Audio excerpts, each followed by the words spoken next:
Okay, I'm here. I made it. I got here. It's all happening. It's a party. Yeah. How's it going, Diljen? You see my cool, what do you call it? My cool amp? I vibe coded an amp. Hey! Oh, not bad.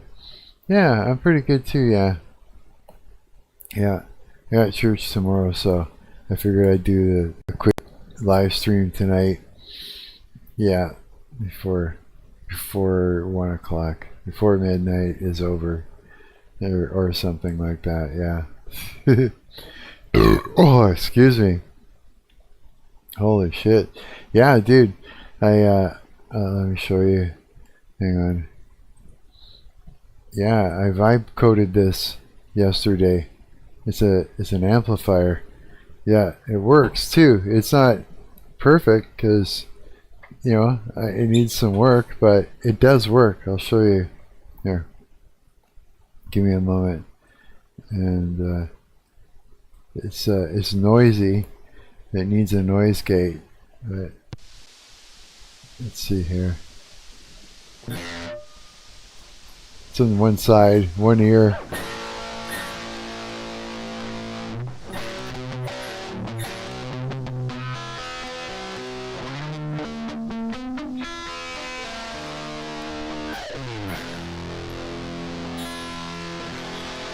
So yeah, it works.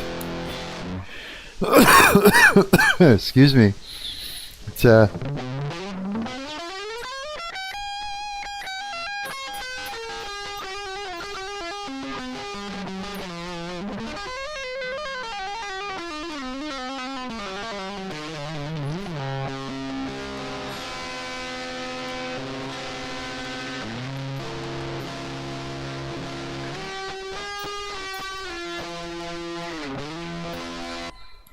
yeah. Oh, something happened. It cut out or it froze. Oh boy. Completely shit the bed. I think that's what happened. Yeah. Huh. Let me try and refresh it. That's weird. Let me try that again.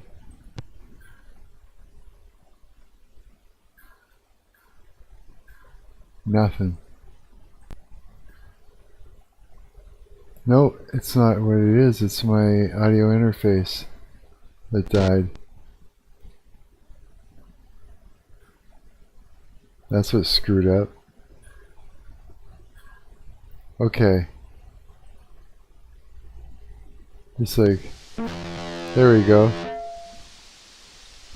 Yeah. Yeah, there is a delay. There's a latency issue in that. That seems to be the type of thing that happens, though.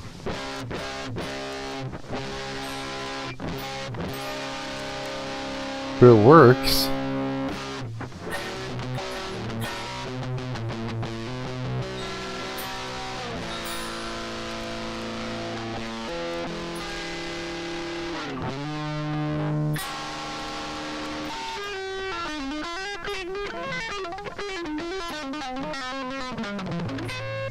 Yeah, so that's why I wanted to show that off to you, because it's pretty cool, I think.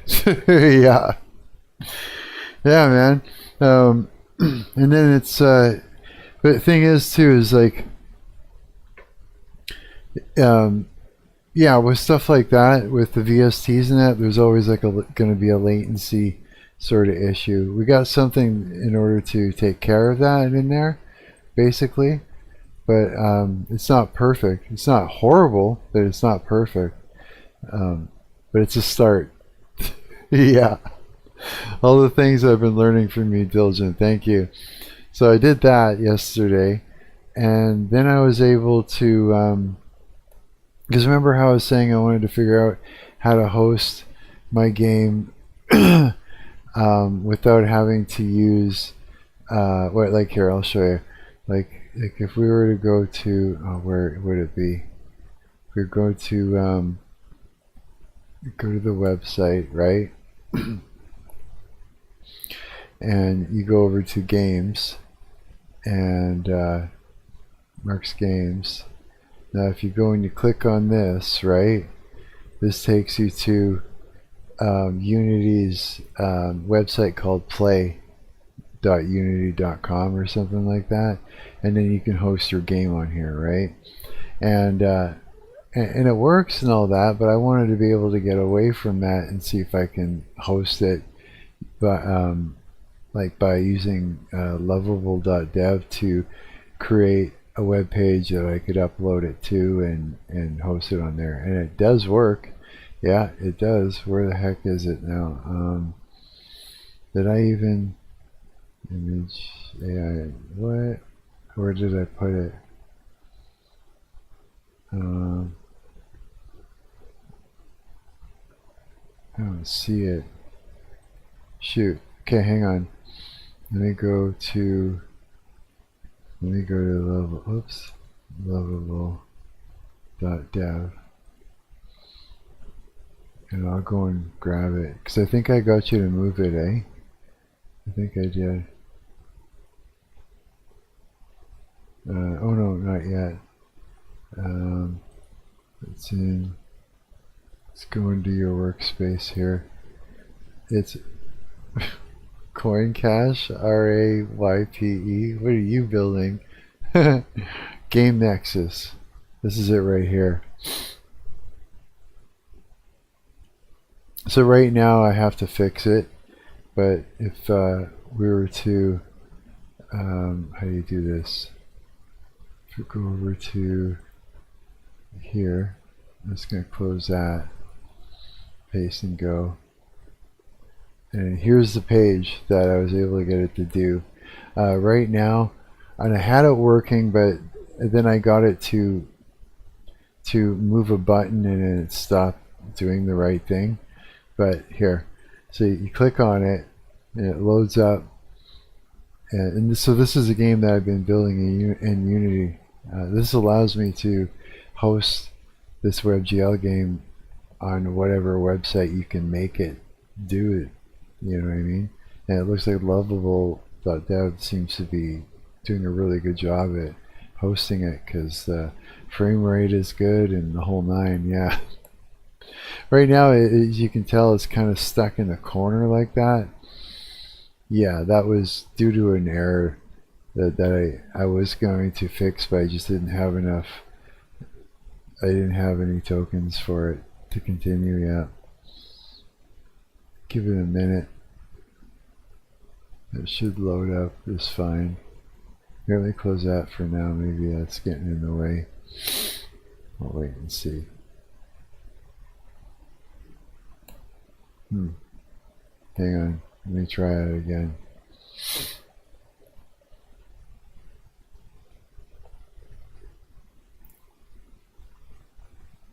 It was working the other night, or last night, or today, or I don't know when the hell it was.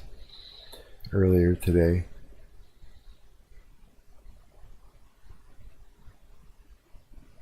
Come on. It's not going to do it, eh? I had it. It was working.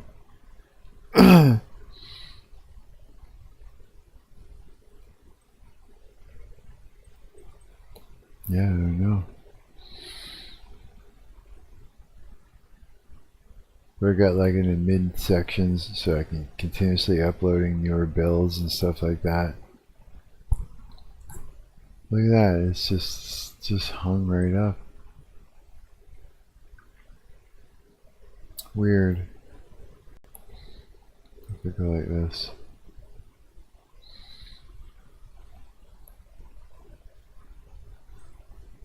I'll publish it again.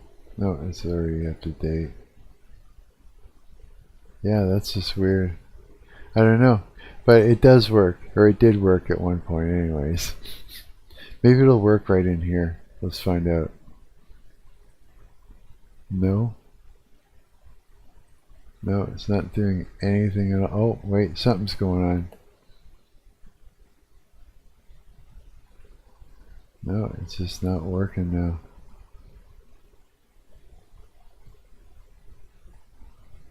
Strange. Oh well. I'll come back to it. Oh, wait, there we go. Yeah, it's working. So full screen, it's not supposed to be up in the corner like that. But I mean, if you start the game,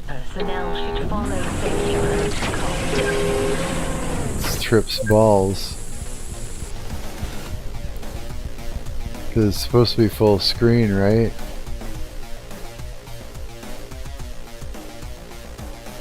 Is the mouse is leaving the thing. Yeah, it needs some work. But here's the thing. You see how it does that? Yeah.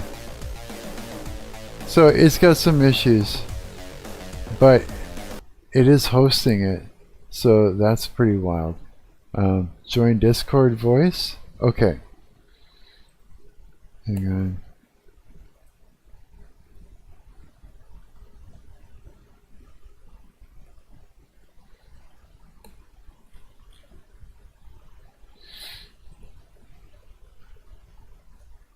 General? Over here?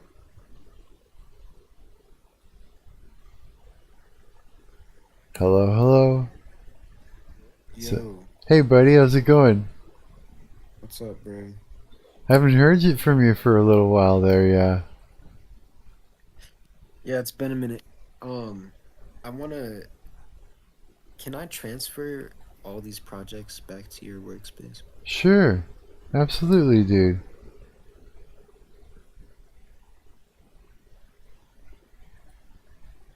I'm not sure how I do it, to be honest. I think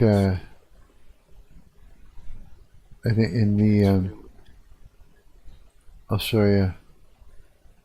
Like I can only transfer from my workspace to yours. I can't transfer back. But Yeah, add me to your workspace. In the top left, click on the thing and then change to yours, and then go to the settings and add me. okay, hang on.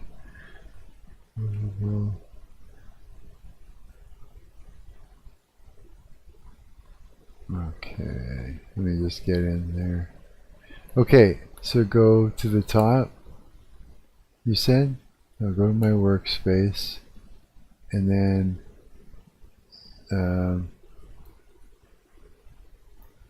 oh Yeah, gee, and then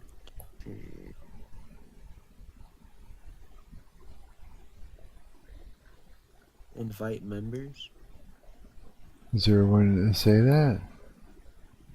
Yeah, it's above the upgrade, the purple upgrade button.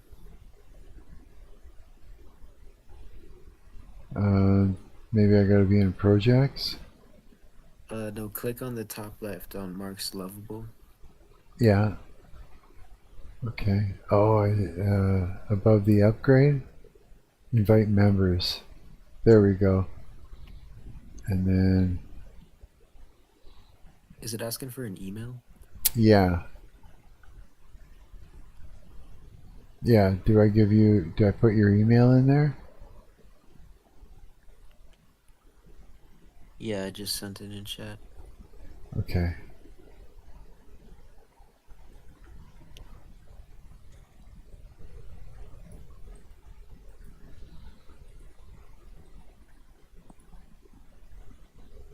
I get all that. Hang on. Yeah. And set the role as editor. Builds, edits, publish projects. Right? Yeah, Okay. yeah. Invite. There we go.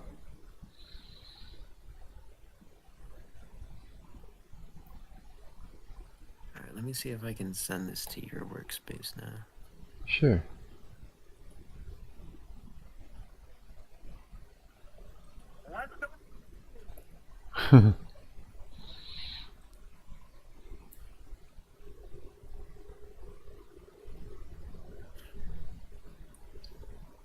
Yeah, I got a Yeah, ton of. that's crazy that you built an amp, bro. So yeah, I didn't do it. Lovable did it. Yeah, I just kind of let it through it. I did it with 5 fucking tokens too. That is crazy. Yeah, I think Alright, it's I'm pretty cool. transferring the projects. You should have game Nexus now. Okay, let me do a refresh. Do you want Mark's live? Do you have the subscription so you can host it? I don't have the subscription yet. No, I probably should do that, eh? Right now, maybe. If you want, it's $25 a month and you get 100 credits too. And you Really, can eh? host with a custom domain. Okay. Does it cost more than the 25 a month for the domain, or? Well, you have to pay a yearly fee for domains, but a lot of them are like $1, $5 for the first year because they give you a deal, and then the next year it could be like 30. It depends which domain you get. Okay. Okay, cool. Um, I could, yeah, let me find my bank card here. I'll do that You don't now. gotta do it now if you don't want, but Well, we could do that today or tomorrow or something. It depends. When do you want to? whatever you want. Yeah. Um, maybe I'll. Should I just do it right now? Maybe while I'm on stream, I'll just kind of close the window or whatever, so no one can see it. Yeah, Just you could. yeah. Okay. I'm gonna transition over here, and I'm not sure if I can transfer the domain yet. I don't know how that works. I think it'll still be connected to the domain. I think there's a waiting period on transferring domains. okay. Do I just click upgrade to make it Yeah. happen? Okay. Yep. Click upgrade and then choose the cheapest plan. That's the best one. Okay. $25 a month. Okay. I'm choosing the $25 one. All right. Canadian. $31 a month. 36. What? $36. Oh, it's because you're in Canada. Yeah, your money is different. Your money's not as valuable as my money. That sucks. It's okay. I'll do it anyways. Um, let's see here. Okay.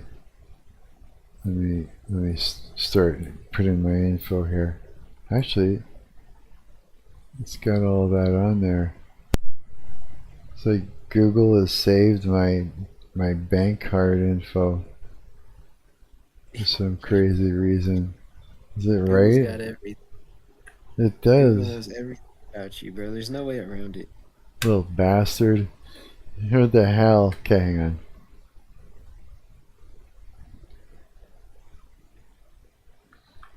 Google, you little bastard.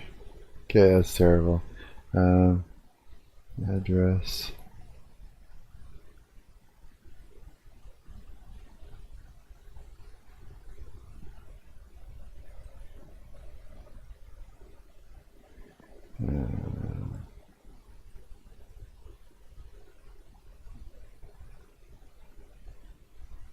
Save my payment information for future purchases. Do I have to? You don't have to, but maybe you do because it is a monthly subscription. That's what I was wondering. Yeah. You might as well, so it auto renews. Oh, wrong phone number. That's an old one or something.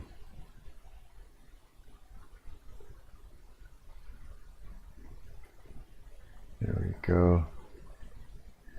And it looks right. Subscribe. Update card. Update existing card. What did I change? Oh, What's CVC? Shit. What is CVC? Oh, I know what it is. That's what I'm missing. Yeah, yeah. I know what That's that the is. 3-digit number on the back of your card. Yeah, I remember that now. Okay.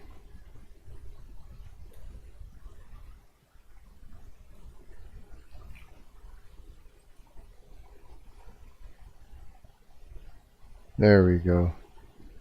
I think. Processing, it says.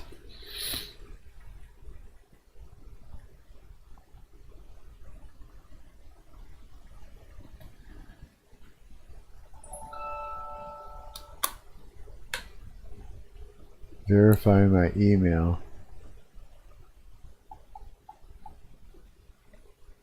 Or verify with... Hang on. What's it doing?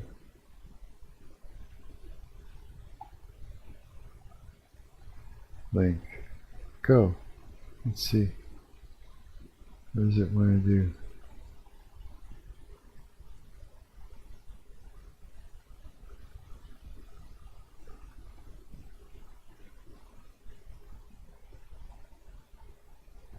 It's like sending me around on a... What now?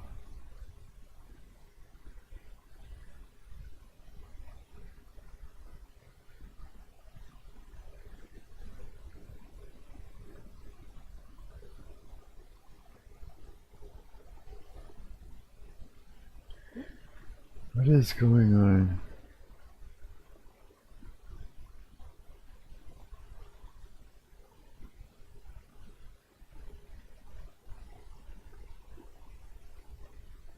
Okay, Marc is red. What is this link thing here? Thanks for verifying. Set up your account to pay faster. Everywhere link is accepted. What the fuck is that? Do you know what that is? Yeah, that's a like a payment processor. It's safe. Is it necessary? Like, is this... What is it? Something I want to install on my phone? What is this crap? No, it's a payment processor. That's like who's processing the payment for your Lovable subscription. So, okay. Get started. Confirm it's you. Code sent. Okay, send me the code then.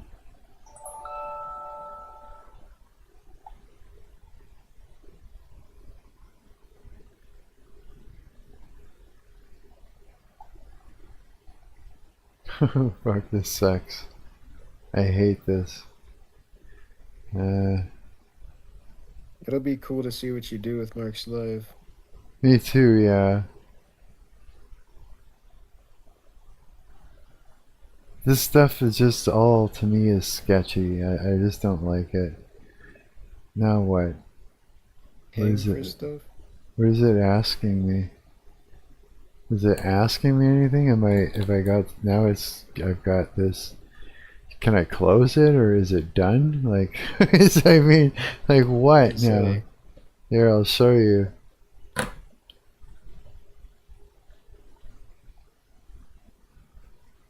It's this shit.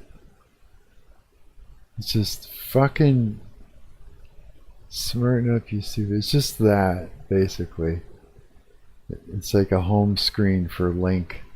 Home, activity, recurring, wallet settings. I have no idea, bro. Go back to Lovable on your computer. And yeah, I'm just gonna close this fucking thing because I hate it. I hate sketchy things. Okay, so I'm going back to my thing, and go back. Okay. Now, there, 105 credits. It worked. I'm just bitching. I'm like, what the fuck is this bullshit? Yeah. No, I just don't.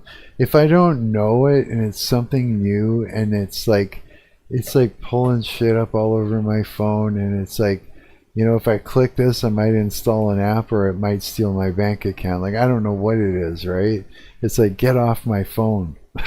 You know what I mean? It's like, where's the close button? It's like, do I go into defense mode? Like, do I call the ninjas? Like, what's up? You know? Like, do I call the police? Like, what's this fucking thing doing? You know? How does it know this about me? Or, you know, it's like, yeah. So if you don't know, you don't know. And it's kind of, it's unnerving, you know what I mean? It just is. But there you go. So you can actually pop it on there now if you want.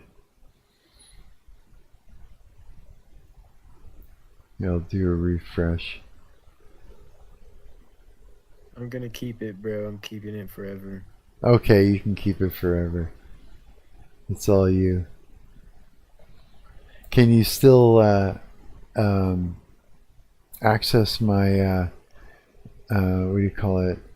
I'd say, hey, pre-post throne, how's it going, bro? Holy shit, can't hear fella, so it's like you're talking to yourself. Oh shit, really? How is that even a thing? You can't hear me? You can't hear that? I don't know. I see it like showing up on the desktop audio. Like so I don't know. Maybe we gotta turn him up. Talk. I'm building a site where people can flip a coin and like for Solana. Like imagine you're like, yo, let's flip a coin for $100 real quick. Oh really? No way. Oh, that's cool. That's okay. I need to see that. Hang on. Just want to get Yeah, these audio issues. So it's pre-post not run. done yet. Can you hear it okay now? The stream takes a while. I don't know. I don't see any reaction from him. It's just, yeah, I'm not sure. Oh yeah, he can. Okay. Mark, what a slow stream. Holy shit. It's just all fucking, it's just all turtling around. Turtle. So yeah, let's check it out here. I'm going over to your workspace. Coin Clash, is that the one? Yeah, it's still being worked on, but it's the interface is there. Let's see. That's pretty cool. I'm just gonna go into your. Oh, cool. Heads and tails look good. I like it. And you can like pick. So it's just like a little gambling thing. Fuck yeah, bro. Is that my Solana? That number there? No, it's just a In the number. top right or where? Yeah. It's you might be on an older version of the site for some reason that showed like the test Solana. We were using fake Solana to Okay. Here, I'm gonna test open out. up the actual site. It's called Rape. There it is. Heads or Rape.com. tails? So you have to connect your phantom to do it? Tails. Yeah. And then once you connect your phantom, the connect phantom is the button to get it to flip? Yeah, I'm setting up um an escrow right now. So basically when you start the game, you'll send your money to an escrow wallet that will hold it and then send it all to the winner. So Oh, it's that's like a cool. 2x.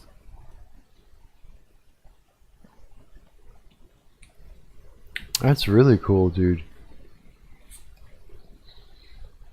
Yeah, I'm drinking fucking Diet Pepsi. I wanted to buy one, just one, which I should have. But they didn't. The ones that they had were like fucking tiny. Yeah, so I was forced to buy like 6 of them, and now I've been drinking the fuck out of these Diet Pepsis, and I gotta stop. It's just not good for me. I don't think. No, yeah. Oh, this is cool, dude. This is really cool. Diet Pepsi. You what? Diet Pepsi. That's what you're drinking? Yeah. Yeah, I'm drinking Diet Pepsi. No sugar, just something else. Some other chemical that makes it sweet. Some weirdness that That it is is. weird, bro. I prefer the sugar. Yeah, I know. But it's like yeah, it's just I don't know. I was eating some stuff and I wanted it to help with digestion, and it does. It's like Drano or some shit. It just flushes that right through you. It's true. Like, here, I'm gonna get this to fix this. Um, now that I can. Um, yeah, people that they do like eating contests and stuff like that, they'll drink this shit. And I found out why. It's like some sort of diuretic. It just flushes it right out of you. Yeah, but I mean, I shouldn't have bought like fucking six of them. I should have bought one, and that was it. You know. Diagnosing alignment and full screen behavior. We're gonna try and get that to work. 'Cause if I get it to work, then I can just start uploading my projects to things like this instead, like a website made for it, rather than having to rely on what the fuck, Unity's Play Store. You know what I mean? Kind of, kind of gives you Yeah. back. Yeah, gives you background, and it's your own. And And if there's it, probably a good domain for that. There's probably like a .game, or you could use .gg. oh yeah, maybe. Never thought of that. That's a good idea. So now that we've moved it over to my workspace, does the website still work? Does the website still work, or does it have to be republished or anything like that? I think it's still up. I don't know. It should still be up and working the same way. Yeah, Yeah. I'll have to try it in a minute. We're all vibe coding. Everybody's vibe coding right now. I like it. It's the coolest thing about it is that it helps you. Well, for me, it's like it builds little things that I need. You know, like I needed a little amplifier that I could just plug directly into my audio interface, and I was gonna like I was looking into those amp modelers, and you need like to use something like Reaper in order to host the VST on it. And I was like, well, this is a lot. I'm like, let me just get it to vibe code me one. This is a standalone amplifier. That's it. You know what I mean? It's pretty good so far. It needs like a noise gate, so I would add a noise gate to it. That'd be one of the things I would do. Yeah. Do you get your domain names through Lovable, or do you go to a different website and buy it for $1 and then come and plug it in after the fact? You can transfer domains, but if you buy domains there's usually like a transfer waiting period. But uh, You know what I mean? Lovable teams up with a domain provider called Ionos, and you buy your domains through Ionos, which is like already connected to Lovable. They make it Oh, really easy. oh, But that's good. when you push publish, it'll give you an option to add a custom domain, and then you can buy a new one. Right there on Yeah. the spot. Oh, that's cool. That makes sense. Yeah, that makes a lot of sense then. Okay, that's easier. Yeah, that makes it easier. Yeah, otherwise it would have been a lot of fucking around. Hey, is my mic really distorted right now?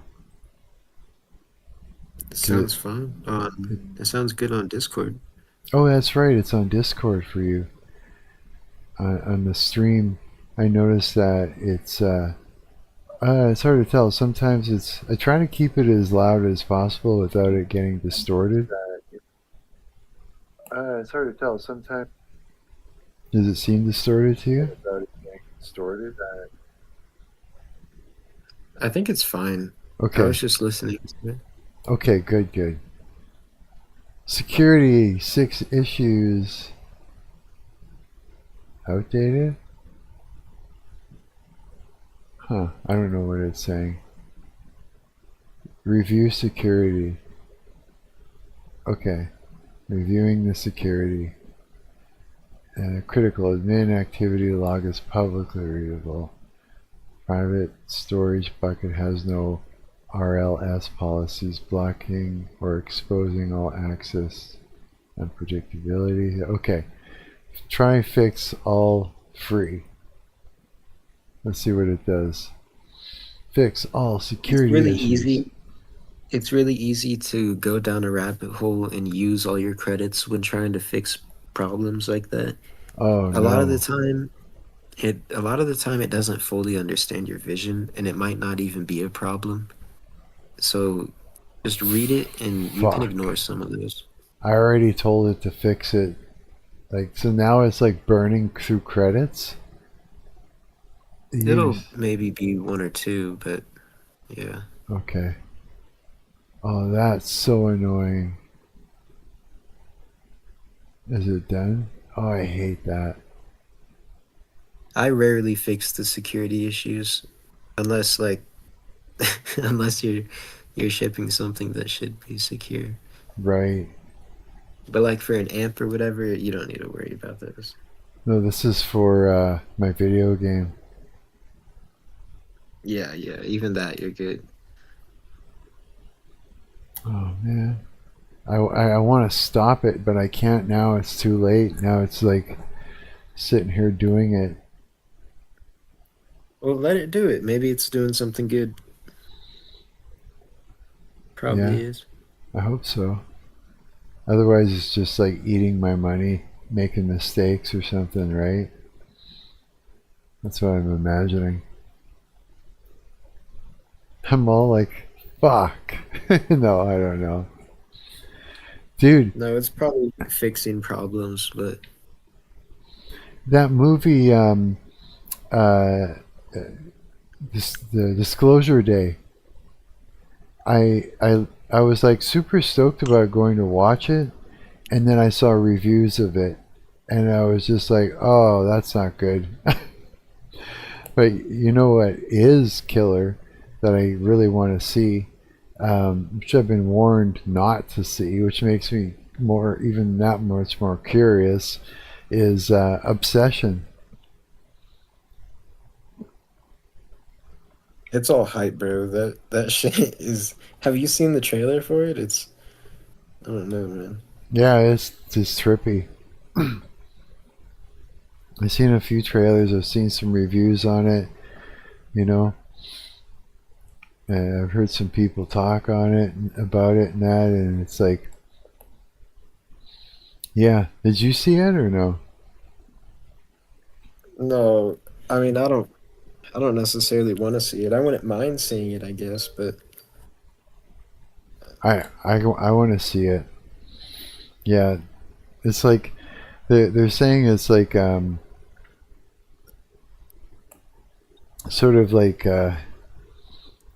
you know how jump scares were a thing in horror movies for the longest time. It's like a build up of tension and then a jump scare to release the tension.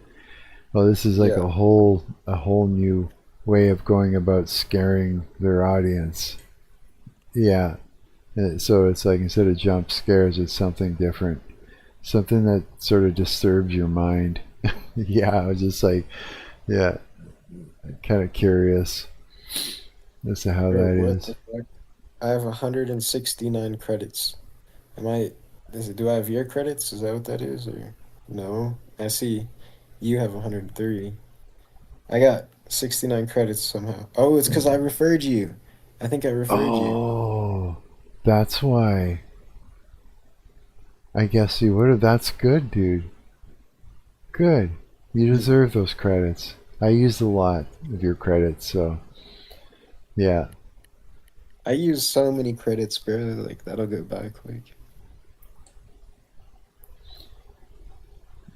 It's fun, eh? I really like this vibe coding thing. Yeah. Mixing that with, with doing all the coding for my game stuff, it's kind of cool just to be able to make something that I can upload my game to and be completely independent of Unity's Play Store is pretty fucking cool. Yeah. That is super cool, bro. I did not know. I tried to implement one of your games in, but it wasn't working. I didn't know you could do it. Yeah, here's the thing when it comes to vibe coding is that it's true. You got to understand what it is that you're building because if you otherwise if you're not like if you don't know like say you wanted to build a piece of software and you need to understand how that software works so that way you can tell it something that it can understand, right? And that's basically it. And that's the only reason that it worked for me is because I was like, okay, I was able to tell it what I needed it to build exactly, and what it was going to. What's the word I'm looking for? Fuck, can't think of the word, but you know what I mean, right? When you know something and you know a piece of software because you've used it a lot and you're familiar with it, then you know what to tell it. Yeah, Yeah. that's it. Yeah. But it wasn't anything crazy that I told it. It was pretty simple. Fix 10 issues, remaining 0 issues, summary. The known security issue has been fixed, however, rescan to review more in depth and find potential more issues. Fuck you. Sorry. The security agent finds the most common security issues but does not have the tools to perform advanced penetrating testing. Okay, let me publish it. Um, like update it, and I'll try it, and we'll find out if it works.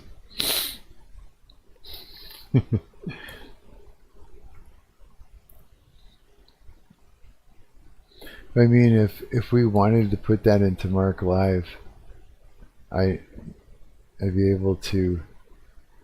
I guess I should be able to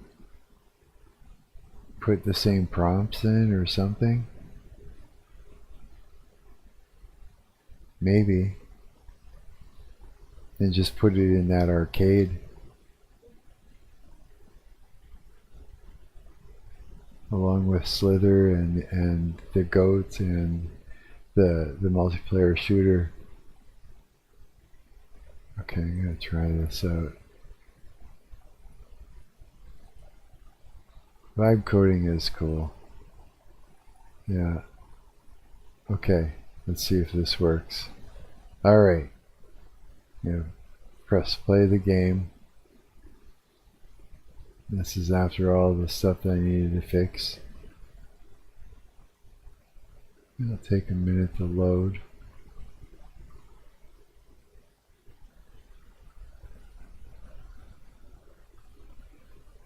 Here we go. There we go.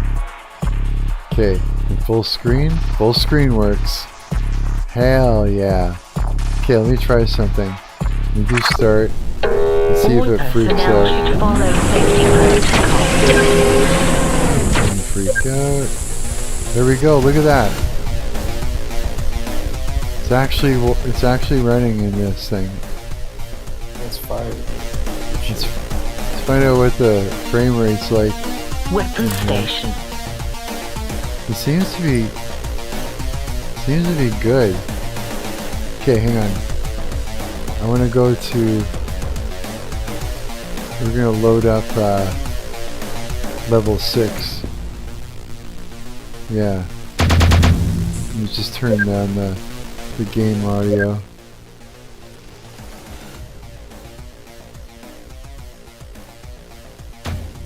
Okay.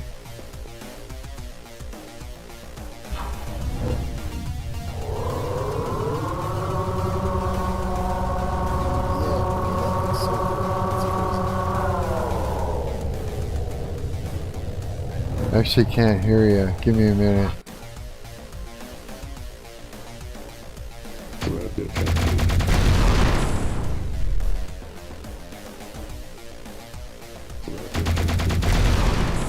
Yeah, this blows my mind that it actually runs. Hang on.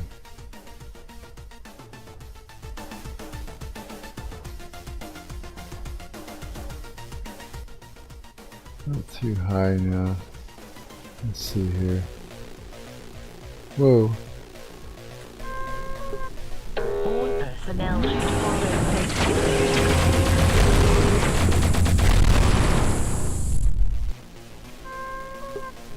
All personnel should follow safety.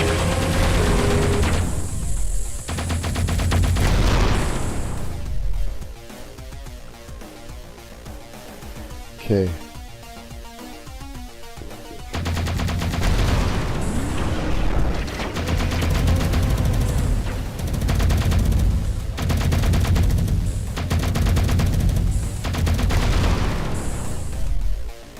Nice. Okay, so this is actually, I'm quite impressed with this thing. So far. So far, so good. This level that I built is enormous, by the way. This level 6. Okay, here. Let me just,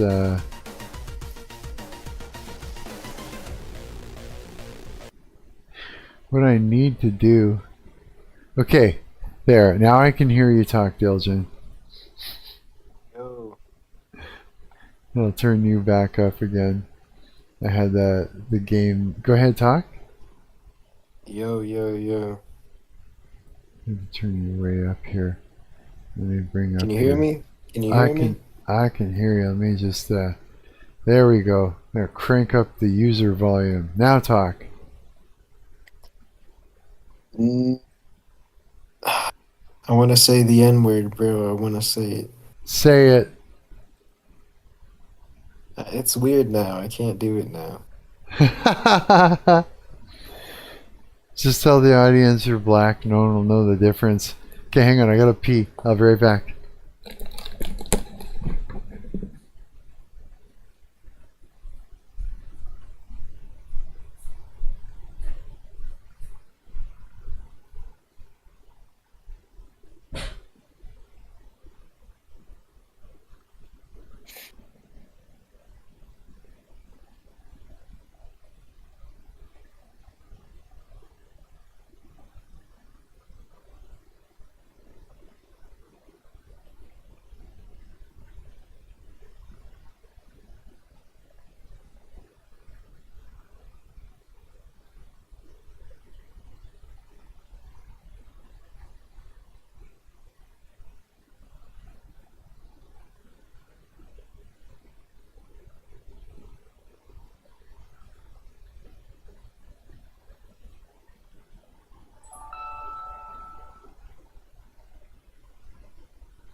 Okay, I'm back.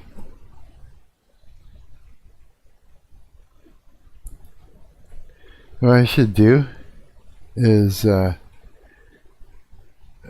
still there? Yeah. Okay, good, good. I was thinking I should do is get it to add, unless, hang on, is there a volume level already on there? Let me just check here really quick. Paste and go. And if I were to play this game, because I'm not sure if I've got a volume level on in the in the menu, the game hub. But if I don't, then I'll try and add it right into this. Let's see. No, I don't. All personnel should follow safety protocol. Okay, that's what I'll do then. Go add volume level control.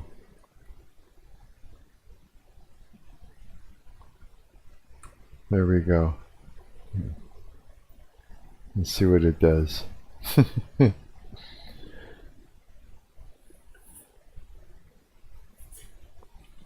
Oh yeah, I could play with this with lovable.dev for fucking days. That's what I'm gonna do. I got 4 days off of work. Really? So you're gonna like vibe code like crazy? I got nothing else to do, bro. Aw. Well, that's cool, bro. Oh, look at that. It did it. So it's doing it. Implement volume controls, UI updates. Yeah, right beside the full screen control.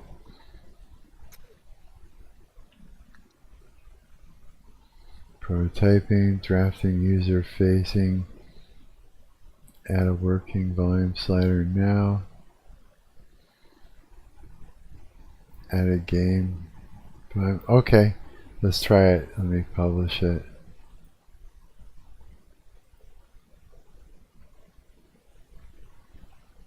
It's doing the update. Then what I'd like to do is try and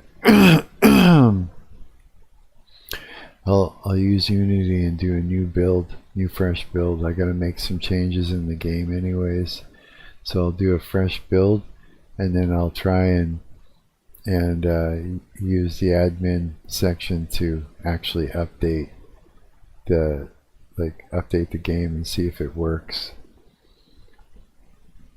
Because I've got like a section which is like, I guess, a repository. Is it up to date? Yeah. Let's see here. Paste and go. And then we'll, there we go. Volume control. Let's bring it right down to 30% and see what that's like.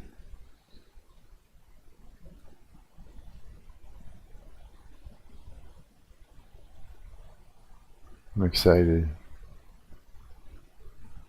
Will it work?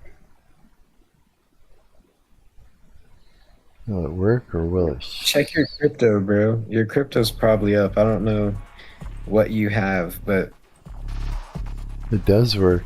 Check my crypto? Okay, hang on. All so it's personnel on your should phone follow now. safety Remember? protocol. Okay, it does work. It works! Okay, I'm gonna check. Nice, bro.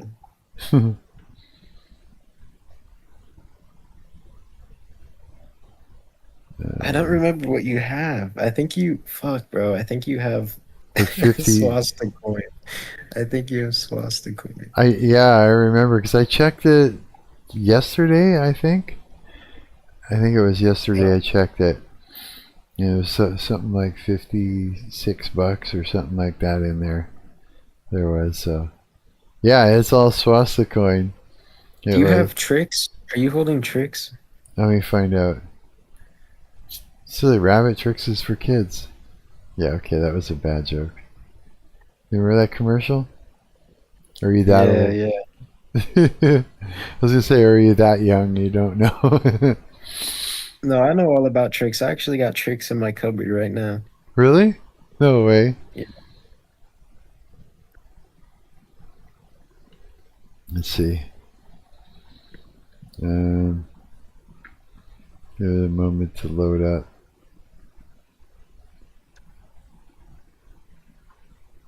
$54 and 67 cents, and it's 49 of that is on Swastcoin, $11 on Trixs, Is that all you have? You only have $50 in there now?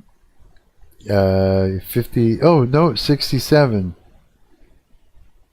Never mind, I read it wrong. Yeah, What? 67. Here, 67.20. you Huh, should show that on the stream. I can do that. I mean, yeah, yeah, you can. If you want. It's up to you, I guess. Can you see that okay? Waiting for the stream to load up. Damn, bro, I thought you had like $100 or something. Oh, you know what? Click on. You see the thing right above Swastcoin that says tokens, like the title that says tokens. Yes. Click on that, and then in the top right, there's like this little slider thing that's like settings. Do you see that? Yes. Click on that, and then see if there's any coins that are switched off, and if they are, switch them on. No, they're all switched on. There's only a Do you have few. any? Is there Tricks? Is Tricks in there? Tricks is in there, yeah. You should swap all the Swastcoin into Tricks. Oh yeah? Okay. Yeah. I can do that. So just come out of manage tokens And then and click on Tricks and then buy and swap Swastcoin into Tricks. okay. Um,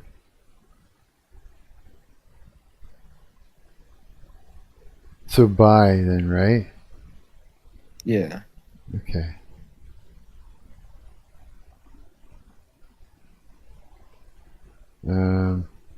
No, it's not buy because there's no swap available. Yeah. Click on Tricks and then click on buy. I And did. then you're gonna And then what? it should say buy Tricks at the top, and then it should give you an option that says like pay with, in like pay with Solana, pay with this. You're gonna want to Swast. pay with Swastcoin. Okay. And then what? Just put in max? Yeah.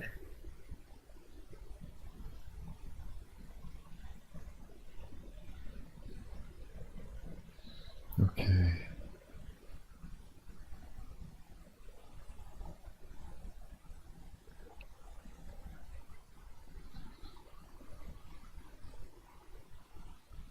All right. Swapping. Swapping YZY to Tricks.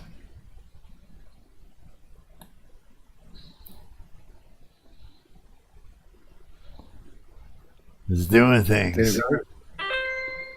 Yeah, it made a noise too. Ta-da! Nice. Okay. That's good. Good. What? Oh, it wants to rate. Wants me to rate the thing. Wait now. Okay. So now there's. What the hell? Just update or what? There we go. Now it's updated. Updating. There. So I still have $1.40 in Jangus. And yeah, Solana has $4.87, and there's $60.72 in Tricks. So altogether $67. if that Gonna be makes sense. big, bro. That fucking $60 is gonna be. It's gonna surprise you, dude. Really? Okay, cool. Should I just I keep don't know. checking it every day, or? I mean, honestly, it might. I mean, dude, this week it's been climbing up. Up 130% this week. No way. I should actually have like a like a phone on the charger with that app open in a way so it doesn't go to sleep, and just have it in the corner so I can always walk by and look at it. You know, should actually Well, build what you can something. do, go to look up deck screener on the internet. Deck screener. Yeah, DEX. Okay, hang on.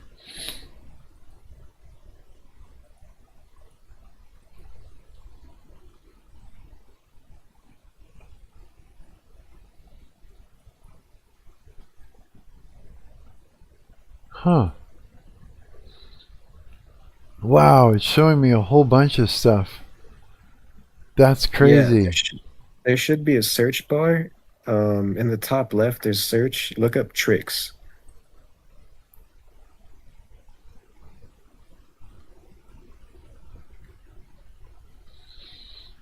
Tricks. What? So you can sit and watch this thing. I don't even know what I'm looking at. It looks fucking wild though. Is that it? I don't. No, that's not it. That's go back. Uh, yeah, this right here. Oh no, I see it. There's two of them. There's this Tricks, USDC Tricks, and Yeah, then it's the one with the money sign. Yeah. okay. Oh yeah, I see. It's like climbed up past the thing. And then you can scroll out to zoom out, and then in the top left of the chart there's the time frame selector. So those green and red things that you're looking at, they're called candles. This is a candlestick chart. Okay. And green obviously means it's going up, red means it's going down. And each candle right now is representing 15 minutes of price action. Really? But in the top left, you can change to view the day or whatever. No way. Right It's here, at I see. 11K. This is definitely hitting at least 1 million. What happens when it hits 1 million? What does my money turn into? Like that $60? 83 times 60, about five grand. Really? And how will I know to pull it out of there?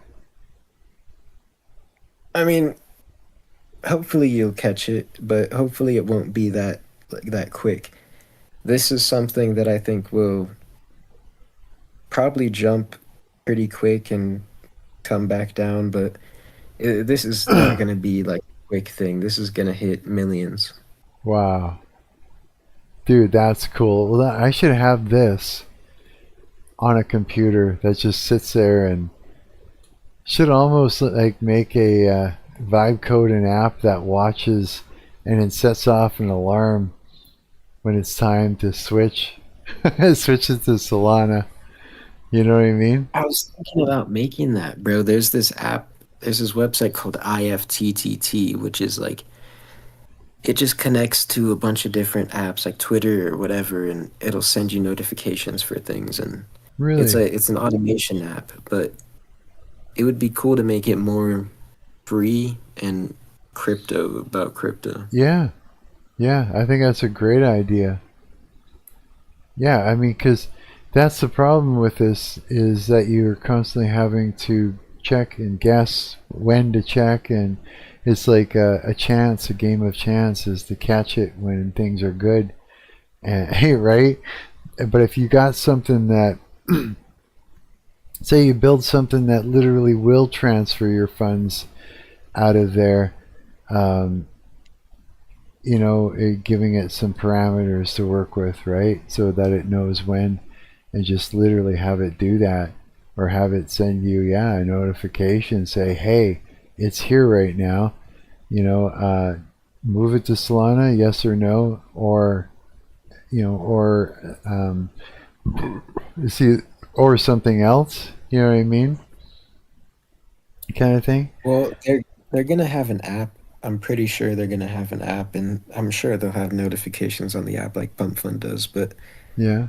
um, you could set up limit orders. You can export your wallet and open it on your computer, and then go to Jupiter, or there's other things you can use, but you can have it automatically sell.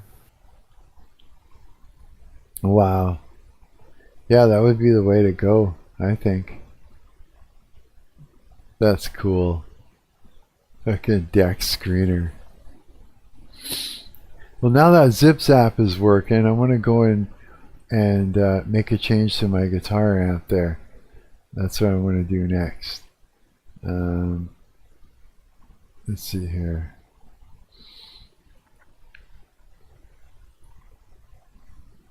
Let's go back to my projects, because there is something that needs to change.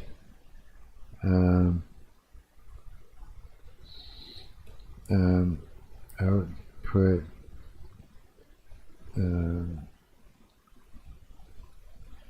make the guitar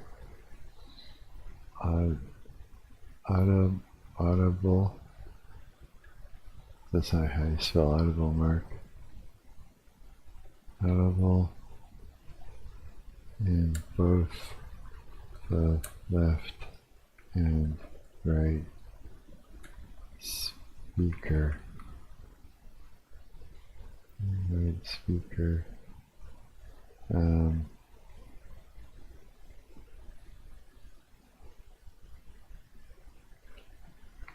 Because I'm wondering, because the input on this guitar input is, it's mono, so I can write speaker and add an adjustable noise gate.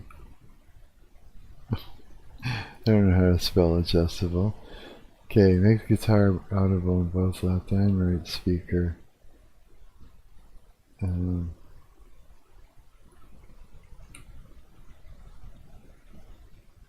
Okay. Right now, I only hear hiss in the left speaker and guitar in the right one, the right speaker. Add an adjustable noise gate. There. Do that.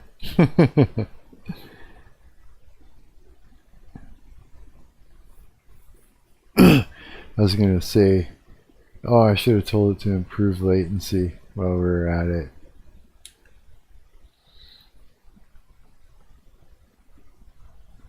If I get it to work properly, then I'd be able to sit and noodle around and solo over things like on stream without any problems.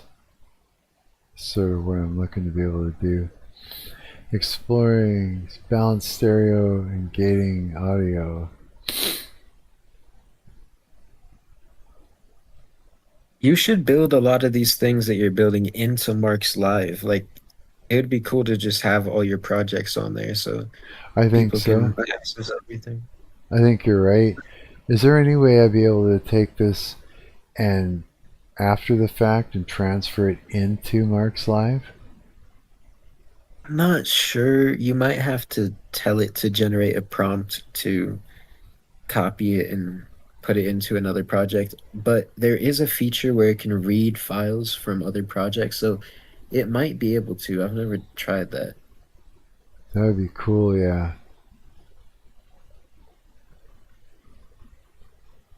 Yeah, because I mean, just to build a full little studio would be cool.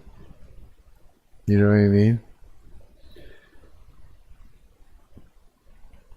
I think it's Yeah, possible. well, Mark's Live, how it has like the PS3 interface, it's set up to have like everything. Yeah, have everything in it. Yeah, you're right. It is. Oh yeah, I think that's a good idea, Diljen. Dill. Hey, Dill Pickle. Dill Pickle.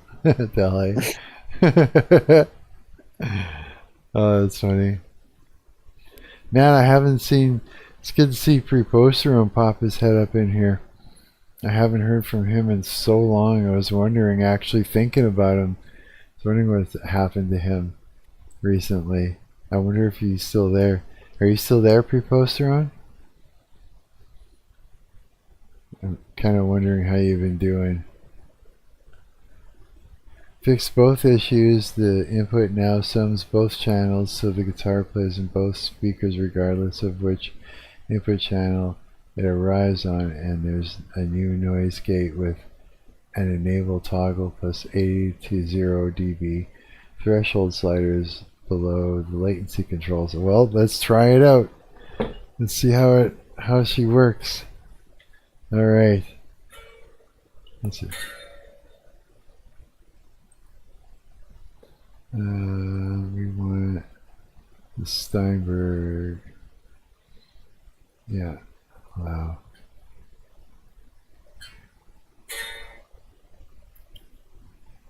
Oh, I gotta change the input.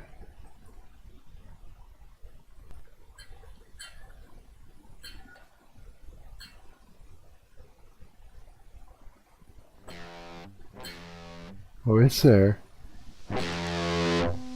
And it's in both speakers finally. You hear that?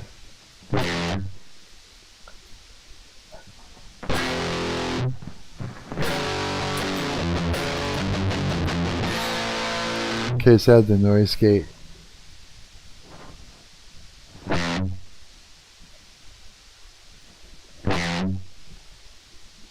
The noise gate's not working.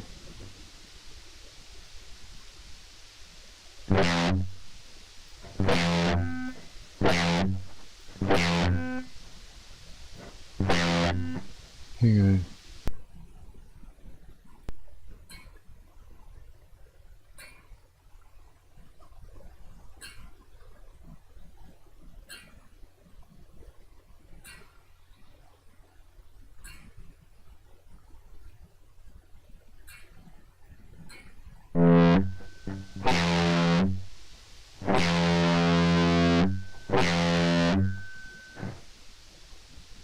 Weird.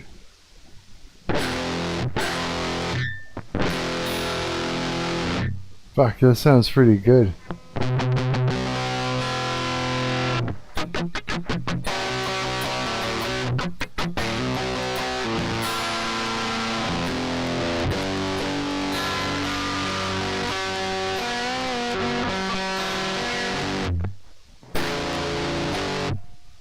Yeah, it works.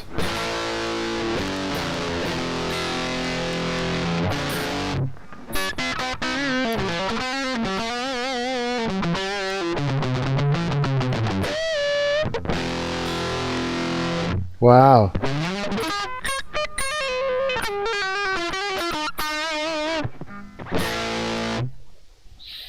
The only thing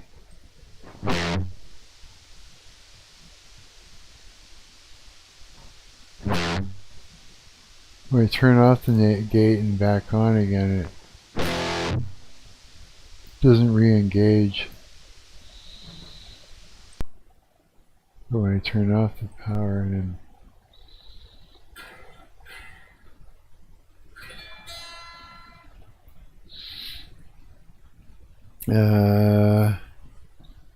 the noise gate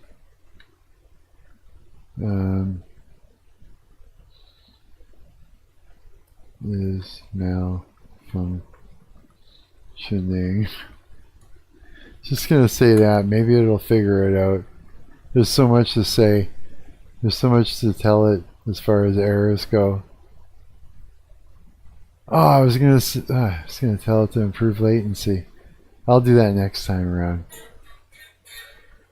Cause yeah, you're still able to hear me, eh? Yeah. Are you hearing a bunch of noise coming on stream? No, What's that? no, I'm not. No. It's weird. It sort of looks like there's a bunch of desktop audio that's pinned, but there's nothing there. That's so weird. Hold on. Why is that the case? Oh, it's gone. Whatever that. Okay, fix 2 bugs. The gate is smoothing coefficients were computed against the audio sample rate, but the loop runs once animation frame. So the gate barely moved. Oh yeah, okay. Let's try it. Let's try it out now. I'm gonna pick that.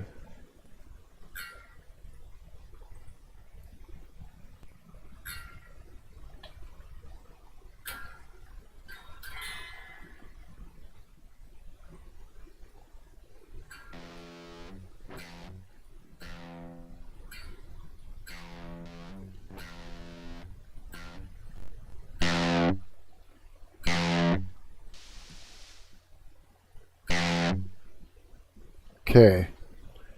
Here, I get my pick. I'm losing my pick. Get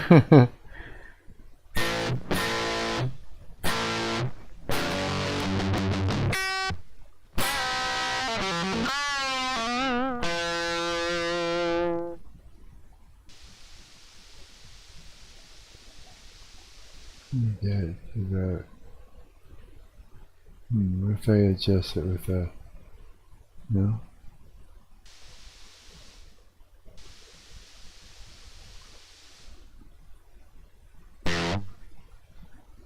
I'd say that probably works.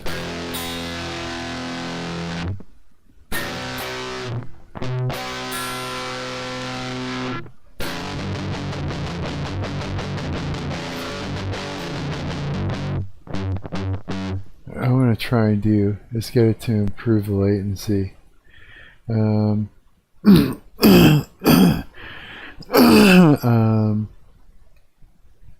Noise gate adjustments should be I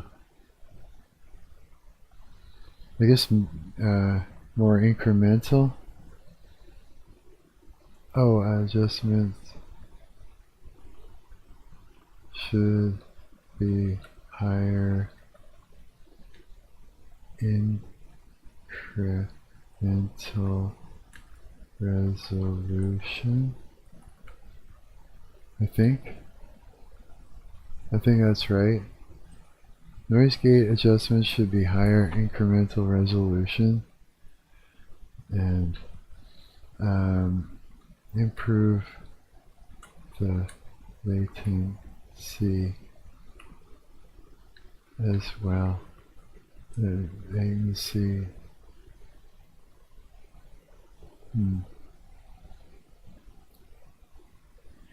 Improve the latency. Also, the noise gate adjustment should be higher.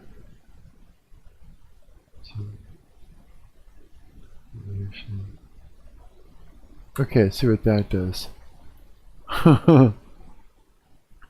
If it improves the latency, that'll be like one of the biggest issues that we run into, Diljen, is when we're using VSTs and stuff like that for guitar sounds. Latency is always a huge issue. I mean, right now it's looking a lot better, but if you can optimize it some more, which it probably can. It'll probably help, but I mean, it's still a website. At the end of the day, there's gonna be latency. Oh yeah, agreed. Yeah, it's like the latency is really low right now, which is really good. But I've seen it make huge improvements on that snake game that you had put together and put in the Marc's games section there, like the arcade section. Reduce wave shape or oversampling ×2 and shrunk the gate. Okay, let's find out. This is like, oh, this is exciting, dude.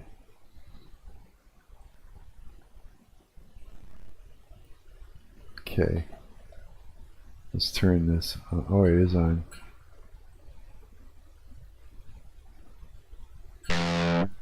There we go.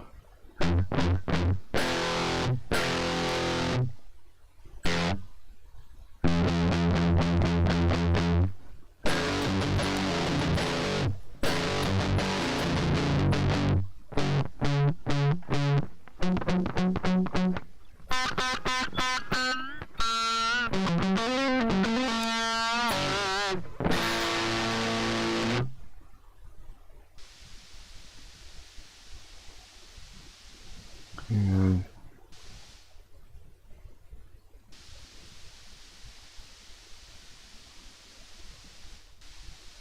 come on, maybe I.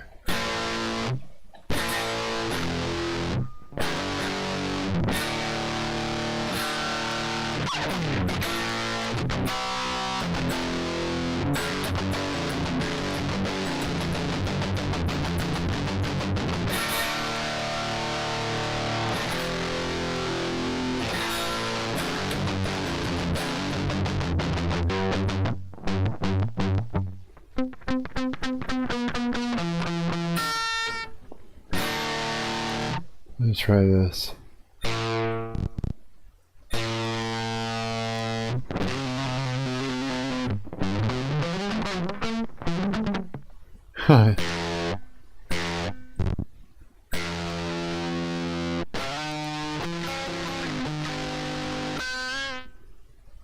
That gate is really stomping on it. Let me try that.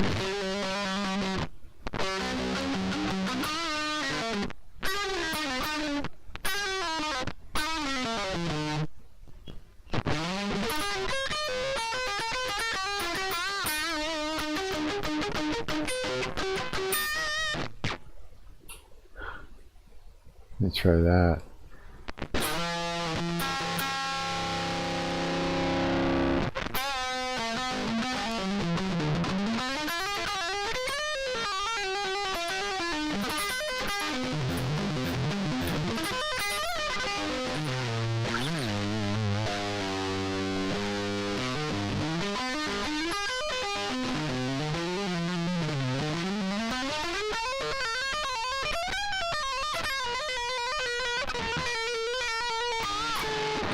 So it works. That's with that gain. I'm going to crank that gain right up.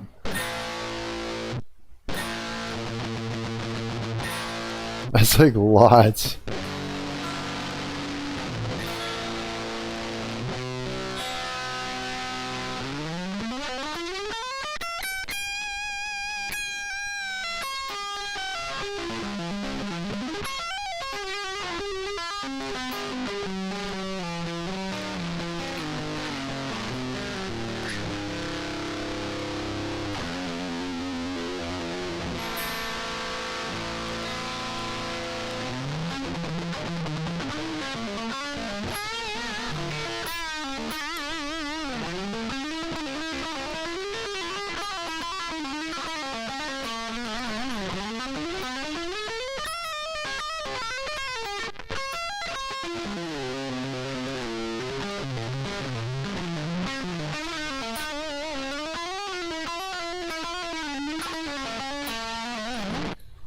Wow. Okay, so it's working. It's like really working. Holy shit. And that's minus 80. So power off. I'm going to publish that so that way I can just pull it up on the thing. Are you still there, Diljen? Yeah. Okay, good. I had to make sure. Okay, this is really wild. The latency's better. Like a lot better. Here, let me try this out. Over and let's see here. Paste and go. Alright, system. Oh, power on. Okay, so you got, wait. Yeah, that's right. I'm gonna reduce that. There. Let me see.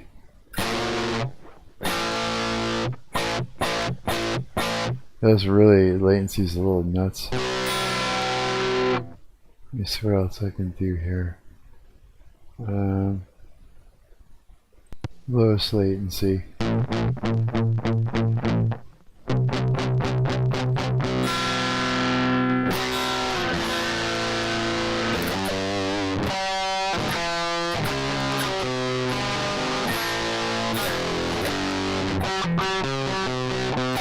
The latency fucks you up because it's like it makes you play out of time.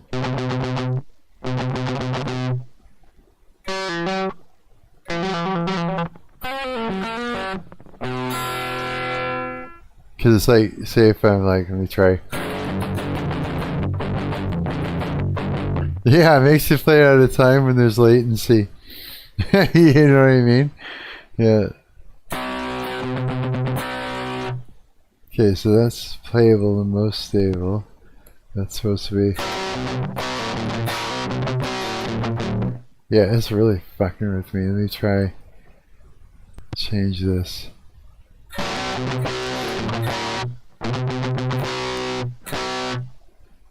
Okay. So right now it's 35.9. This is 39. This is 43.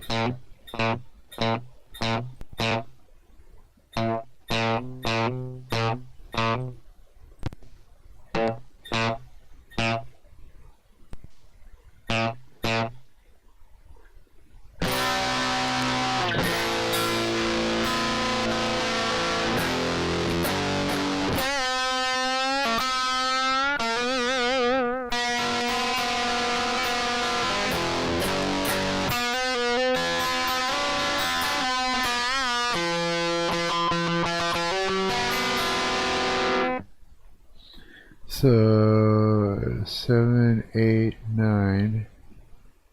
Okay, okay, we're getting there.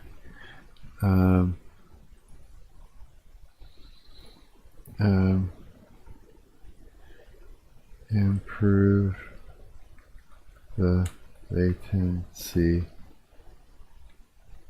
greatly and greatly.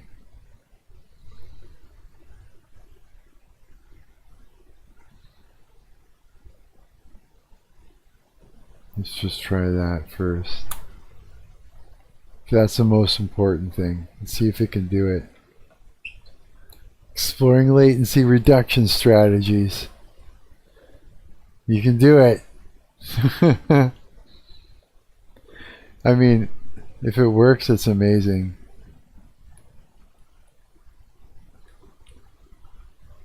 Yeah, it's like you have to, it's like latency issues can be dialed in. And yes, you're right, it's a website, but no, I think it can do it. I really do.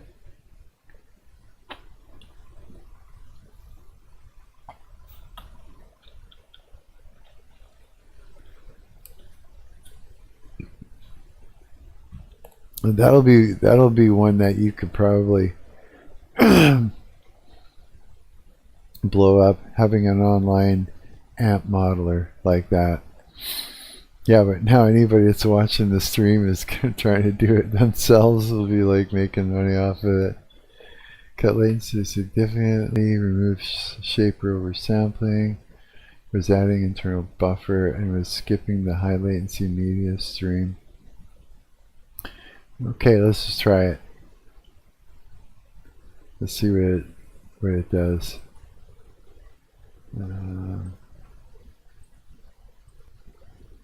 Okay. First things first is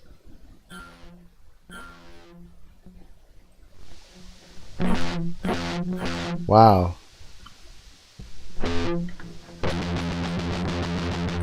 That's crazy.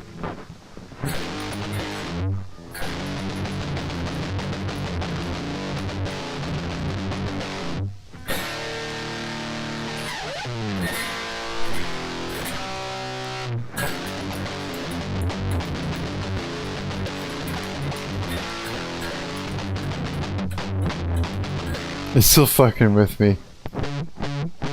It's like almost there.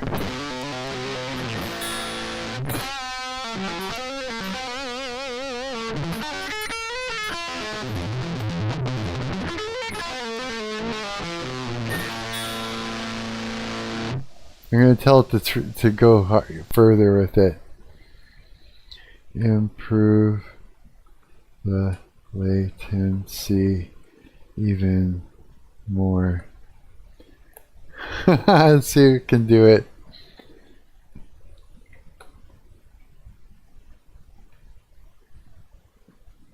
Because because if it's really close to Diljen. If it can nail that down, then you can actually perform. Otherwise, you're hearing it back late or something, and it just sort of have you ever seen those speech jammers, that technology, where basically it's like they're taking the person's voice and then directing it back to their ear like a speaker, but at a pinpoint sort of precision where no one else can hear it but them, and then they add like a delay to it, and what that does is they hear their voice with a delay, and then it just stops them from being able to talk normal. Yeah, it's the same thing. And so if you can nail that down, it'll be huge. It's pretty close already.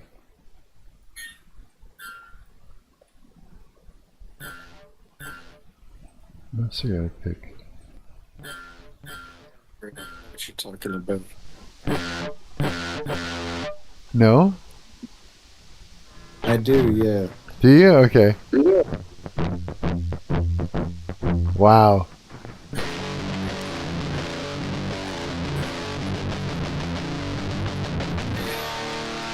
I think it's almost got it.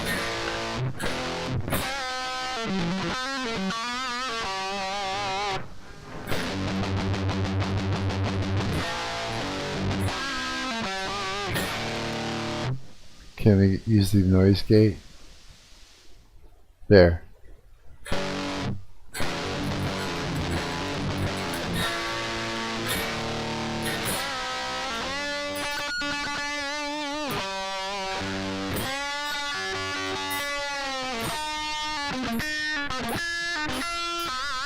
Hey Samuel, how's it going, buddy? Good to see you're still doing okay.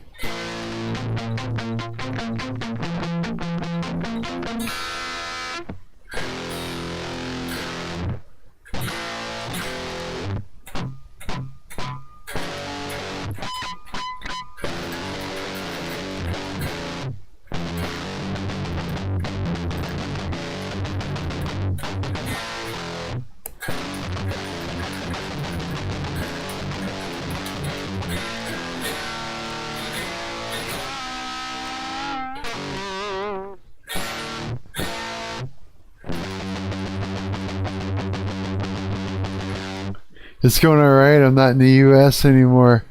You're not, eh? So you're out there now? I was actually thinking about you today, wondering how you were doing. and all that. It was, yeah. You, so, can you talk about anything? You know what I mean? Or the things you can't say, or can you talk about any of it? In a shithole out there, really? It's that bad?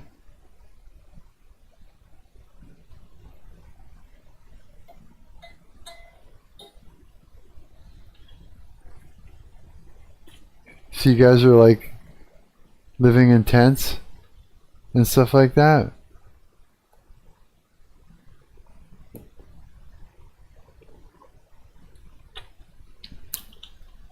Is it absolute madness?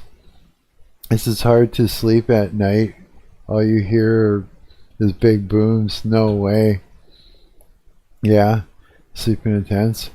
Man, that must be nuts. Like, so are you like super overtired? Like, from just not getting enough rest?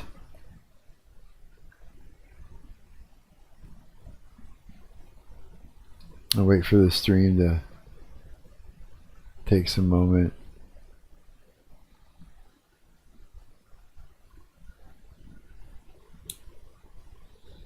Yeah. Damn, man. So what are your thoughts on all this right now?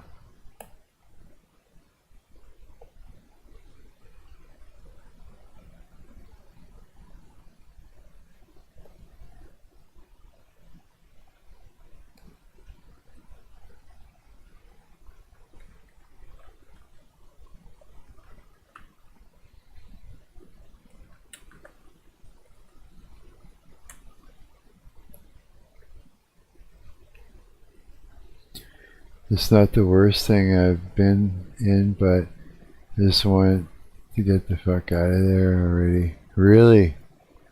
That bad? Are you guys, is that where, like, you're there now? Or are you guys moving, like getting up and moving somewhere else next? Or are you like exactly right where you're supposed to be deployed to?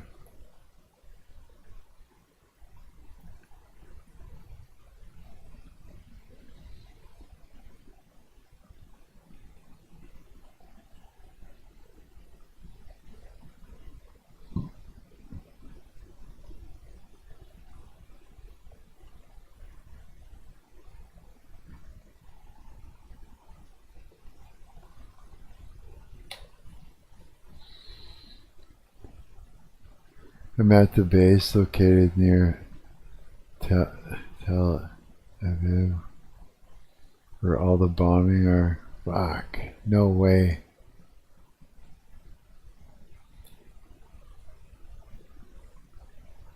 There's so many questions I want to ask, but I don't want to like.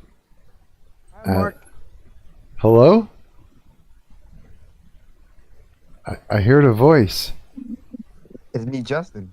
Oh, is that you? Hey, Justin, how's it going? Holy shit. No way. Dude, fucking cool. Nice to hear from you too, bro. Holy smokes. Yay, everybody's coming to say hi. Yeah, that blows me away, dude. Well, hold on, let's see if it worked.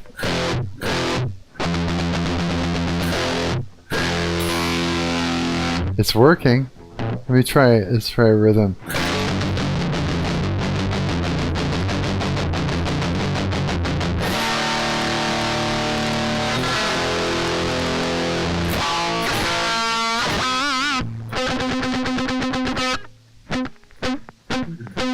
It's better.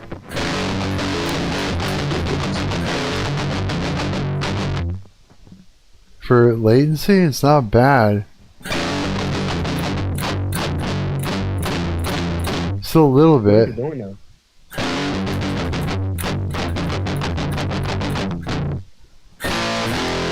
Wait, So, Mark, are you in Canada? am I where? Are you in Canada? Am I in Canada? Oh yeah, I'm in Winnipeg, Manitoba. That's where I am. That's far, far away from me. That is, isn't it? We're all far away from each other, pretty much. But me and my brother would drive down there and we would pick up some girls with you. You're gonna? Okay, that sounds good. Yeah, being in your age, it's all about the chicks. I remember that age. It's just like I was obsessed with girls. Yeah, for sure. That's strange, eh? At that age, it's like I think that we're always obsessed with girls, though. It's just the drive for them. But it was always on my mind back then. But yeah, go here. Like my brother's 11. I'm 18. We already got some. So Yeah, exactly, right? Yeah. Oh man. Yeah, like I was dating when I was 14 and shit. Like, I mean, yeah, yeah. as Bro much got as an older girlfriend. Bro got a mature girlfriend. I was eating ass when I was 4 years old. Okay, no, you weren't. man. I That's don't so. even eat booty. Thing that I'll never ever do. I'll never eat booty. No, I wouldn't either. This sounds terrible. Sounds like it would just taste like hell and everything would be terrible. Now I could eat something else. And what? I could eat something else off a girl. I ain't eating no like those. I ain't eating no ass. Yeah, no shit, eh? Did you hear about? Did you hear about all the shit that was going down with all the STDs? It was spring break or something. Everybody just fucked each other up. Why what? Mm-hmm. They were all like, everybody was being super promiscuous. It might have even been Fort Lauderdale, but everybody was like going way too hard, and everybody ended up with the craziest STDs. Yeah, it was like really bad.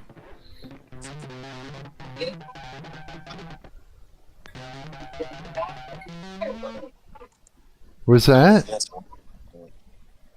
Man, like, there's no way you ate booty at 4 years old. There's no way. What odor? What are the old spices? Oh, God, just thought about it. Imagine how old the girl would be. Oh, goodness. All our s'mores. That is wrong, Vance. You're gonna have to drop that out. Girl means days in the sun over a I love coming up with bizarre fun recipes like these steak s'mores. You guys are underestimating ass eating. It's pretty good. Remember doing. I ate a girl. I ate vagina before. That's actually better than booty. No, it's not. You wouldn't know, bro. You haven't eaten ass. I've never done it. You ever eaten the Like, you know, girls poop. Are they butts? ever- Yeah, everybody poop out their butts. So why you eating poop? You eating fishies, my boy. fishies? If you eat the vagina upside down, you get butt in your nose. You could just put your nose in the butt. I'm not speaking no quick either. What the hell? What's wrong with you? Don't say that. What you call this shit from at 4 years old? What's wrong with you? 4 years old? You said that you eating booty still 4 years old. Way before that, bro. Way before that. Oh, wait, before the what? You're making me uncomfortable, bro. Stop talking about this. You're making me uncomfortable. But he's the one that just flat it out, just said that out of nowhere. Yeah, he's right, bro. Like, You I was s- just talking about me and my brother experience of getting girls, and he just put that out there. Yeah, he did. Now you have to talk about it because you said it.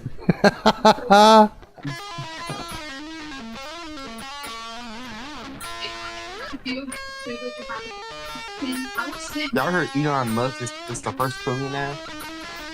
This is the first what? Trillionaire. Oh, I heard about that. Well, why don't he give everybody in America $1 million? he gave America what? He should give America 1 million. I know, right? I would even settle down for 100K. If you want 100K, it's very easy, bro. To buy a Trixs coin.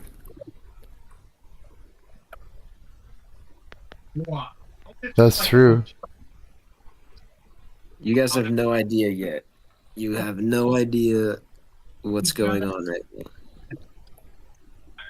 The island. Yo, Mark, I might be able to join that call in a couple of minutes. I'm going to see if my mic works. If it does not, I'll just stay in the call and not talk. Okay, that sounds good, dude. Yeah, that would be good to get you in here. Right on, Wait, that's who- Samuel. Samuel. He's in the chat right now. Samuel is is out at war. Actor bros, yo! And Ripley on it. And so I thought it'd be nice to give her the Doesn't matter way. so that she has a maid account. Or I may have made a mistake. Oh my gosh, my first extraction was Ripley. All right, here you go. Here you go. Here you go. I put it in there. No. You just put it in Wait, how did it not? because you dropped it, and so it just auto put it in. So we just did all of this for nothing. I gotta go on like a call in a few minutes, but I can stay around for a little bit. Okay. Right. So she Okay, hang on with I controls. may have made a mistake. Oh my gosh, my We should do it. Welcome everybody. Today we're gonna reveal just and search history. Okay, I'm not doing all that. because you just auto put it in. So we just did all So- of this for nothing. I can hear Finally got I hear a TV in the background. That's my little brother. Oh, is it? right. I'm like, what's he watching? Fortnite videos. He obsessed with Fortnite. Oh, really? Is that what that is? Yeah. Oh, okay. I thought it was a TV. Who watches TV anymore? It's more like YouTube. Unless I watch TV, if I watch like I don't know, porn or something, I guess. Yeah? Corn. That's a great band. every time I hear Corn, I think of the band. Any, Yeah. mini, mighty, mo. Petra, Figa, on its tongue. If it, dollar, let it go. Any, mini, mighty, mo. Oh shit! It's my brother's crush. I haven't heard that since I was a kid, and it was like the eeny meeny miny mo. Any, mini, mighty, mo. Petra, Figa, on its tongue. If it holler, let it go. If we mean it. Okay, I'm not doing all that. Well, dude, you want to hear something crazy? Is that okay? Because like my grandmother, you know, like that was a long time ago. She was like, because I'm 55, which means she was old. So that means that she was from way back in the day, and she taught it to us kids with instead of like the catch a blank by the toe, it was catch a n-word by the toe. That's what it originally was. I'm just like, what? Yeah, I didn't know that until until later. I was just like, oh, hey, that's that word. I'm like, that's not good. I was just like, holy shit. Should I spell it? Nah. Should I? Go ahead. You can Should spell I? it. Holy It won't smoke. be. I don't want to get you taken down. Would it be? Would you like? Would it show on the screen on your screen? Like if you just like wrote it out. Well, maybe you can get away with it because you're already black. So. Bro. Like I meant, like dude, like everything that I'm typing, can your stream see it or nah? Because I don't want to get you taken down. Oh, it's like on my in my chat. Yeah, like can your chat see the my screen when I'm typing, or they can't? Oh, the chat will only see what you type into the chat. Does that make sense?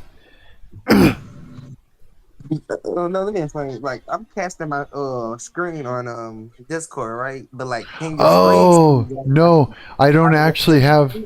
No, I don't actually have the Discord on the stream. Yeah, Okay, good. just We the only hear audio. audio. Yeah, just the Okay, audio. good. Okay, Here. everybody. So, okay, yeah. No. Okay, hang on. Let me try. Let me just fix this. Wait a minute. If I search this, Ronnie Spector. Okay, there's no porn of her. I don't know why there would be porn of her. Tech is funny, hey. Why they mention a drag queen with Ronnie Spector? What they trying to say? She was supporting them. Okay, I support them too. No, you don't. Shut up. Look how beautiful she was at 18, and I'm 18. Imagine this was a girl. Imagine she was 18 like today around me, like in person with me. Let me tell she was black.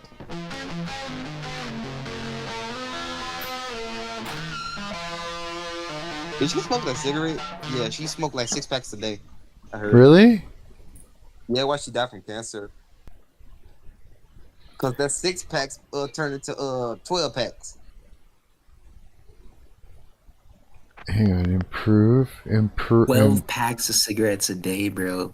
I can't imagine. Your life will sound like this. Can you hear my dog? A little bit. Yo, Mark, what some girls' name is? What they call them? Filipinos? What's that? You said a Filipino girl? Let's see. Did I? You said you like Filipinos. Oh, I do. I do. It's yeah. I was telling you I've never dated a Like Filipino lady boys, girl, Mark? but I wanted to. Yeah.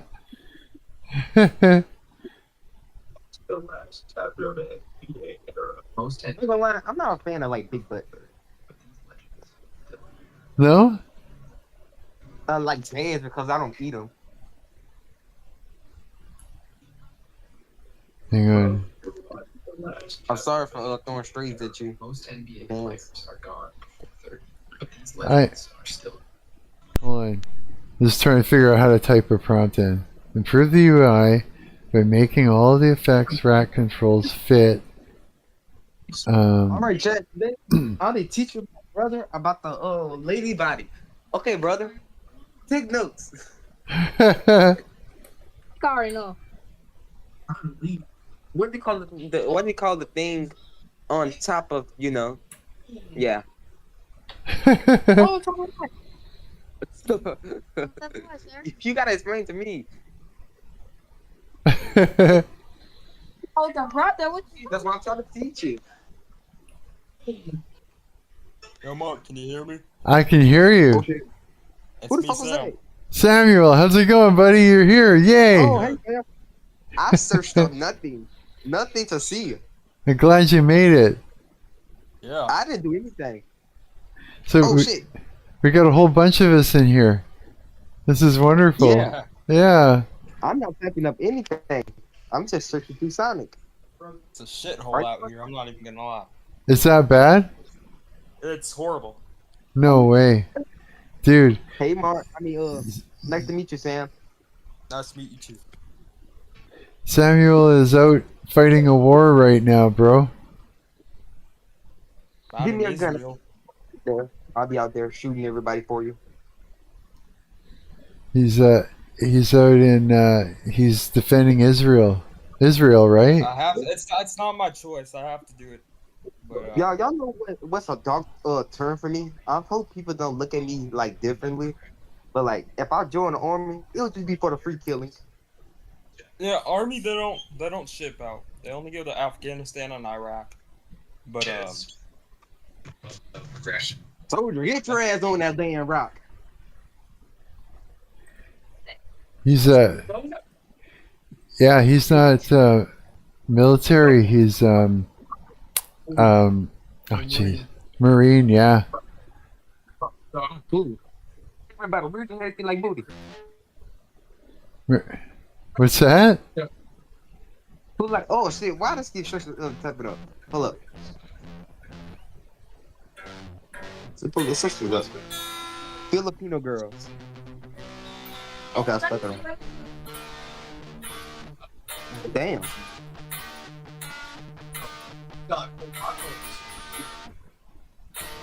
Okay, Mark. I see the appeal.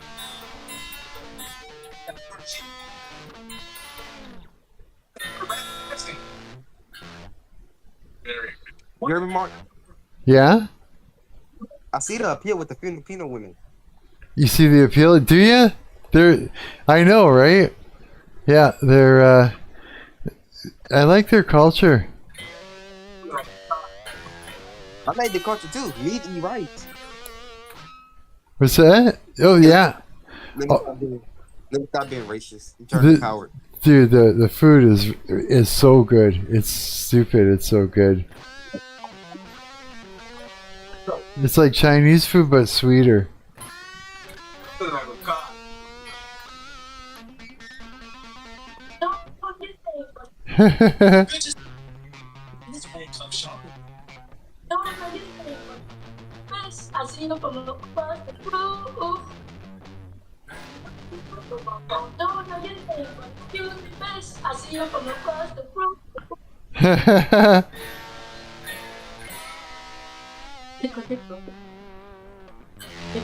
This is my uncle, by the way, with a filter. Really? I did him dirty. Wow, this is crazy, this guitar thing I'm making. It's actually working. What's the guitar thing? It's a, Would y'all it's ease or not? it's basically, Why you did not make MREs, bro? It sucks. Disgusting. basically Ease is good. it's an online MREs, amplifier. So Using it's it for like, 8 years. Oh, that's disgusting. Do I got a chance in the military? Or a Marine? You got a chance? Yeah, Can you do 15 pull-ups? I feel. You'll fail? I can't oh do yeah, me too. Can't do one. one. My brother said he did 10, so you can draft him. You can take him. If you want to join the Marines, you have to do 30. Whoa. Army's 15. You have to do 30, and then you got to do a 5-mile run in 30 minutes. Oh. 30 is minimum. Wow. Oh wow. But don't like one of the 10s you gotta get like tased or something, a shot. Yep, that's if you're gonna be an 031. You gotta get tased? Really? Yep, yep. That's for the big guns. You gotta get tased. I got tased. Did it hurt? Marc's talking, did it work? Yes, it did. No, I said, did it hurt? Oh, did it hurt? Yeah. Holy shit. I bet it took like a minute. No tears were shed. And then you gotta do pepper spray. That shit hurts my eyes. Oh my. Oh my okay, god. yeah. That's not training, that's just torture. Murder. Kiss me as a baby. I gotta pee. I'll keep going, guys. I'll be right back. There's no mayo for the hot dog, like at least mayo packet or something. I'm like, what the? I gotta choose between mustard. Let's do these AI videos. Love mayo. Videos, expect that. Yo, Pete, you here? Yeah, it's weird. I mean, I'm 18. If somebody come to my door and drafted me to the army, I'm running. You're running. It's illegal to do that. You can get sentenced up to 5 years in prison. But I'm skinny. I wouldn't even last a day. I was skinny and now I'm fucking jacked. So it's all right. We'll fix you up. Look what you have to go through. Look what you have to go through. You have to get pepper spray to your eyes. 7 You months have to of get training. 7 months of training. That's boot camp. It's a shit hole. If you don't mind me asking, how old are you? If you don't mind me asking. 20, 30. You never. I'm not telling you, bro. Yeah, you have to tell me.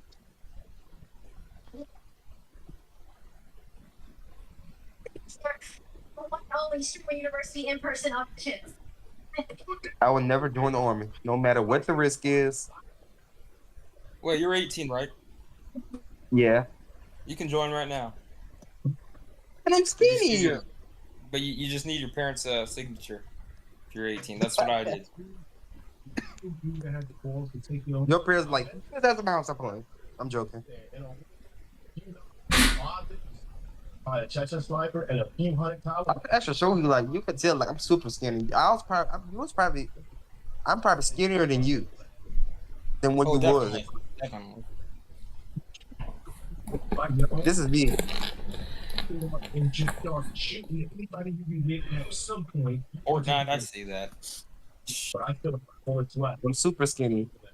They got to the point where it's like, hey, we got to go hands on, and we're gonna get captured. I'd rather I'm so skinny that the pigeons throw bread at me. Can you pull 200 pounds on your body? That's what military equipment is. That's 200 pounds. crazy. My uncle challenged me to lift them, and I lift them up with ease, though. He's like 140. 200 pounds you gotta run around 200 with? pounds of equipment on. It's, That's it's insane. that's more than I Now wait. imagine doing that. Imagine doing that and rut sacking 10 miles. That's what you gotta do. It sucks. Wow. Yeah. They If somebody so pepper spray me, I'm kicking the fuck out of him. Or biting him. you must feel like you're moving furniture all over you all the time. I'm used to it, but around in Afghanistan. yeah. Wow. Samuel, like before, wait, let's see, like before you had to go through the Marine training, you still had to do the time at boot camp, right? Oh yeah. Like the- Oh yeah. Oh yeah. Holy fuck. How is the drill sergeant like actually an asshole, or people just over exaggerate? Great. Oh, there you have to act like an asshole. They gotta toughen you up. They're not allowed to punch you, but they're allowed to slap you as much as they want. I've been slapped multiple times. Really? Now I'm a higher rank than them. So, yeah. Oh wow, slap. Yeah, I got to slap back, buddy.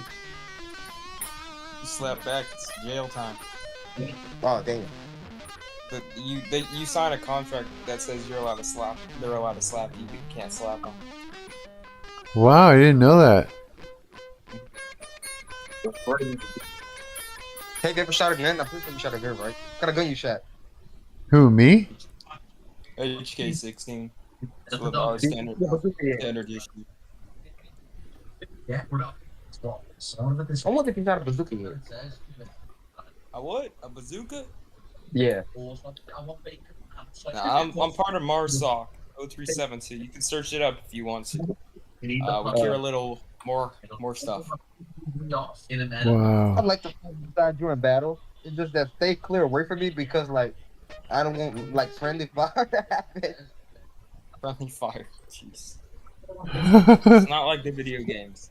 You'll probably have to be like 80 feet away from me. I think I sounds- should probably do good. Huh? I'm more of like I'm not like a straight on action guy. I'm more of a stealth kind of guy. Else, well, you don't do that. You rush. Oh yeah, I'm dead. As a Marine, we call them fleet Marines. We fleet first. Wow. But I can shoot like actually fast. I mean, I grew up in the hood, so. Have you shot a gun? Have I shot a gun? Yeah. One of the big ones. I think it was a Glock. I don't know what Glock it was. Glock, It was so more- 9mm, that's nothing. Yeah, you can shoot fast with that. Try shooting 7.62, 7.56.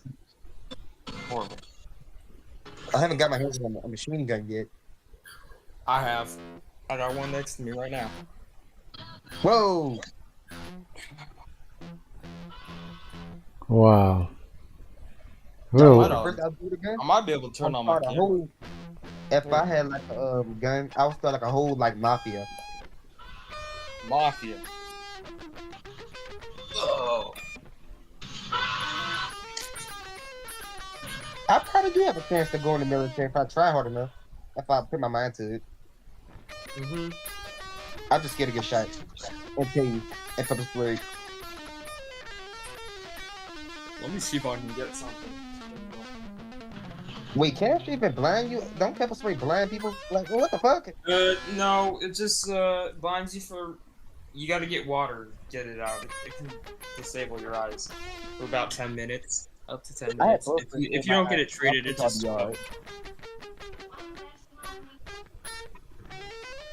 Hey, you know what? The heaviest thing I lifted was about 140, and I did that like without even trying, without even like struggling or straining.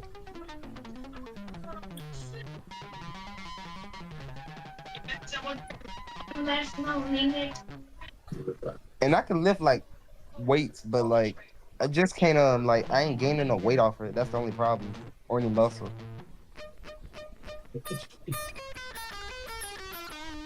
And Samuel, and I'm pretty sure, yeah, I don't think skinny guys would last long in the army.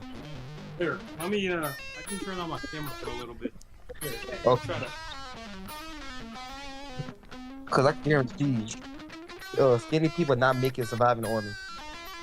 I'm at a hotel right now. Okay. What you think, Samuel? Like, those- any people that you know in the army? I mean, the Marines. Like, Do I know what?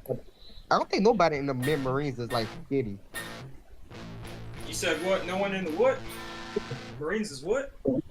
I say I don't think nobody in the Marines are like skinny or scrawny or nothing. Oh hell no. Hey, you know what? Pull the trigger. I think I'll be more of a military, not a fucking Marine. Here, I can get my standard issue gun right now. Hold up, let me get it out of the case. Is that go? I'm good at like knife duel or duel.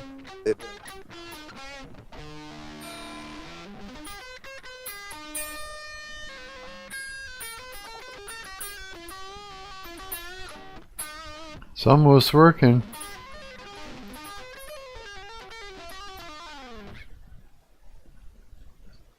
You still got a bit of delay. Put a bunch of delay.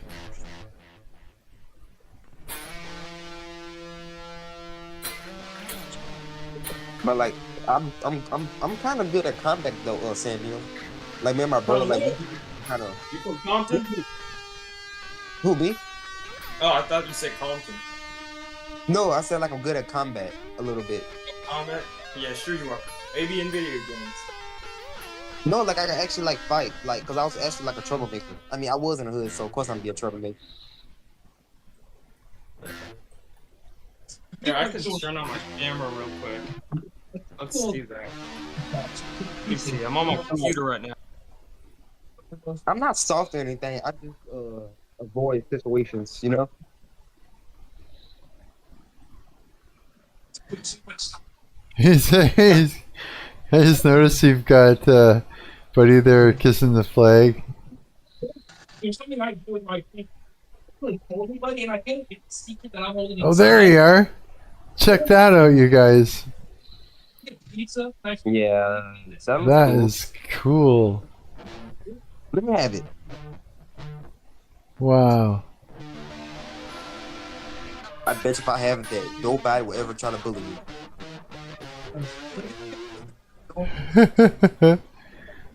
Very nervous right now. Oh, Samuel, do you have like any grenades? I want a grenade. Or everybody loves pizza. A typical dipping sauce you put your pizza in is ranch, correct? Not for me, but for most people on the. But it's normal. Like, you don't look at people cook, right? When they say I like ranch on my pizza. I agree that people with put pineapple on their pizza or put too much toppings on pizza belong in federal prison, right? Don't. Right? You have a shotgun? Inside that I want to share with the people, and share with you. Whenever you get a pizza, nice pepperoni pizza, especially if they go through the pepperoni pizza, you ever got honey and you drizzle honey for your pizza? Oh my Yo, Marc, Yeah? gosh. you have a shotgun? No. No, never. Have you ever a shotgun? What's that? Oh, X and Bands did have a shooter game. Everybody loves Oh, yeah. Yeah, I've shot a gun, bro. Ooh, look, there's these guys that keep messing with me on this block. Can you just show them that you mean business? What'd you say, bro? These guys was messing with me like on my street. So can you like go down there and show them? Show them what's up. Yeah, bro. I need some advice. Like, if I ever want to like join the military, like, what would be the most important things to do? What are the most? Stay active, stay fit. Make sure you're not skinny as fuck. Too skinny. I have compassion, Kim. Eat healthy. Eat your carrots. Eat your broccoli. I feel like it's a very normal natural thing. Don't eat crappy food. Yeah, I'm too skinny. I would never survive in the army. Make sure you know how to swim. The swim test is the hardest one. You don't need to do any of that, bro. This guy is lying to you. You just need to like buy a suit on Amazon with camouflage, and you get like discounts at restaurants. I'll buy a muscle suit. One of those ones that look like just fake muscles. Don't ever just ever see the light of day. I'd rather have I'll just stick to game banging. what? Something Gang banging. something inside that I want to share with the people and share with you. What get a pizza, nice pepperoni pizza, especially if this tastes real good with the pepperoni pizza. You ever had Who is watching fucking shit in the background? That's One one fucker. Yeah. Just Bro, turn that off or go somewhere else. I ain't telling my brother. I ain't telling my brother fuck off. Bro, tell him right now. Little bro, fuck off. Eat some ass. Grow up. The only option, Justin.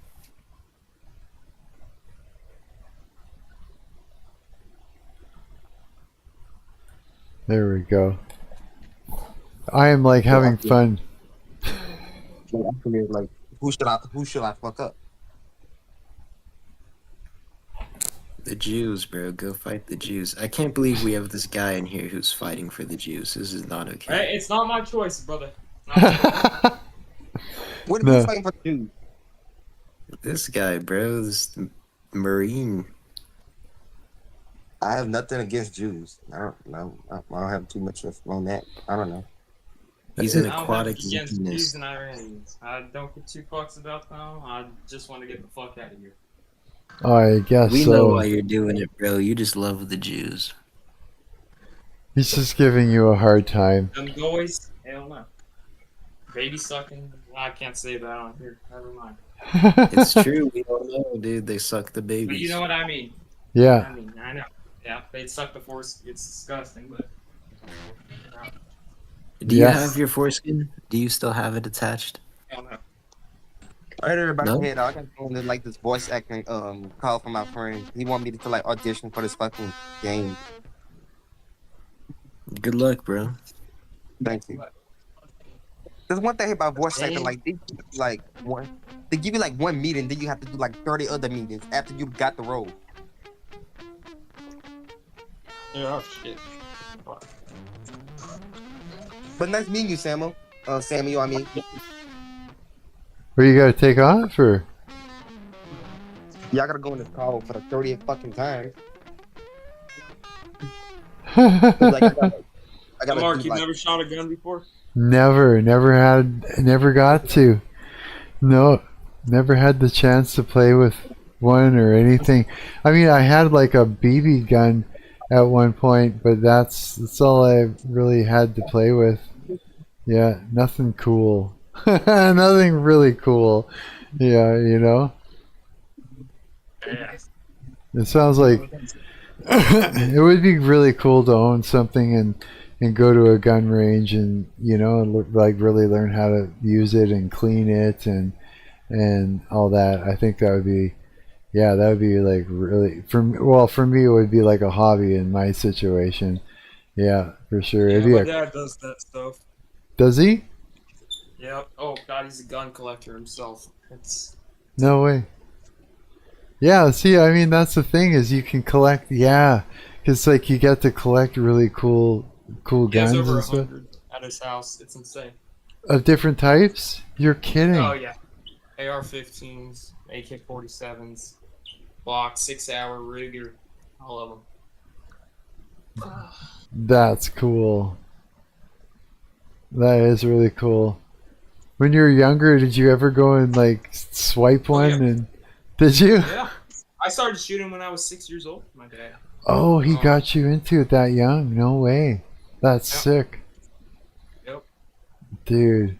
It's like you. Like for me, it was guitar back that long ago. That's what I got into first. Like I was And my dad 7. does. My dad plays electric guitar, so. Does he it's a really? Stratocaster or something, whatever. Yeah. It's not Stratocaster. crazy. Yeah. He has a couple of those, and then he has a replica of Eddie Van Halen's guitar. whatever Does that he? one is. Oh, I'm jealous, dude. That's so crazy that you said that. Okay, I love Strats. I've got a Fender Strat. That's what I play mostly, and mine's a cheaper version. It's a Squire. It's like that model. I don't have any just really expensive Strats, but I really loved Eddie Van Halen. Like he's like really influenced me to modify my guitars and rewire my guitars and experiment with that. But I've always wanted like an Eddie Van Halen replica. I one day I'm gonna buy one. One day, yeah. I think that's exciting. Gotta get in my pajamas. Had a long day tomorrow. Yeah. I hope you can actually get some sleep. That's great, dude. Yeah. That would be good. Yeah, it must be tough trying to crash while you're out there with everything going off. Bombs and whatnot. It's actually quiet where I am right now. Yeah? I'm at it's by Tel Aviv. It's a military base down there. It's a U.S. military base. It's only been there for about a year now. Oh, no way. Ever since- I didn't know ever they... since but, I didn't even know that they built a base there. Trump's, they got bases all around the world. Really? We got So them in Germany, Japan, Hawaii. Hawaii is part of the U.S. got Oh. Canada. There's some in Canada. That's... Everywhere. So that's how they're able to make all that fly when it's time and they're in need. Mm-hmm. That's... Trump's planning to have a strike on Iran tonight. So Really? a big one. Wait, It's is on that like their, public knowledge? Is that up? Yeah. Mm-hmm. Yeah. We need to bet on Poly Market on that shit. But there is a plan to strike tonight on a big nuclear base in Iran. Oh, dude. Wow. That's really... I'm like... I can't believe I'm saying it. That sounds exciting. It's like, you know what I mean? Like, from your perspective, it'd be like, oh boy, going in, it's I'm just action. a ground dude, so if they start fucking coming at us, I have to shoot. Really, eh? That's where what you're up to. Or that's where they're putting you? Wow. Yeah, that's interesting. It's like something that, you know, I don't have... I've never had anybody in the situation that you're in to talk to about this kind of stuff. It's like 1,000. I don't talk about it. Like, I don't talk about the places I've been to. No? For privacy reasons, but Right. yeah. Yeah, exactly, yeah. I'm surprised that you're able to even say what you can. I could say this stuff. I could say Iran's getting bombed tonight. They're still getting bombed right now. They're bombing Really? Israel and Tel Aviv. Wow. They're just letting them have it.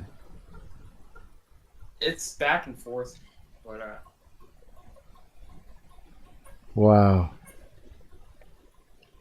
It's just so wild, dude. Yeah, it's like it's a world I've never been exposed to, and all I've got is some limerence when it comes to, you know, imagining it. yeah, he's only bombing them if they don't sign the peace deal. But Really? it's due tonight, a peace deal of Israel and Iran.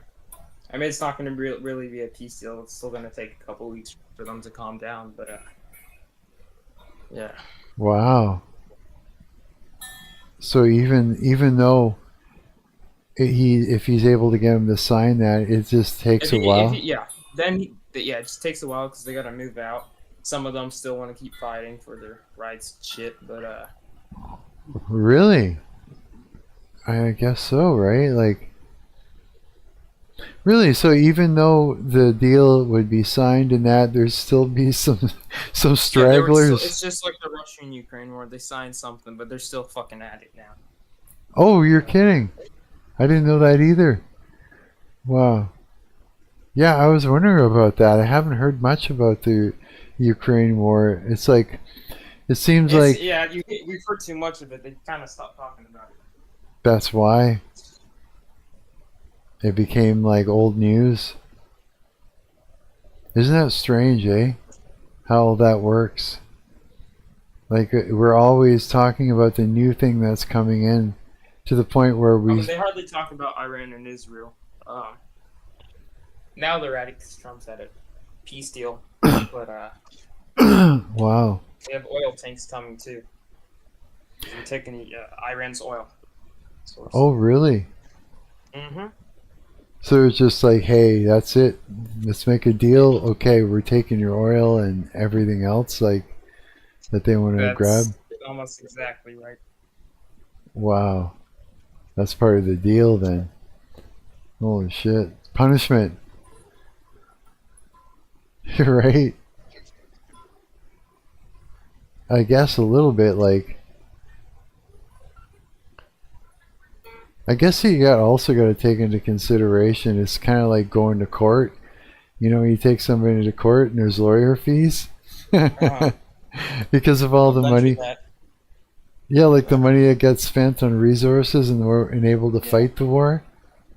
Mm-hmm. You got to recoup. Yeah. Maybe. I don't know. That's just a thought. I could be like completely way off with that. But I'm imagining. It's like, yeah, you're paying our lawyer fees, so we're taking your oil, but not lawyer. All right. I'm just hoping I don't have to pull the trigger. I hate doing that. Do you? Ugh. Yeah. Oh. Dude, when I was in Iraq, it was tough. It was, eh? Our squad got attacked by we call them hobbies, but that's what they call them. But a terrorist organization killed 3 of our guys. Ugh, it's horrible. Fuck, that is terrible, dude. That is probably like the worst thing, is to be in a position like that where you're actually having to, you know, like shoot somebody.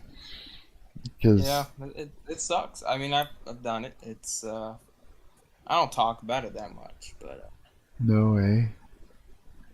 Well, yeah, it's gonna be playing on a lot of things, you know, psychologically, like a lot of things, just because we're human, right? And just always remember, you know, it's situational, and you know, it is just all part of the bigger picture, where, you know, you're out there with good intentions for the bigger picture, and it's like and that's it has to do with, like, it has a lot to do with what's the word, maintaining life, period. You know what I mean? It's like you're saving lives. You're saving lives, and you got to remember that. You're also saving them, but you're killing them too. So. That too, yeah. But it's like the intentions, right?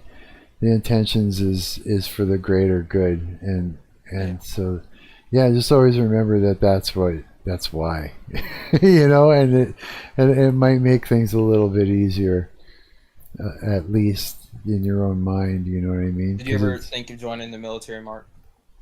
Oh, at one point I did when I was like 25. Yeah. When I was 25, I thought about it. I was just kind of like... Good benefits. Very good benefits. Yeah? Really, eh? Yeah, like my father was in the military. I was telling you, he used to work on tanks and helicopters out there, right? Mhm. And yeah, like they had. Was it the U.S. Army, like U.S. military, or Canadian? I think pretty sure it was Canadian, yeah, because we were all from here. But he ended up there was like a flash fire or something. I guess there was like some vapor, in the air inside the tank, and somebody slipped with their wrench, and he ended up in the hospital for a little while. Luckily, he was okay. Couldn't grow a proper beard after that, but he was fine. But after the military, he was chief engineer at Midwest Helicopters, and he used to work on, like, the forest fires and stuff like that. He'd be out there, out in the bush. He said during the day he'd fish, and then at night he'd basically, like, helicopters would come in and he'd dismantle the entire engine, clean it, all the parts, and put it all back together and get it ready for the next day. And he did that for a bunch of years, and then I think the Midwest Helicopters, like working in the city, came after that, and then he ended up in the very end. He was an airworthiness inspector here at the airport in Winnipeg. And that was his thing. Yeah, that's what he was an engineer, so I picked up a lot of that off of him and everything. But yeah, music ran in my family too, on both sides of my family, both him and my mom's brothers and stuff like that. It's always been there, and I ended up gravitating towards performing more than anything. I'm not really sure why. Do you ever have big crowds when performing, or? I have, yeah. I've had big and small. Yeah. It's an experience, yeah. But I mean, it's like I went to school for it, so I go into it in a very professional state of mind. So it doesn't, like, when you go to school for it and you look at it like as a professional musician, and you've got your head together when you go to work. It's a job, it's work, it's a professional state of mind, which means that you don't start getting egotistical. You don't psychologically put yourself on a platform. You know that the audience member is exactly, it could be higher up in the social hierarchy than you are even, It's like, you keep your head together, right? If you have someone in the band that isn't like that, is acting like Jim Morrison, you got a problem. Yeah, for sure. But you don't let it go to your head in a, like, I'm a rock star kind of way. You know what I mean? Yeah. Mm-hmm. So, but yeah, it's an experience. Like, it really is. I got lots of stories about it. Like, lots of stories. I got a lot of insight about the experience from I guess, a metaphysical perspective. You know what I mean? Yeah. Oh yeah, there's lots going on there. Yeah. Lots of weird things happen when it comes to the music industry. There's a lot of creeps in the music industry. There is a whole satanic thing to it. There is energy that can be harvested and used in rituals when you're performing. Absolutely. I've talked about that before with you guys, I think. Yeah. The creeps suck.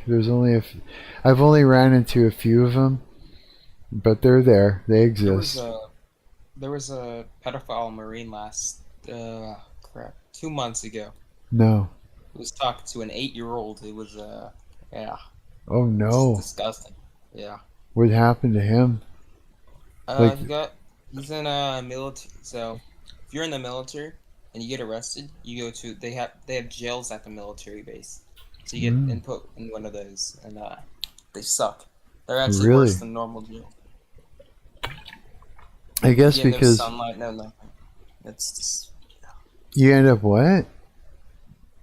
he was a pedophile. He was talking to an 8-year-old girl on Discord. Oh shit! No, I mean like Some other site. when they put you in jail The out military there. jails. Yeah, so there's no sunlight in there. You can't see the sun. I've actually seen what's inside of one. One of my buddies, he works in one. No. So, yeah. Does that mean like they're in the dark? The dark? Oh yeah, they're in the dark. Yeah. So They they get don't have. sunlight like once every 2 weeks, once a week. Wow. It depends on their behavior.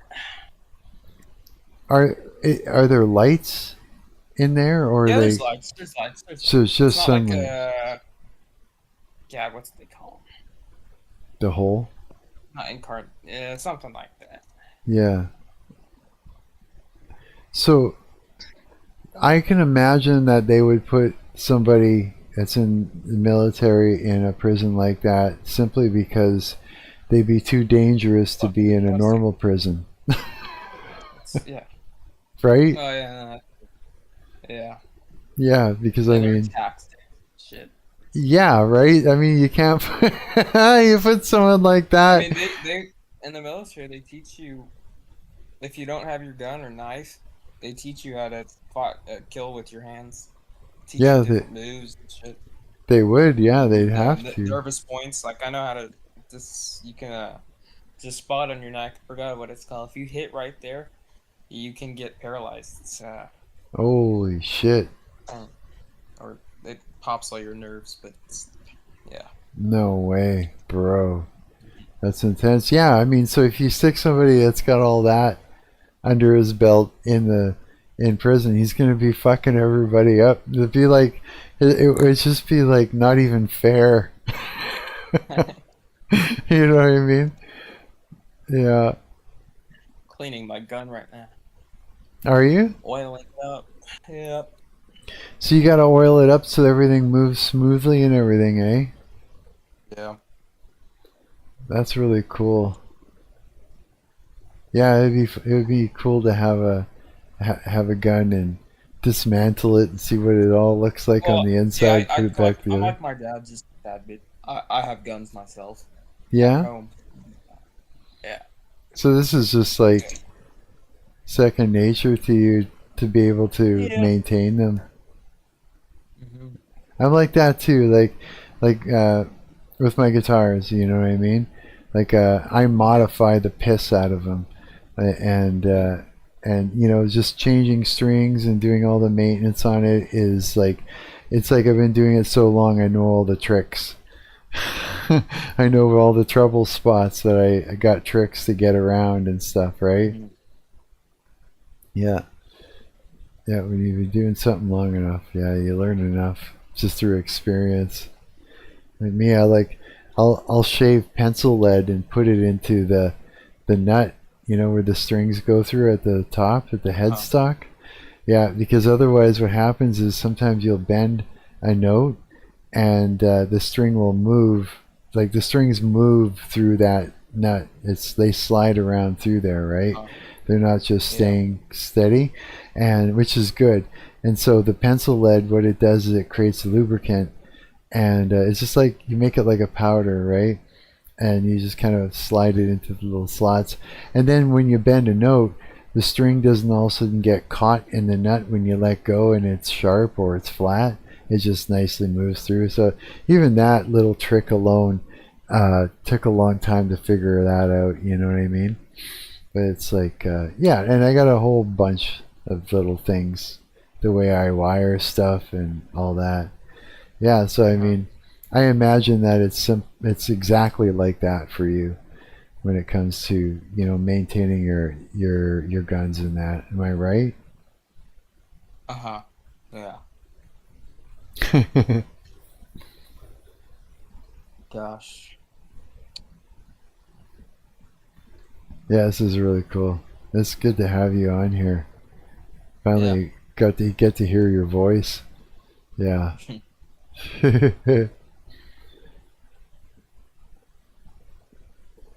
I'm just waiting for They this. always make fun of me, all my buddies. I got a young voice. I sound very young with my voice. Hey, you do actually. Yeah, I do, and I get made fun of it too from my buddies. They It's funny. they give you a hard time about it? No way. We're just friends. We're all friends. We Yeah. all laugh at it. But, Oh, you're just like rubbing each other and that. Oh, I know what you mean. Yeah. There's always something that we can razz each other about. Yeah, that's cool. How old are you again? I'm 30. It sounds weird, but yeah. Yeah, you do sound young for 30, but you know what though? 30 isn't that old. It really isn't. No. Like I mean, like you think it is, but when you get to my age and you look back at 30 and you understand why people will say, "Oh, you're just young, you're just a kid," and all that when you're in, when you know you're 30, right? It's like it makes sense then. Kind of like when you're 18.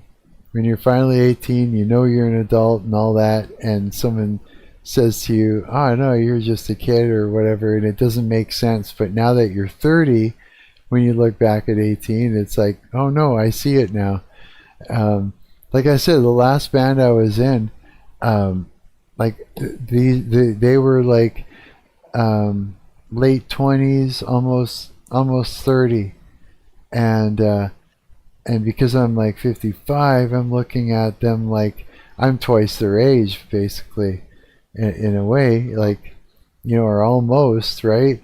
I've lived their lives twice, almost, and when I look at them, they seem like they look, to me, it's like they look like they're 17 or 18 years old in comparison. Yeah, it's a weird thing, but here's the other thing though too I notice is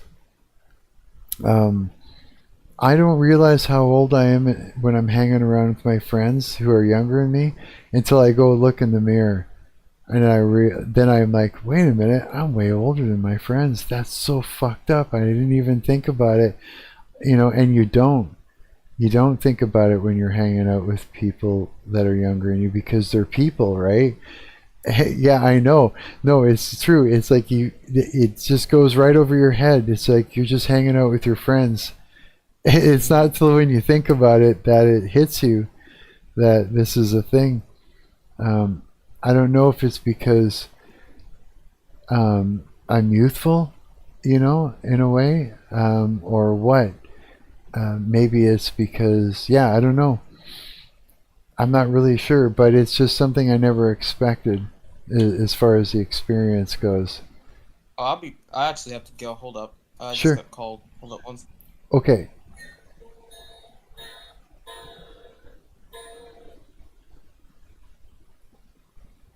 What's up, Marc? Yeah? What's up, Marc? You should go to heaven. I will. I'm in the middle of getting this to vibe code right now. I'm just waiting for it. Oh. Yeah. It's saying checking for leftover references to remove. Improved latency by bypassing the gate by default. Physically skipping the inactive effects individually.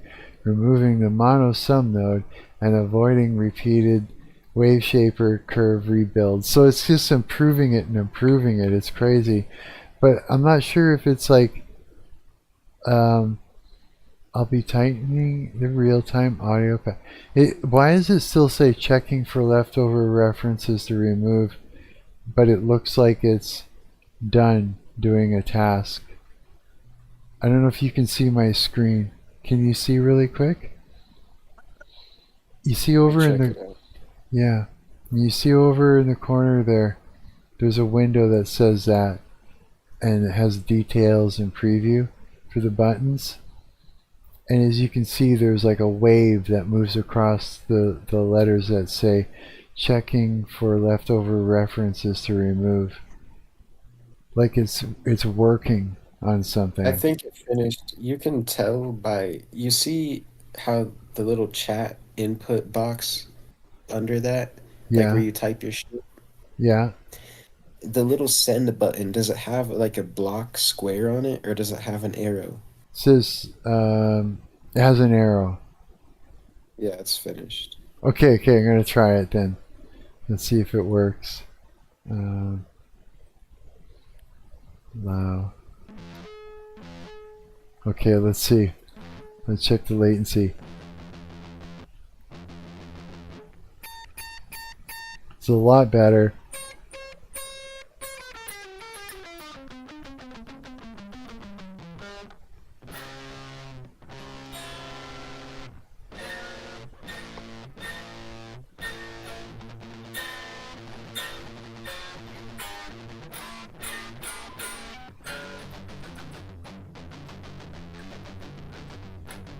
Oh, it's fucking me up.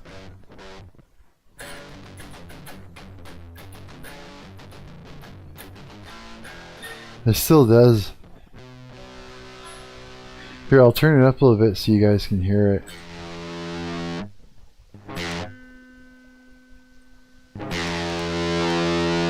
Bring it right up. And crank it up and just see.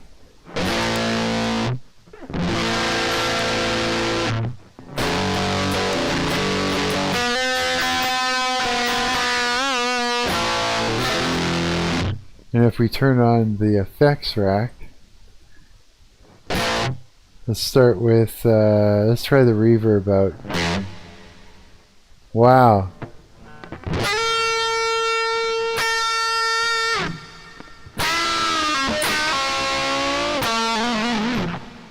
Wow. Okay, reverb sounds amazing. Let's try the delay. Wow, so it could be like, oh no. What did it do? Go turn the power back on. Are you still there? Yeah. Okay, good. Let me try that again. Okay, let's try this delay out. Wow.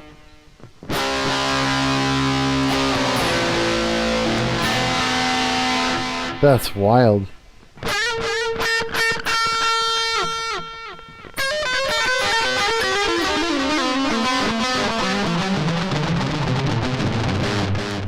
Holy shit. Okay, that's the delay.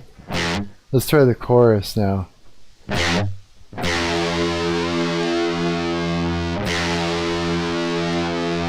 Maybe try that much.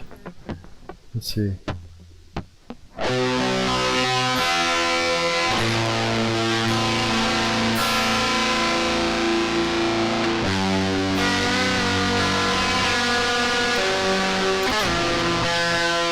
Let's add some more chorus. Oh wow.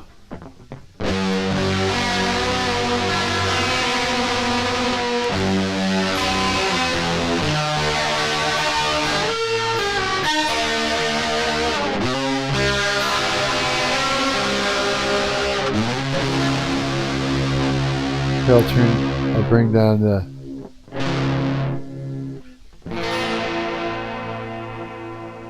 wow.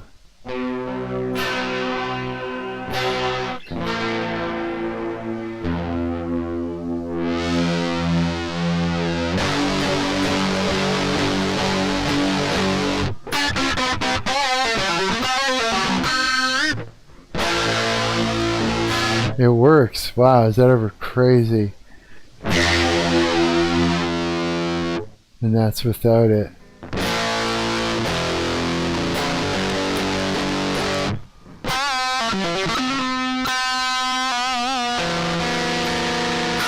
Holy shit, this is actually sounds really good. It's stupid how...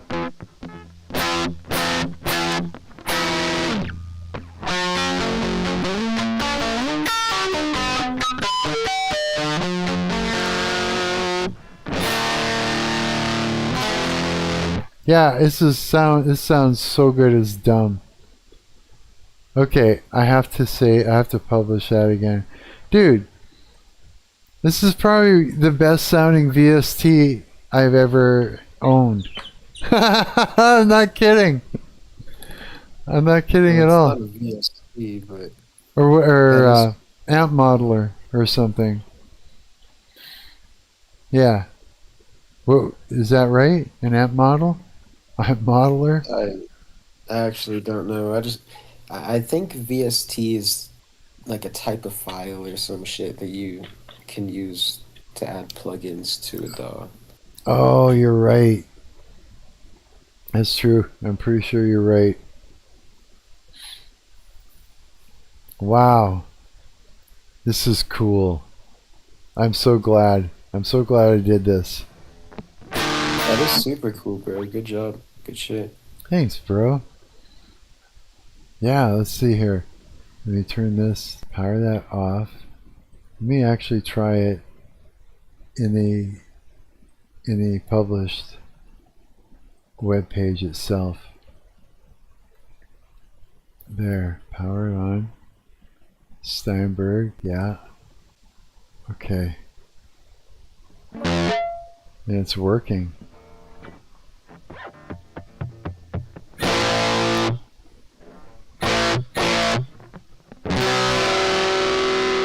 Yeah, that's crazy.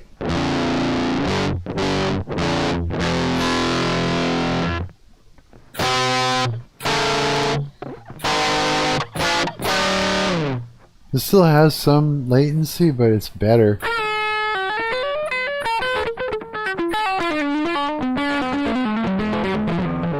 Like I can always go back and work on it some more even. Here, let's crank up the distortion a bit more.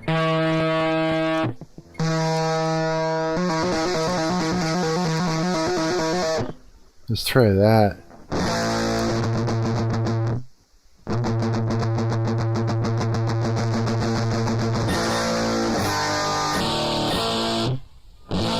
It works.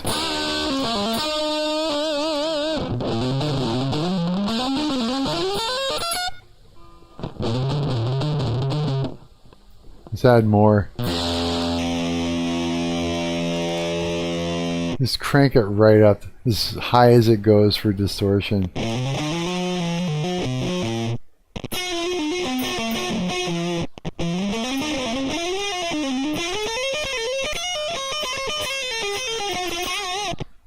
It's like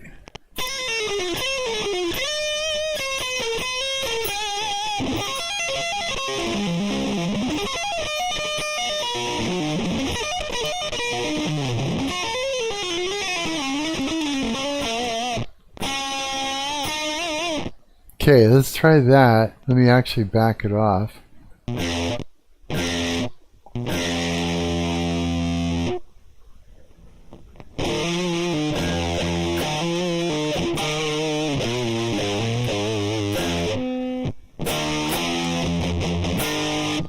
Still got some sort of a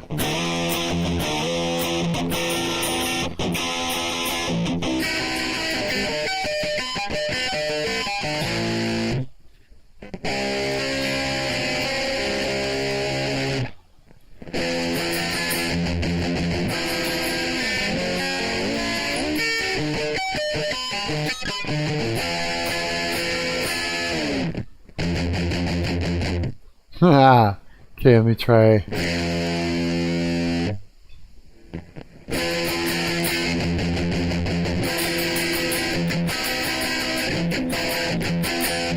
Wow.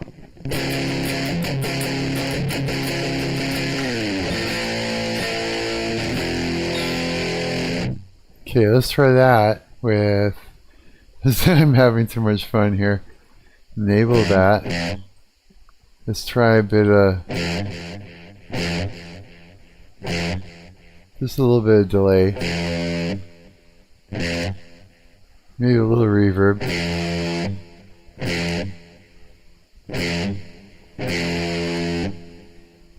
Now let's add a little chorus. It's a little bit of everything.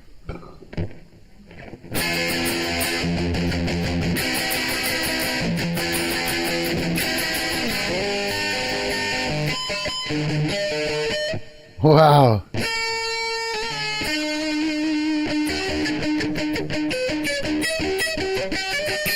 Ha ha.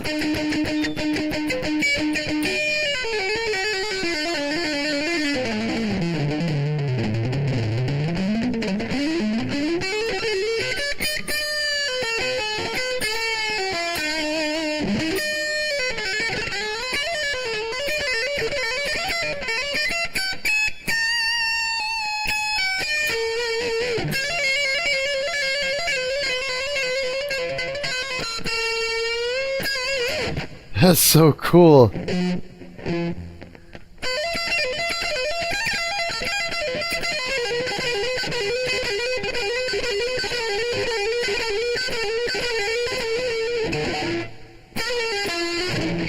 Haha.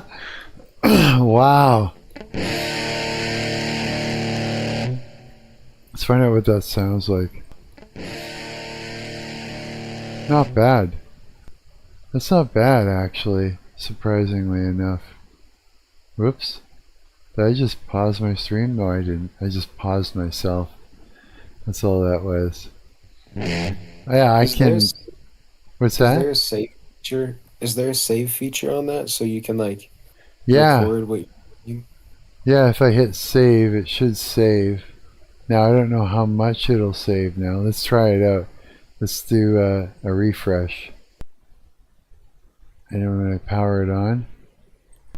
Do you have authentication, or is it just saving? It just saved it. That's it. Just saved. Look at that. You don't have accounts though. What's that? Is there authentication? Like, is there a way to sign in? No. No. Okay. It's just whatever the last person saved when they use it, I guess. Oh, that's fucking funny. I Well, mean, it's tracking your browser. It's using your browser to. oh. Okay, that makes sense. You're at your computer right now. Let me, hang on. Wait. Hold it. Come on, Mark. Copy. Okay, I'm going to pop in the link into Discord. General. Let's go over to...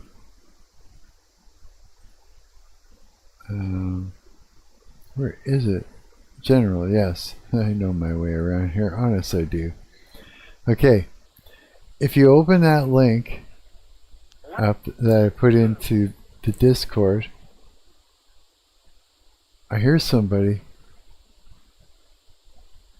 That's you, right? Okay. So if you open that link in that's there in your Discord, and you go to the amp and you see that the volume is cranked all the way to the top, and that this little enable on the effects is on, then it's probably saving it.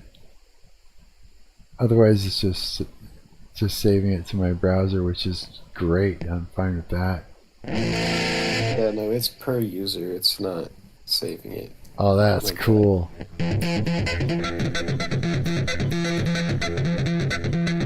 But that's gonna probably disappear at some point. You should add authentication to the site. Oh yeah? Okay. So what do I say? Add authentication? Yeah, tell it to add email authentication. Email auth and add save bank so that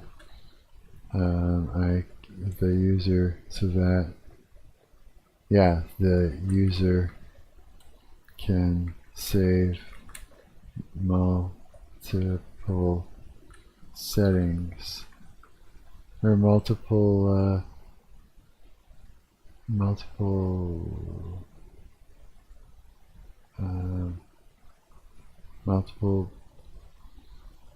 settings /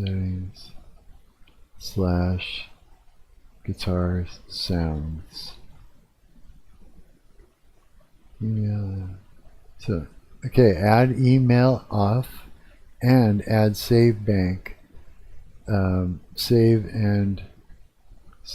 / load guitar sounds bank so that the user can save multiple settings / guitar sounds and save load multiple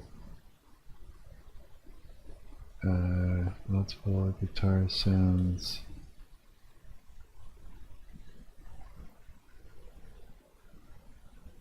Yeah, I think that makes sense. Guitar. So, let's see here. Guitar sounds. Add email authentication. And add save load guitar sounds bank so that the user can save load multiple guitar sounds that they create.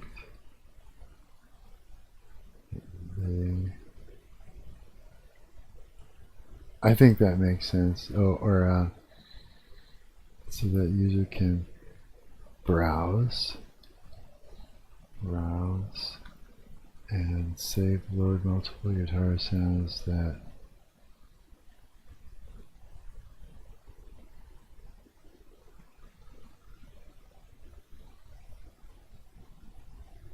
they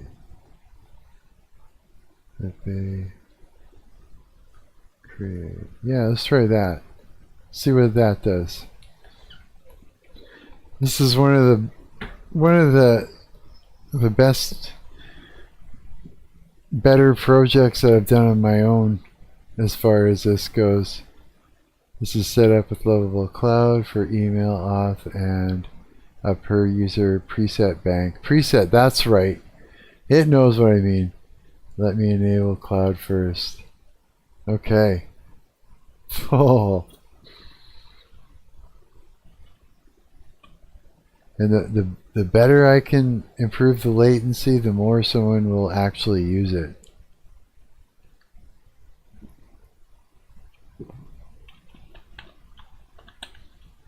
Because, dude, when you... Like, what I wanted to do is like download some that somebody had made. This type error, app encountered error, an error. I just let it go. It's still doing a thing. I wanted to use this type of thing, right? So that way I could actually play and you guys would be able to hear it, because I was having too much trouble before with the way I was doing it. And in order to do that, I would have had to install a whole bunch of software. And routing and everything. It looked like it was going to be a huge mess to do. So I mean, and it was deterring me. So that being said, to have something that you could just load up a web page and go is next level, as far as like being able to just start, just pull up a web page and start playing. There's no screwing around. There's nothing. It's just boom. It's working. You know what I mean? You don't have to install anything. Yeah, I'll be sharing this with my guitar player friends for sure. A Marc shawl. Jeez. Yeah, I like the way this is looking. Yeah, bro, that's dope. Very cool. I'm so glad you got me into this, bud. I am. You're my nerdy vibe coding buddy. Nerdy. We're both nerds, bro. When it comes to this kind of stuff, you, me, and Coward. Coward's a big nerd like we are. We're all nerds. I guess, bro. Sure, nerds in a good way. I went and seen my pastor yesterday. We went out and hung out for coffee and nerded out on the Bible and stuff like that. Yeah, that was fun. He's a nice guy. It was good because you know what's good talking to him is that everything I talk to you guys about is like not a lot of Christians, know, and they downplay it a lot, but he knows, and that just makes me feel not alone on all this. And then we get to nerd out on all the details, and that's how we treat it, eh? It's kind of cool, yeah. Okay, what's this say?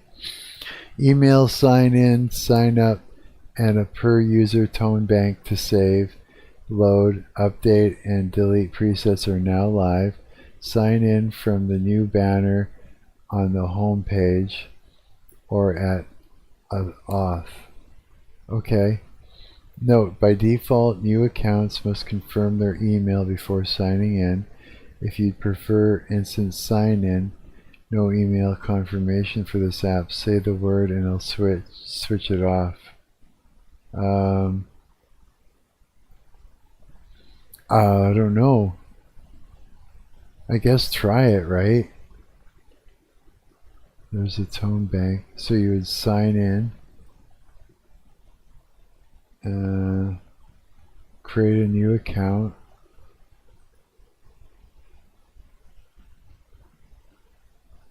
Create an account.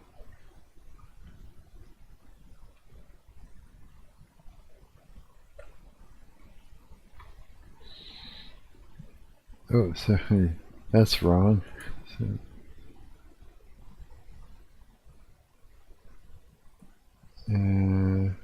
Yes.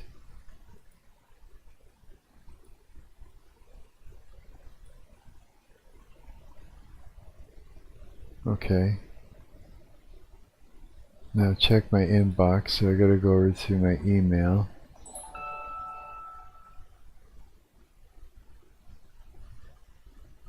Confirm my sign up. Do I have to do it from here? Let's see. Here, let me try it from this. How come I can't see my Gmail on here?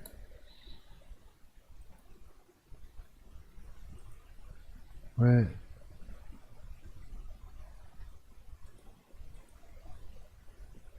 Shit, man.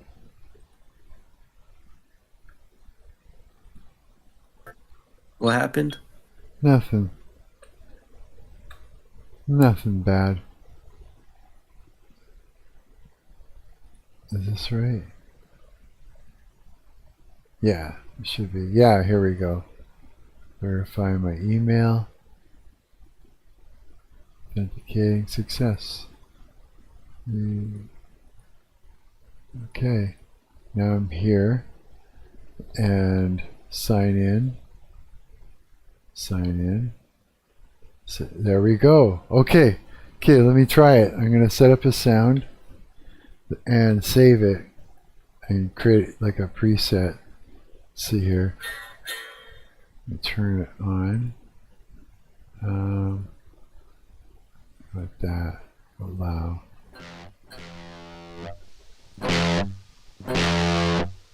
Okay.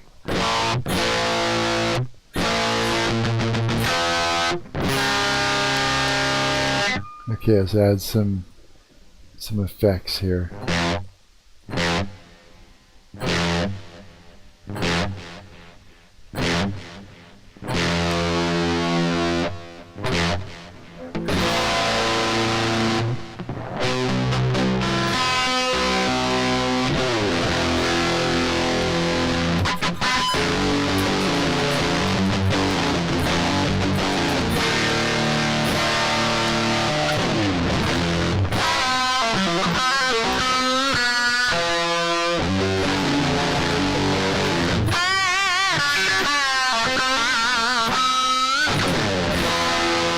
Okay, I'm gonna call it a name. Be like, hang on.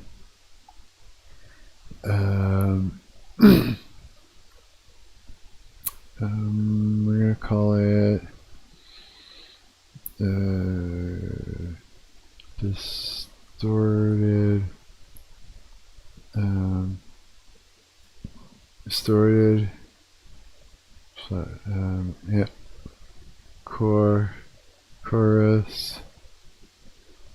Delay. And reverb.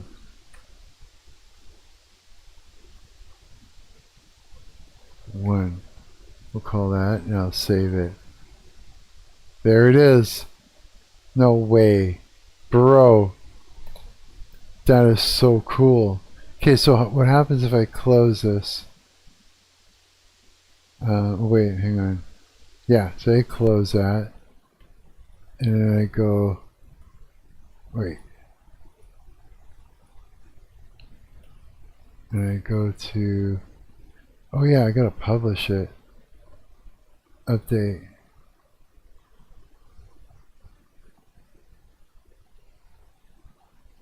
Okay, this is exciting, man. Because it fucking works. So what are you working on right now? I just added proximity voice chat to Heaven. Oh, did you really? Proximity voice chat. No way, bro. That's cool. Yeah. I wanted to, at one point, I was trying to do some shit where it was very similar, but it wasn't voice chat. This is before we had large language models. I was trying to create something where your what do you call it? Where if you were near somebody and they were hearing you talk while you were playing the game, it would like not somebody but a what do you call it? What's the word I'm looking for? Say if you had like a character, like an AI character in your game, like not AI like large language model, but just like your artificial intelligence, that either somebody that was like following you around that's supposed to be your pet or your whatever it is, you know, like someone that helps you in the game, like you've got AI that does that, or you've got AI that you're fighting, like that kind of AI, right? The basics. What I wanted to do is write a script that listened to your microphone for keywords and phrases, and then have like a bank of responses to it. So that way it would surprise the player of you, like, you know what I mean? All of a sudden your AI says some shit to you, right? Yeah, I thought that would be really cool. Oh fuck, is this gonna work?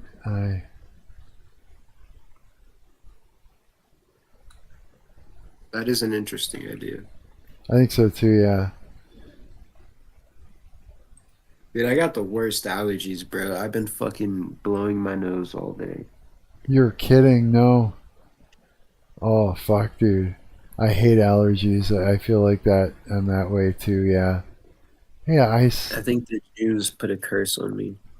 They did, eh? I bet you. I bet you it's true.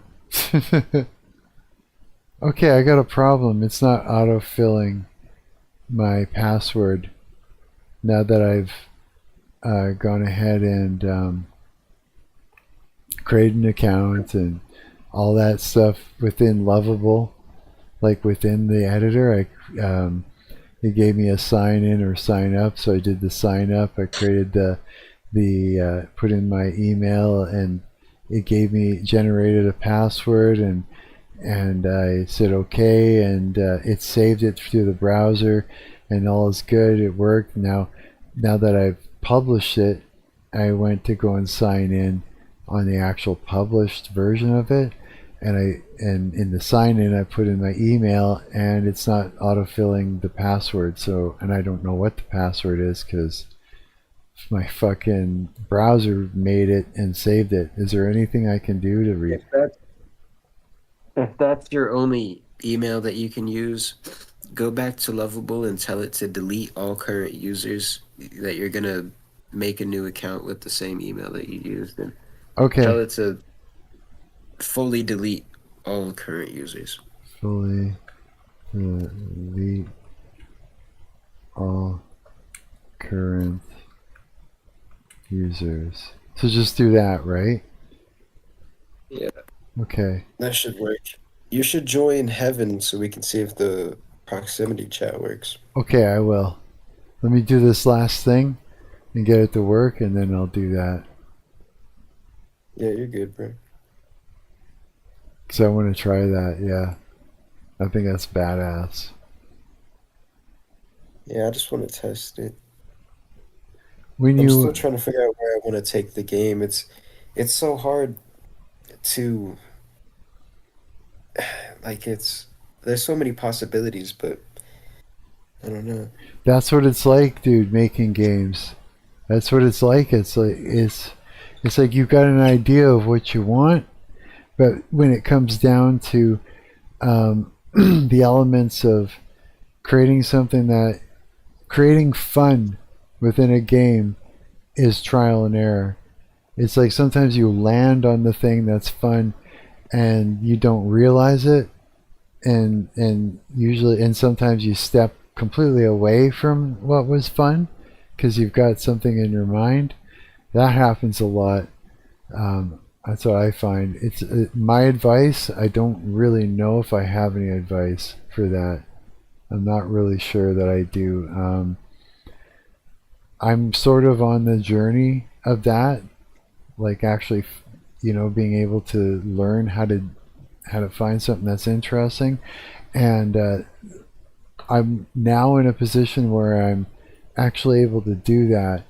But what I had to do was I had to first create all the game mechanics, a game loop that is repeatable, wash, rinse, and repeat, that was fun to begin with, and then it came down to building levels and arenas, I guess, in a way, for all this fighting and war with these robots to take place. And I find that every time I build a level, there's something that's interesting about it, something that's fun about it, but I don't know until I've creatively kind of built something out of my mind, right? And then it's like, oh, I like that. That I didn't even expect that little corridor to be so interesting. And then you kind of have to analyze it and go, what was so fun about that? And if you can pinpoint it, then you can repeat it. Yeah. But that's something as game developers we have a lot of trouble doing, is literally that. Yeah. Everything else is technical. You know what I mean? Here, I'm going to try this now. Paste and go. And I'll sign up, make a new account. So I'll sign in. Create a new one. Create an account. Okay.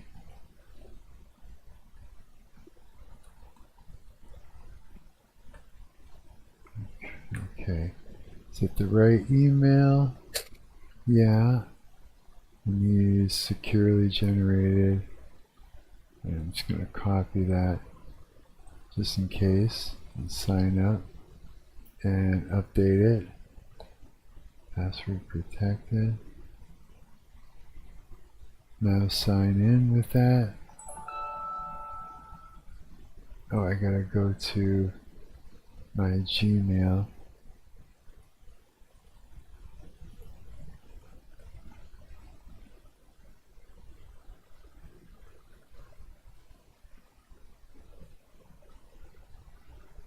And then confirm it.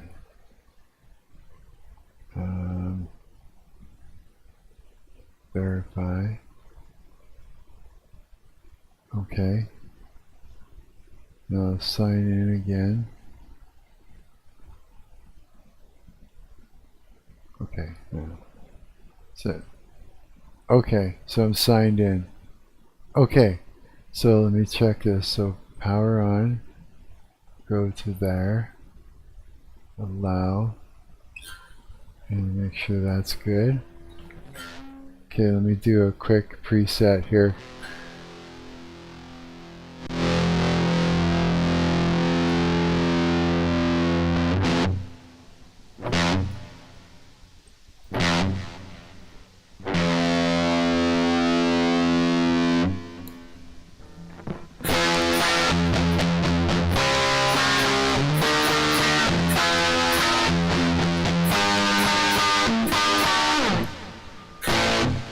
Okay, we'll call this distortion and all effects. It's sound 1. We'll call guitar sound 1 and then save it. Insert or update on table presets violates foreign key constraints? What?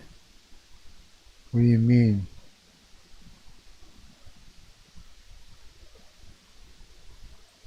What? Distortion.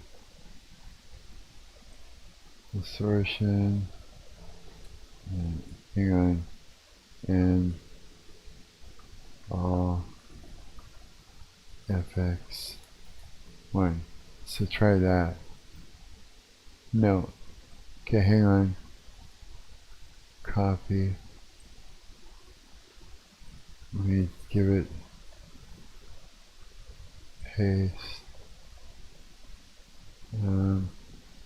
Error.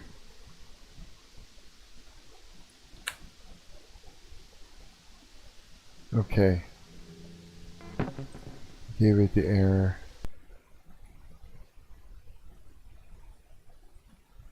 Okay, sorry. I still need a moment. It has to fix an error. You're good. But we're gonna do it. I need to get a drink. I need to drink another one of those Pepsis. That's all there is to it. Give me a sec. You know, maybe I'm gonna get drunk, bro. Maybe we should get faded. Let's get faded. You do that, and I'll get faded on Pepsis. Yeah, man, I can't. That was so funny when I went and I looked back at that video. Actually, like when I was making the video, that last one that has my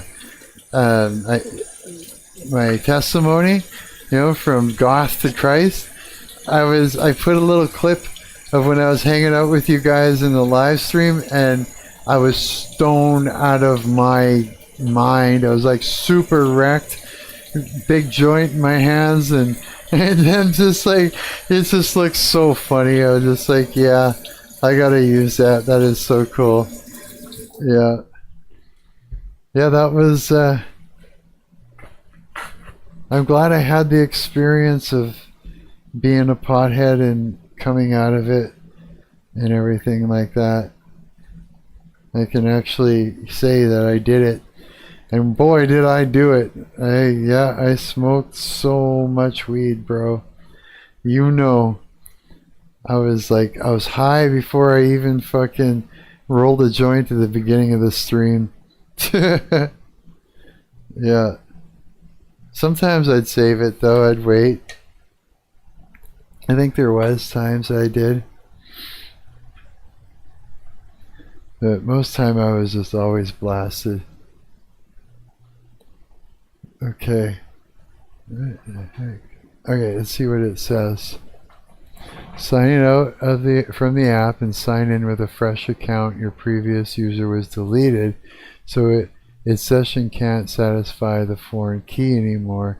The tone bank will now auto sign out and surface that message if it happens again. Okay, so we'll publish. This says sign up with a fresh account. Well, I'm I'm only going to use the same email. So I hope it understands what the fuck that means. We'll find out. We'll figure it out.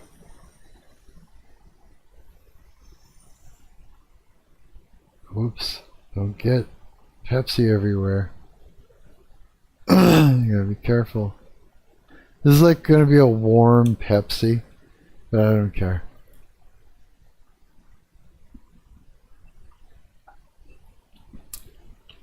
Yeah, this is a treat. And then I won't drink Pepsi again for a long time.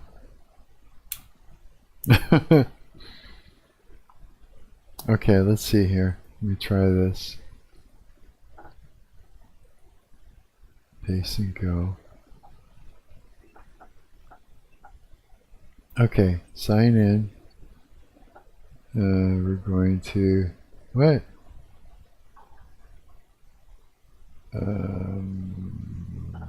Okay. But I have... Okay, create an account. Yes. Sign up. And then sign in. Oh yeah, I guess I gotta go to my Gmail again. Not a problem. I'm imagining.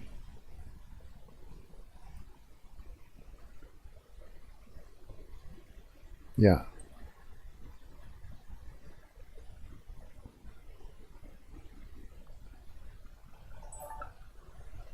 Oh, so this is the one.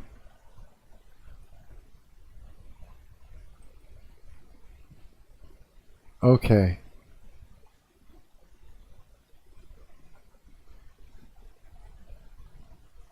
So it looks like that worked. Or we'll find out. Okay, so let's hear. Let me create a quick sound and try and save it. Power on. Allow that. Oh, it's already saved. Just because my browser remembers it. Distortion. What if I can do it like this? Oops, plus.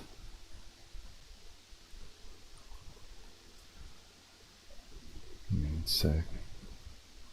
Distortion plus chorus plus delay plus reverb. Oh, that's equals.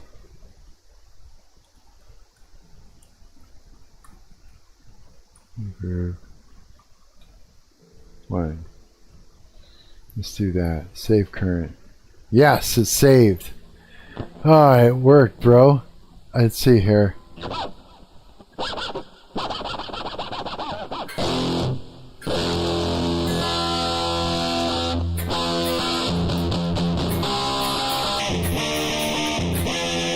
Yeah, it's slowing me down because of the delay.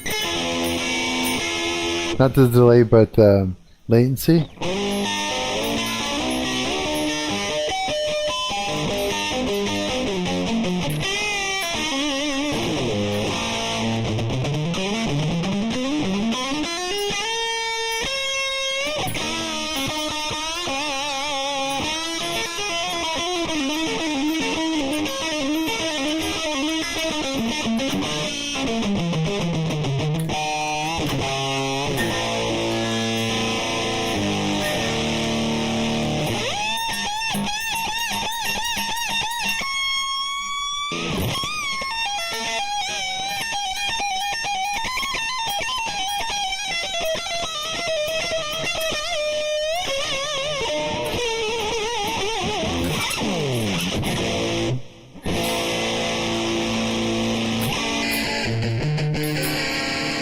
Huh.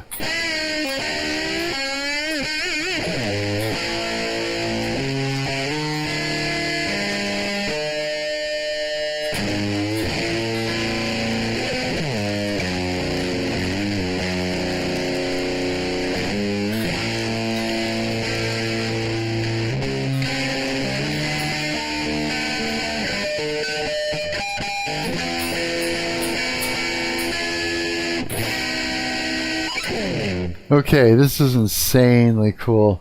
Yep. Love it. Did it. Okay. Now let's go and do heaven.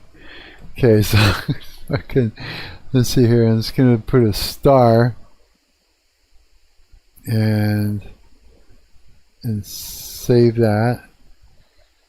And now okay, I'm gonna take this and I'm gonna close lovable and I'm gonna close my amp. Let's see if it shows up in there. Marshall.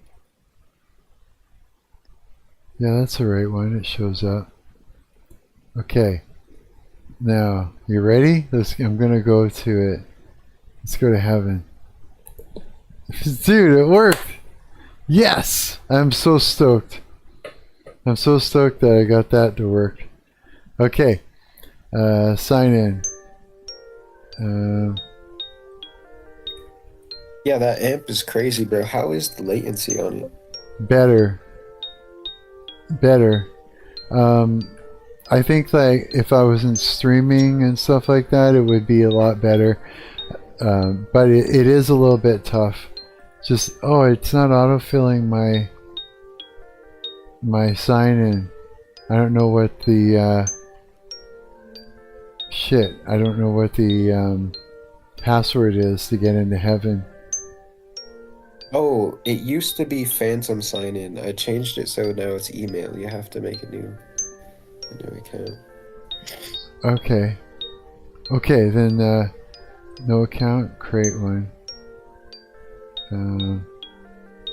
Okay, use that and create and update.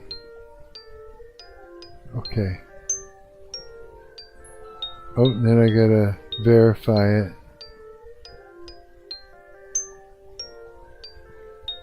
Which is really cool. No, that's not it.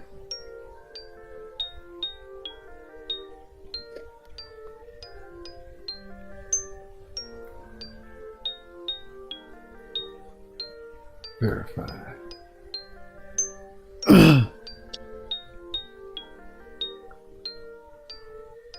There it is. Okay. Now I can go sign in, enter. Enable proximity voice chat. Yeah. And enter. Ah, my house is still here, I think. Or no, it's not. It's gone. Yeah, it should be a brand new world. I updated the whole thing. Cool. But you did see the house in there, right? Oh, is it still there? No, it was though. I built it so that way when you went into the game you went, hey, Marc was in here. Yeah. Okay, so that means that because we're on Discord, so we won't know the difference. I actually just updated the site if you want to refresh it and join it again. Okay, let's do it. Refresh.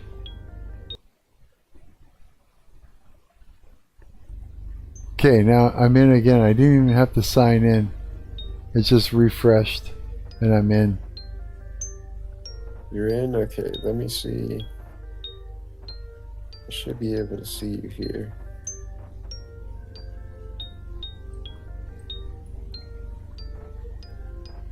There you are. Oh, it's working. That's so cool. You're right. Yeah, that's crazy. And it should get quieter. It'll get quieter as I walk away. Hey. Hey. Hey. Hey. Hey. That's testing. crazy. Testing. Testing. It's working, bro. It's fucking working. This is wild. That is so wild, bro. Nice. Now what?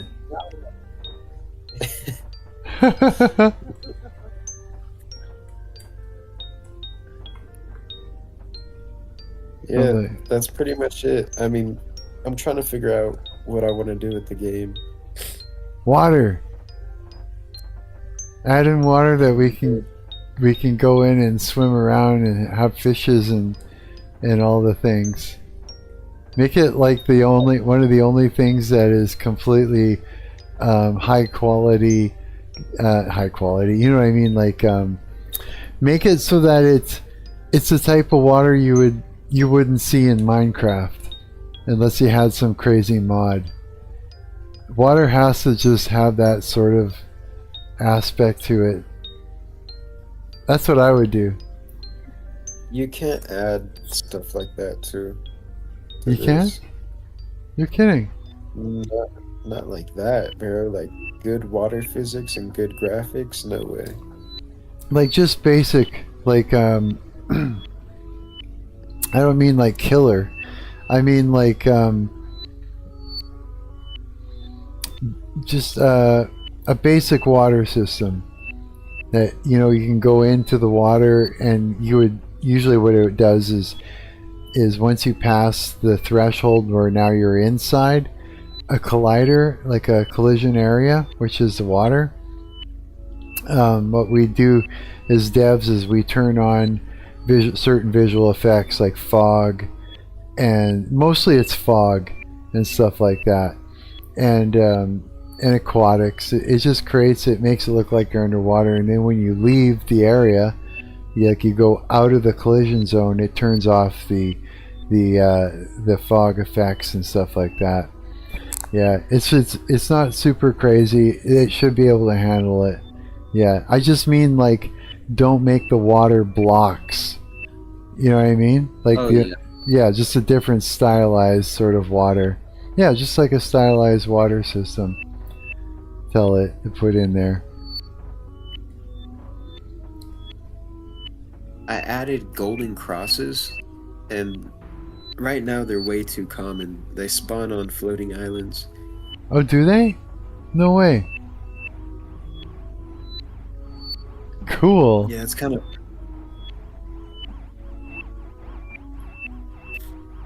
But the idea for this game is that it's supposed to be just like desolate and lonely, and because that's the original Minecraft. It wasn't a horror game, but if you go back and you play it, it just doesn't feel like a happy game. It's like, I don't know, it's just it's very empty. It's very liminal. Yeah. Really, eh? So you want to stay true to that? Not true to that, but the idea is Minecraft reimagined as a horror game. I'm removing crafting, but Right. I'm trying to figure out how I want people to find stuff. Like, I almost don't want to have buildings or points of interest. I want it to be just empty. Right. I see what you mean. You know what? Here's the one thing to remember. It's because again, okay, this is a weird thing.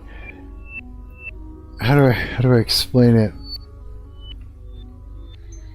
There's a lot of things that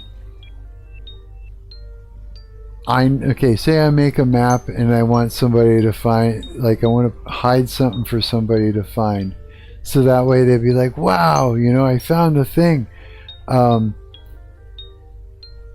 It's like, what's easy to you is you got to remember where it is, so it's going to seem simple and easy for you to find, and you're going to think that it's too easy for the gamer to find. And that's where we would go wrong as game devs, is we would make it too hard, or mostly it's not that we would make it too hard, we would make it impossible to find stuff. You know what I mean? It's like you would literally have to be combing the area like you're looking for a body, where you got a whole bunch of people with their arms joined and linked together to actually find the thing. But where it is, so it seems like it's just way too simple to find. And it's like, so it's gonna feel like you're making your game too easy, or that people aren't going to find it challenging. But you have to make it that way. You have to make it easy. You have to make it discoverable, as easy as you can make it, so that way for sure they discover it. That's the whole point. They have to for sure stumble upon it. And you can even set up the settings so that way you've got a point of interest of some sort, whether it's an obvious point of interest or at least it's a point of interest that you've created that they're going to find no matter what. And then, you know, it's almost like you're leading them to it, but to them they won't know that they're being led to it. You see what I'm saying? So for instance, like when I would make a game, I'd be like, I know exactly where to go. Like I know to me it looks linear.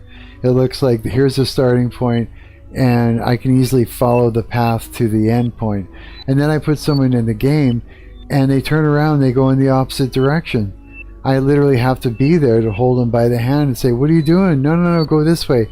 No, it's in here, go there, open that up, you know? And they're like, oh, where? And it's like, they don't know. And so what I found is you literally have to put up signs, you gotta put arrows, you gotta lead the player by the hand. You've got to save them from themselves, because they will walk off course of where you're trying to lead them, because you do want them to find the thing, but you want them to feel that they found it on their own, and they can actually be proud and say, look here guys, look what I found, right? But it's like, it's an illusion that they're actually that brilliant in finding it. You know what I mean? It's like that. And it's a hard thing, but once you've figured it out, once you lock onto that, you can make it all work. Yeah. So don't be afraid to make it easy as fuck, because it's still going to be hard for the player. Yeah. I got piss again. Hang on.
Well, that's better.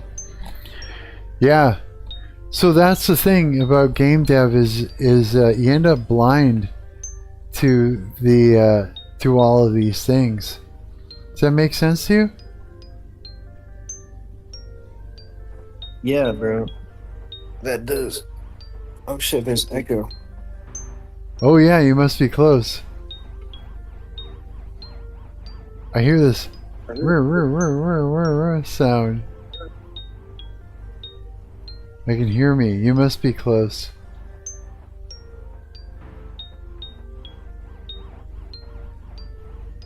I don't have a flashlight. Yo. Yeah? Alright, fixed it. There was a lot of echo going on. This is really cool. Yeah, bro. But like, I want to make it so people find items. I just don't know how should they find them. I feel like adding buildings and shit is out of place for the style of game I'm going for. Because you want it to be barren, like not have buildings. It's just like, I see what you mean. What would be a good way for them to find items? maybe through breaking rocks and different things and stuff. You can say have it in the mud, have it in objects that like yeah, the blocks that you break and when you're mining. Every once in a while have something randomly pop up, like loot. You know what I mean? Like for instance, when I shoot the robots in my game, it leaves a health that you can pick up. You could have it not every block, but every once in a while. You could set up like the probability. You know what I mean? And just dial in the probability till it's something that you like, that works. You know what I mean? So yeah, I do kind of like that, but I want there to be like some sort of horror adventure, like storyline to it almost. But the thing is, it's an infinite sandbox game, so you can't really add like a set storyline. yeah. So how do you add a horror element to it then? Well, okay. What's the scariest thing that you would worry about as you're walking through here? What kind of fears do you have if you were stuck in here and living in here, like this was eternity? What would you be afraid of as you were going through here? What would freak you out happening that you would be afraid of? I don't know, maybe like falling in a hole. I could add holes.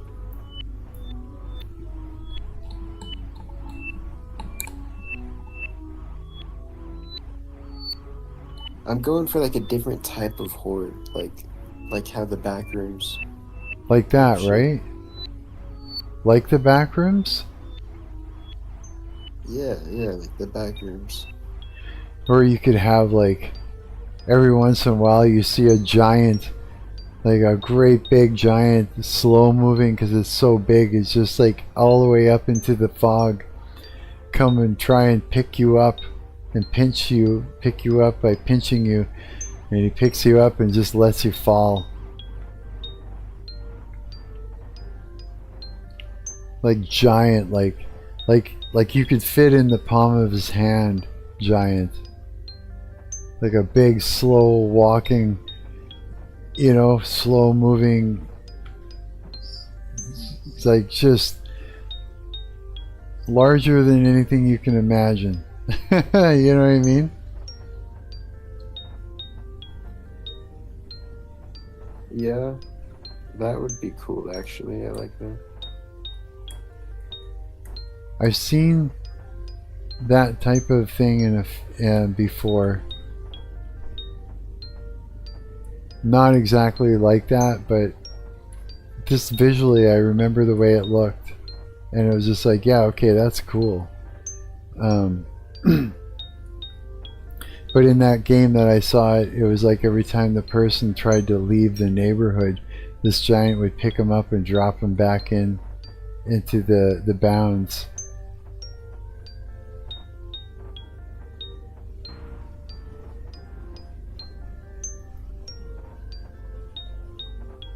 But who knows, maybe it's not a creature that you should be afraid of. Maybe it's something else.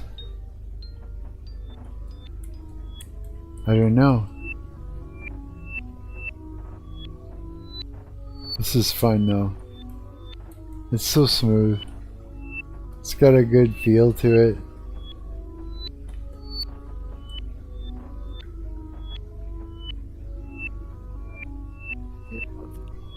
It's just Yeah, that. thanks for checking it out. Oh, dude, you're welcome. I enjoy it. I've spent time in this game when you weren't around. I have. Oh yeah? Of course I have. Yeah, it's fucking cool. I appreciate this stuff. I'm a game dev. Oh well, I'm Mark, but I do stuff. I'm not any label. But I mean, it's something that I do.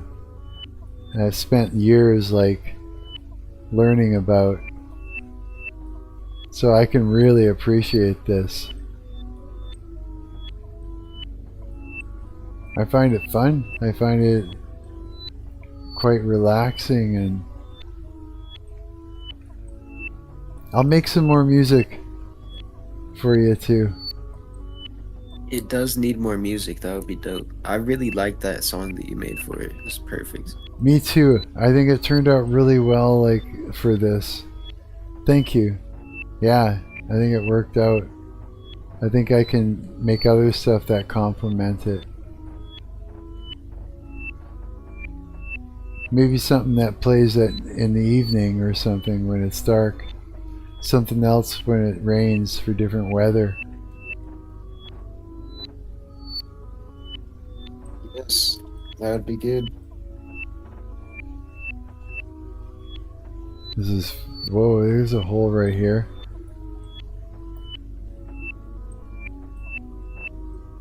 How far does it go down?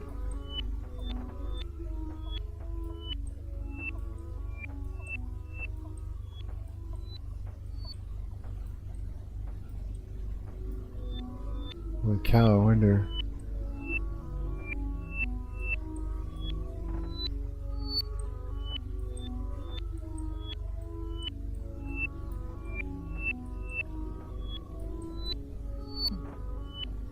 Wow.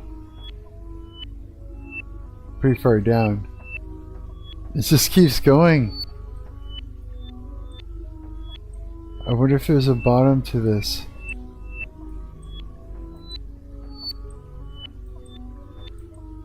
This is cool. I just gave you fly. You what? Oh, now I can fly? Cool. Yeah, you should. Now I can just dig and dig and dig and then fly out of here. You must be around because I can hear the delay. Or that's just coming from the stream.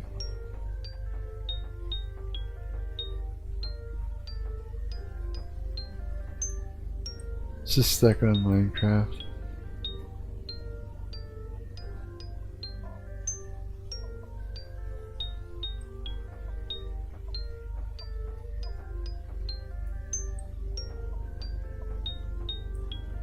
Here, how do I do the... I can't remember.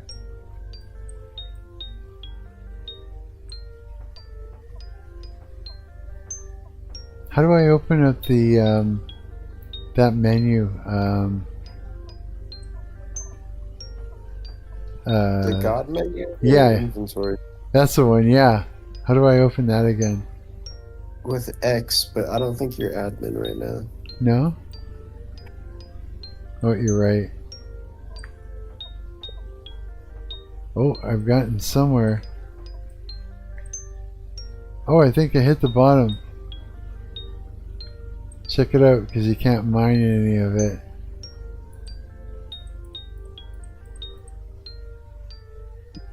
Wow, okay. Holy shit, look how far down I am.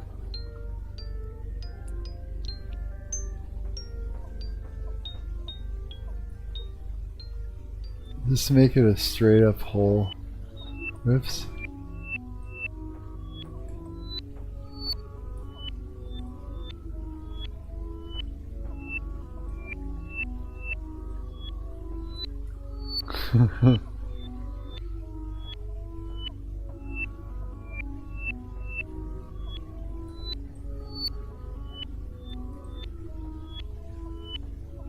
Yeah, I kind of like this Minecraft better than the actual Minecraft. I don't know, it just seems It's so cleaner. simple. Yeah, Exactly, it's simple and it's cleaner. So, this was made by Microsoft? Or by some guy, and then he sold it to Microsoft? It was made by some dude, some old game dev. His name was Notch. Notch? Yeah, he made Minecraft. It was super basic and it got popular. Then he sold it. Wow. That's pretty If cool. you refresh, you should have God menu. Okay.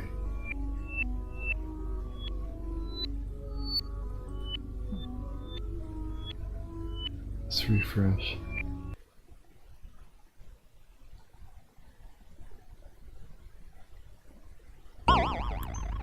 Whoa. What is that sound? That's what happens when you're close to a golden cross. Oh, no way. I can mine it too. It allowed me to mine it. There's more of them. I found more.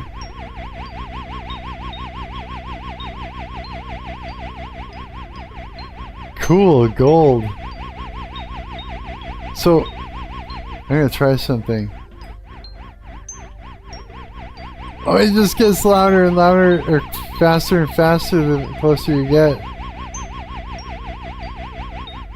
Yeah. Okay, I'm gonna try something. What happens if I build with it? It should only work with natural crosses. Okay. Oh, wait a minute. If that's the case. Is it? Hang on. Let's find out. I got an idea. First I gotta get far away from the cross. Here, let me use X so I can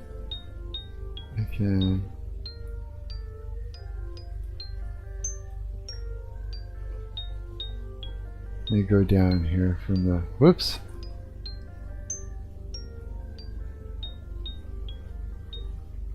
Okay, I'm trying to fly off. Continue. Okay, now I'm gonna try and build. Wait, what's going on?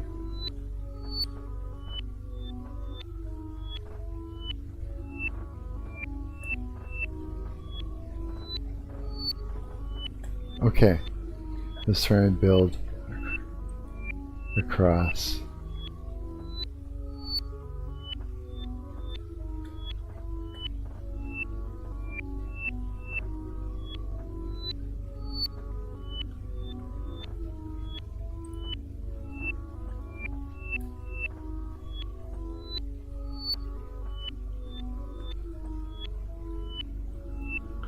I thought I was gonna start making noise, but it didn't.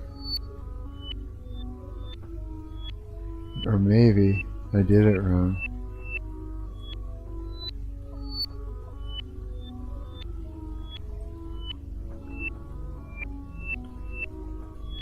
No. Yeah, I told it to only do it to natural crosses. That's really cool.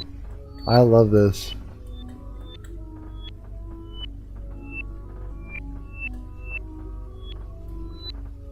Are you in the game right now, or are you like vibe coding? Yeah, I have it open. Yeah, this is cool. What else would I do with it if I had suggestions? There I am. There I am.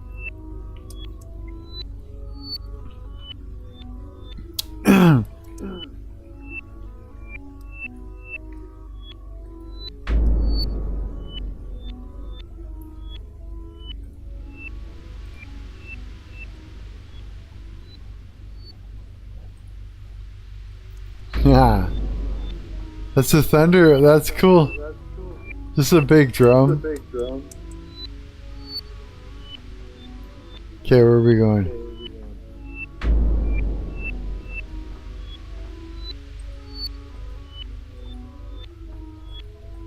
Yeah, we need water. And mountains. And cliffs. Overhangs. You know what I mean? Yeah, I actually removed the crazy world generation from the base layer. I wanted it to be more flat. Oh yeah?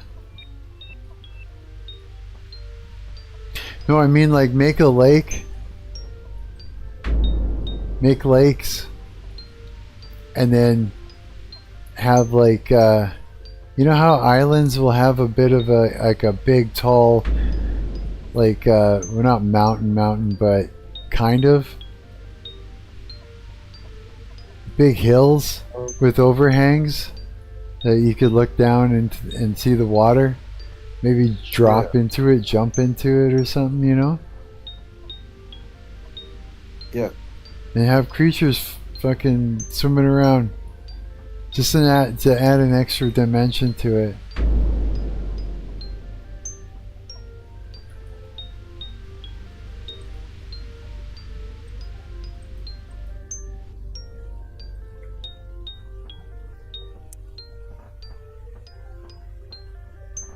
Instamine with infinite reach. I think that shit is badass.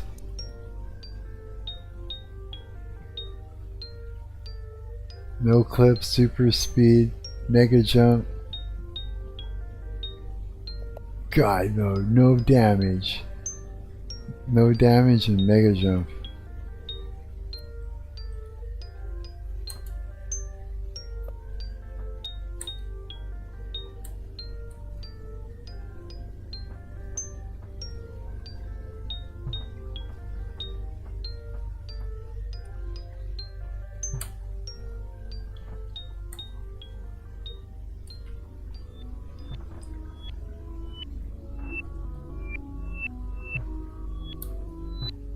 Ooh. Frame rate was sort of tanking when I do a mega jump. It's because I'm breaking all the blocks around you. Is that why? Oh shit! For mega reach.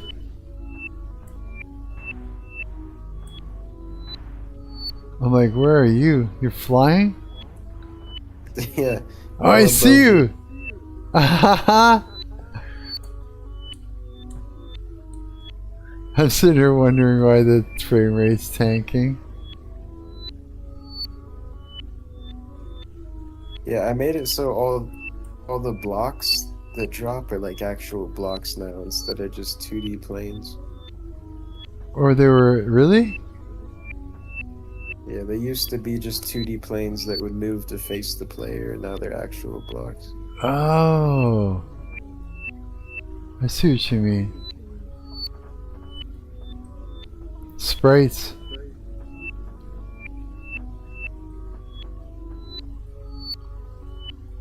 Okay, let me turn on infinite reach instant mine.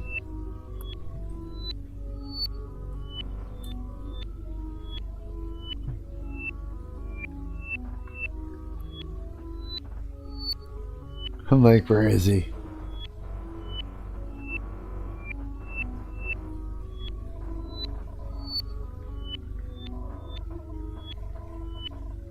Yeah, this shit's crazy how well this runs. I know, right? It's like, remember before when vibe coding first came out and they're talking about, you know, vibe coding your own game to play? We've literally reached that point. We have, yeah. Dude, when vibe coding first came out, it was the most unusable shit. Right? Like, you couldn't even get authentication to work, bro. It was pretty bad. I wasted so much money on my first sites trying to get just the most basic stuff to work. Really? and now it's just like it's crazy. Like I can't believe you were able to recreate this whole thing with it. I couldn't believe it. Like I made that VST that guitar amp modeler in no time. It didn't take me long at all. I could not believe it, and it's working. You know, I remember seeing a couple of people do a head-to-head where they were playing with something that did vibe coding, and they're like having a little contest to see, you know, what the two of them could create, and you know, with the prompts. And so they were, yeah, and they were just getting they were making a lot of broken stuff. It just was not working, and they said that the deal is that if you didn't prompt your first prompt correctly, the rest of it would just fuck up. Like it just would not run. It would not work. Your first one has to be right, and you got to be careful after that, because any prompt after that will just tank it, and it's done. And that's what it was like before. And in a way, it's kind of like that still, but I mean, you gotta have in your mind exactly what you're trying to create to begin with, like, and then you correct your errors and add on to it after that. Yeah. Yeah, your initial prompt needs to be good. What's going on? Holy shit! What's up, Cal? How's it going, bro? We're sitting here. We're sitting here playing Diljen's Minecraft that he made. You want a link? Heaven. Yeah, it's called Heaven. Do you want to play it along with us? Is Diljen drop a link? I got. I've been game deving all day. Like I know. You've been streaming. Sorry. Go I was ahead. just mentioning that we were reading like Matthew chapter 6 on the live stream today. Oh, good, dude. That's great. Convenient. Dude, But, that's. like, I know we keep cutting each other off. No, I was just wanted to say that's great, dude. And I noticed you've been streaming a lot, and I'm just like, every time I come on, I'm just like, this kid's grinding. I'm like, right on. Okay, that's awesome. Yeah, I'm glad. So it's just like every time you game dev, you stream, eh? Yeah, pretty much. Like I was saying earlier, like I don't know, the past like what, like 2-ish weeks, like I do not give a shit about anything if it's not like game deving and it's not like something to do with like Bible or whatever. Like Bible and game deving, or I don't give a fuck. That's basically what you've been interested in the most, just grinding at it. Really, dude, that's great. Yeah, that's it's not awesome. grinding for me it's like, I don't know, like I feel like I get more energy from it rather than like it taking energy from me. You know what I mean? Yeah. Oh yeah, I see what you mean. Like that's Like, what. I feel bad like implying it's like work. Like I go to my job and then I'm at my job thinking about, oh, I want a game dev. What am I Right. doing today? It's exciting, you know. It's a project's exciting, and no, I know when I say grinding, I don't mean that you're burning yourself out grinding. It's more like, but I see what you mean though. That's probably what grinding means, is like overworking yourself or whatever. But I just Like mean. hustling is what I imagine. What's that? I said like hustling. Yeah, like go, go, go, go, you know, I don't care if you haven't slept, you know. No, it's more like you've got your nose, you know, your nose in, you know, in the book, in what you're doing. You're locked in and you're enjoying it to, you know what I mean, so much. It's like it's uplifting. It makes you feel good. It makes you feel better. Yeah, I know what you mean. I'm like that too, man. I know the feeling. It makes everything better. You know what I mean? You get into a flow state, and when you're in a flow state, it's relief. It's, you know what I mean? It's like complete and absolute relief. It's bliss. Yeah, it is. Yeah. Can a white boy? When's a white boy gonna get a link to this Minecraft y'all said you got? Oh, I thought. Oh yeah. Hang on. Is it? Did you put it into general for him? No, I'm gonna put it in there. Give it to me. Okay, I'm doing it. Hang on. Copy. I'll It's do it. enter heaven.world. It's in the YouTube chat.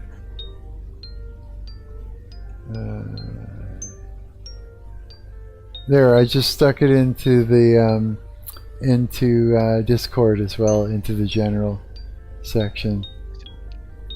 When you said the YouTube chat, I was like, dude, I swear, like Satan's up, because when I came in here, I was going to ask like, why aren't you streaming? Because I didn't like get a notification. I just didn't think you were. That's really? crazy. Oh yeah, like, you know, again, it's just the way. It's the way social media is, kind of, you know. Yeah, man. I found that it was just getting to me. Like every time I would go and work on my social media accounts and stuff like that, it's like you go into YouTube Studio to set things up, right, and to maintain your channel or do all this stuff, and it's so gamified and it's so like set up to make you grind. Like it tells me every time I go in there, basically that I'm doing terrible. It's like, you know what I mean, and it gaslights you into going, I gotta do something about it. Yeah. Yeah, And they have a very specific thing they want you to do, like they want you to like play their little like YouTube arcade game. yeah, You like, and they make you feel that you're failing all the time. Yeah, and it gets to you. It got to me. It's like, fuck, stop it. You know what I mean? And because I believe it, I'm like, okay, well then I suck. I'm doing terrible. What do I do? And it just kept, you know, I kept talking to the Ask Studio large language model because it's there to help you with it. And it was just, yeah, it was just messing with me. Yeah, that, and then I go to Instagram and I'd see that, you know, hardly anybody's even looking to find any of the live streams that I'm doing, and yeah, and it was just like, this whole thing is evil. You know what I mean? It is.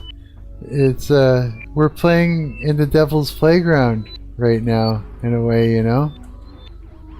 But I mean, that's where we want to be if we're gonna, you know, we're gonna talk about Christ. Is we want to be in the devil's playground where everybody is. You know, infiltration. Yeah, that's the thing. I mean, we were talking about that earlier, like yeah, in Matthew, like the latter part of Matthew 6. I'm worried I'll like get part of it wrong. Go ahead.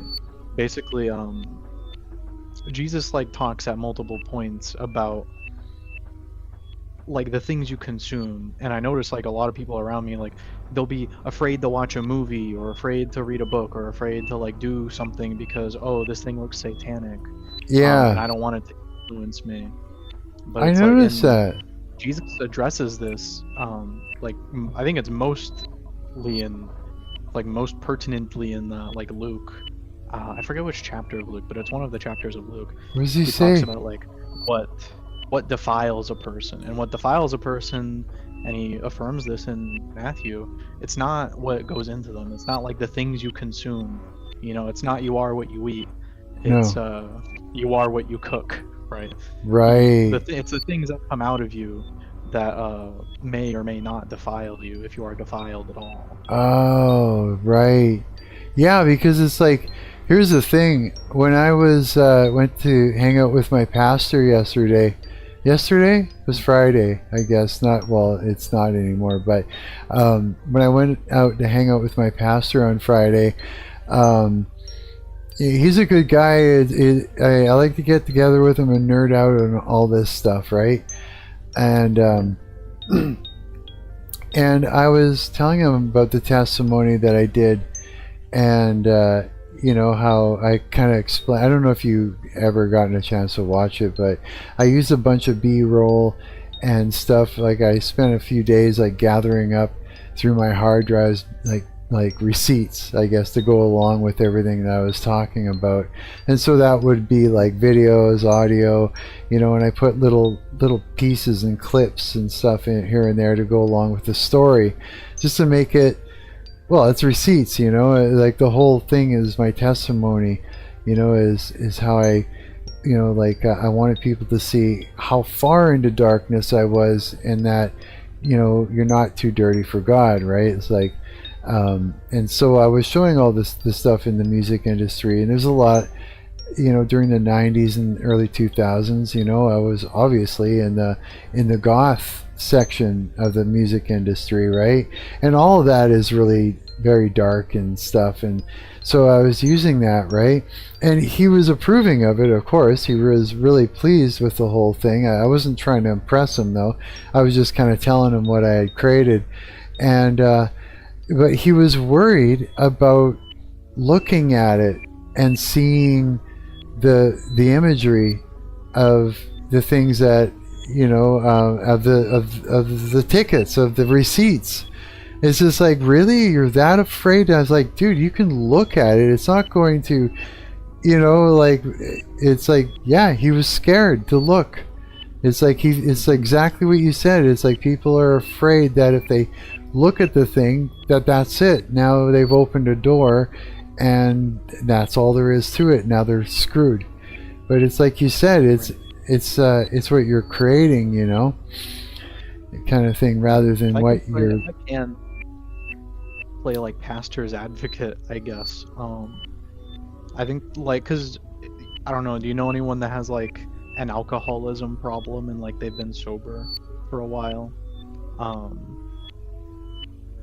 I feel like there like is like some like kind of justified fear people might have. Not that the content that they're consuming, like whatever it is, not that the thing itself is sinful, but that they are sinful and that they will be tempted by this thing. Led You know, into like it, yeah. A recovering alcoholic, you know. Right. The alcohol isn't sin, but you don't wanna drink the alcohol because you know you're just gonna fall right back, and then you're gonna do something stupid. It's similar, even if it's not something that you're used to do, but it's that same, yeah, it's the same feeling, yeah. Like, oh no, if I look at this, I might like it, or you get tempted into it. Yeah, that makes sense. It's like sort of like I don't want to look at porn anymore. You know, it's like I don't want to look at a girl who's overly sexualized, you know, on Instagram. Like, and when I do see that, I either, you know, my eyes go up and I to her face and I scroll away. You know what I mean? Because I don't want my body reacting to it. I don't want to be tempted in that way, I guess, you know. But again, every type of thing to consume is going to be so much different from each other. You know what I mean? It just is. And the thing is too, when it comes to looking at horror movies, you know, there's things that will torture your mind after the fact. You know, some things is just like you'll be traumatized by seeing it. You know what I mean? And then it'll never leave your mind, or for a long enough time anyways it won't. Like right, Lazarus, when Jesus raised Lazarus from the dead, he never smiled again. Really? Yeah. He never smiled again because of what he experienced when he was dead? When he was dead, yeah. You mean? I only found out recently too. Really? Yeah, I thought everything was like hunky dory after. But he was so messed up by it, he never smiled again. He couldn't find joy anymore in being alive because he knew he was going to die again. and go back to wherever that was. That's an interesting. Maybe that might be an interpretation. Like when I heard it, I just thought, must have been pretty bad. Right. I guess, too, if you think about it, it sort of changes reality for you. Because, like, sure, you're back, but you know that there's another side to existence, and it's just as big, maybe even bigger than the existence you experience when you're alive, right? Like, that would mess me up. That's kind of like it's like leaving the Matrix and going back in again. You're never the same, because now you know where you are, in a way. It's like, I think, I'm sorry. I'm sorry, what? No, I'm sorry. Go ahead. What you're saying reminds me of like some like Eastern Orthodox stuff, like their interpretation of like heaven and hell. I mean, there's so many like different kinds of Eastern Orthodox that they don't all believe this, but a lot of them believe something along the lines that like heaven and hell are like the same thing, and that it's just like being in the presence of God, and that if you are, if you've lived in sin and you have not repented, then being confronted with God is gonna feel like hell. That's gonna feel bad. You're gonna hate it. Oh yeah, right. If and you accept the Lord and everything, then that'll feel good. That'll feel like heaven. Yeah, that's right. You don't want God to be your enemy. It's like having a like, say, I'd say like a dog that's capable of destroying you, right? And either that dog, you don't know it and you jump over the fence and it rips you to pieces, or it's your dog and you love it and it loves you, and even though it can destroy you, it won't, because you're in a relationship with this dog, I guess, in a way, right? It's that's a weird. Here's the thing: anytime you make an analogy, and connect it to something, like say in this case religious, right? In order to kind of deepen, your understanding on it, you're going to be splitting hairs, because it's not everything is. You can't always come up with something that's going to line up with something perfectly. You know what I mean? That's true. Yeah, like I was saying to my pastor, I said to him, I realized something now, it makes sense. And it was after talking to you too, coward, that after I had talked to you about it, about salvation, and I thought about it a lot, and it's true. I said it's like salvation is a gift that's given to you, right? And all that gospel that goes along with it, I'll just say. But it's a gift, let's say, that's given to you. And the deeds are a direct outcome of being saved. You know what I mean? And the deeds are your fruit, right? And so if you kill somebody, you know what I mean? Well, then you weren't saved, because your deeds are a direct result of either being saved or not being saved, right? Kind of thing. And he's like, yeah, and he goes, it's like, imagine this. He goes, say you've got an apple, and the apple isn't gonna, and he goes, wait a minute, but the seed of the apple. I said, well, let's just say in this case, so that we understand each other, let's pretend the apple doesn't have seeds and it doesn't create a tree. The tree is the salvation, and the fruit of it is a result of a tree that bears fruit. He goes, yes. And I go, so that's the thing, is like, if you're going to make an analogy, you could be splitting hairs all day long, because not everything lines up with everything ironclad perfect, or else it would be almost like the same thing. You know what I mean? Yeah. Yeah, I mean, that's just true. Like, the hardest part about being like any kind of pastor, or even just being a normal person trying to say literally anything about the Bible, is like, whatever you or me have to say about it will not like it will not be the fullness of the text. Yeah. It's like you can't describe a passage like any of the passages really, No. because the passage is always going to be about more than whatever like microcosm you're trying to Right. highlight. Right, because the passage is the explanation. So it's like almost like creating another passage to explain the first one. But I mean, it's like it's not gonna. You know what I mean? I mean, that's something that we usually do to describe things in reality. But there's a lot of things in reality that are a lot more simpler. You know what I mean? And that's why you can give somebody the gist of something, right? I mean, yeah, the passage is the explanation. But if you don't understand the passage, you know, it needs to be explained, you know, in a way that you can understand it. So, yeah, the explanation becomes a simplified version of the passage, but it's not the whole passage, so it's not the whole meaning, so it's not the whole thing, so it doesn't even explain it. Yeah, isn't that crazy? It's like catch-22. You know? Yeah. It's pretty wild. It really is, yeah. But yeah, it's like I told him, I said, I'd hope that, you know, you do actually watch my testimony, you know, because it's not, you know, it's nothing to be afraid of what's in there. There's not a whole bunch of like killing and hell and satanic upside down crosses or anything. I said, you know, I explained to him, I said, I'm a musician, I'm a performer, you know, this is we're not harvesting energy and get, you know, on stage and giving it to a deity. You know, the only thing that's happening is we're having, you know, with my bands, because we don't do that kind of evil stuff, we don't even look at it as something to be harvested.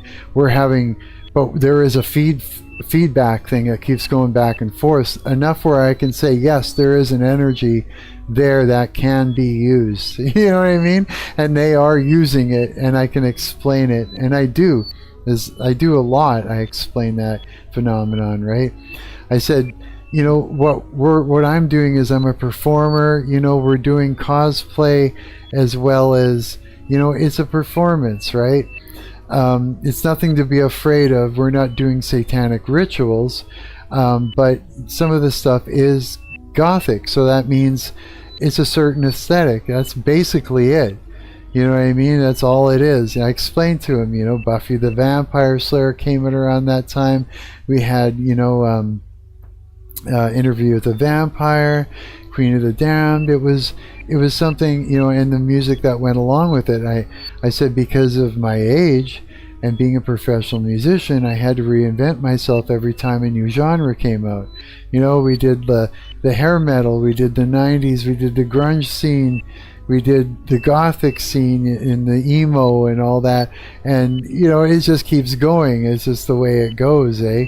But I said, you know, I said during all that time that I was still in a dark place, I was still Christian. I was still, like, when I was doing all that vampire stuff, Crystal and I would pray to Jesus Christ every day. You know what I mean? But I mean, it's like I had to use it to explain, you know, that Christ was always there saying, come to me, child.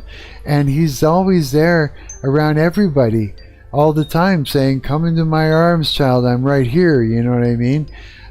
You're never too dirty for him. It's like, you know, and so and throughout my testimony, I said, look what I did.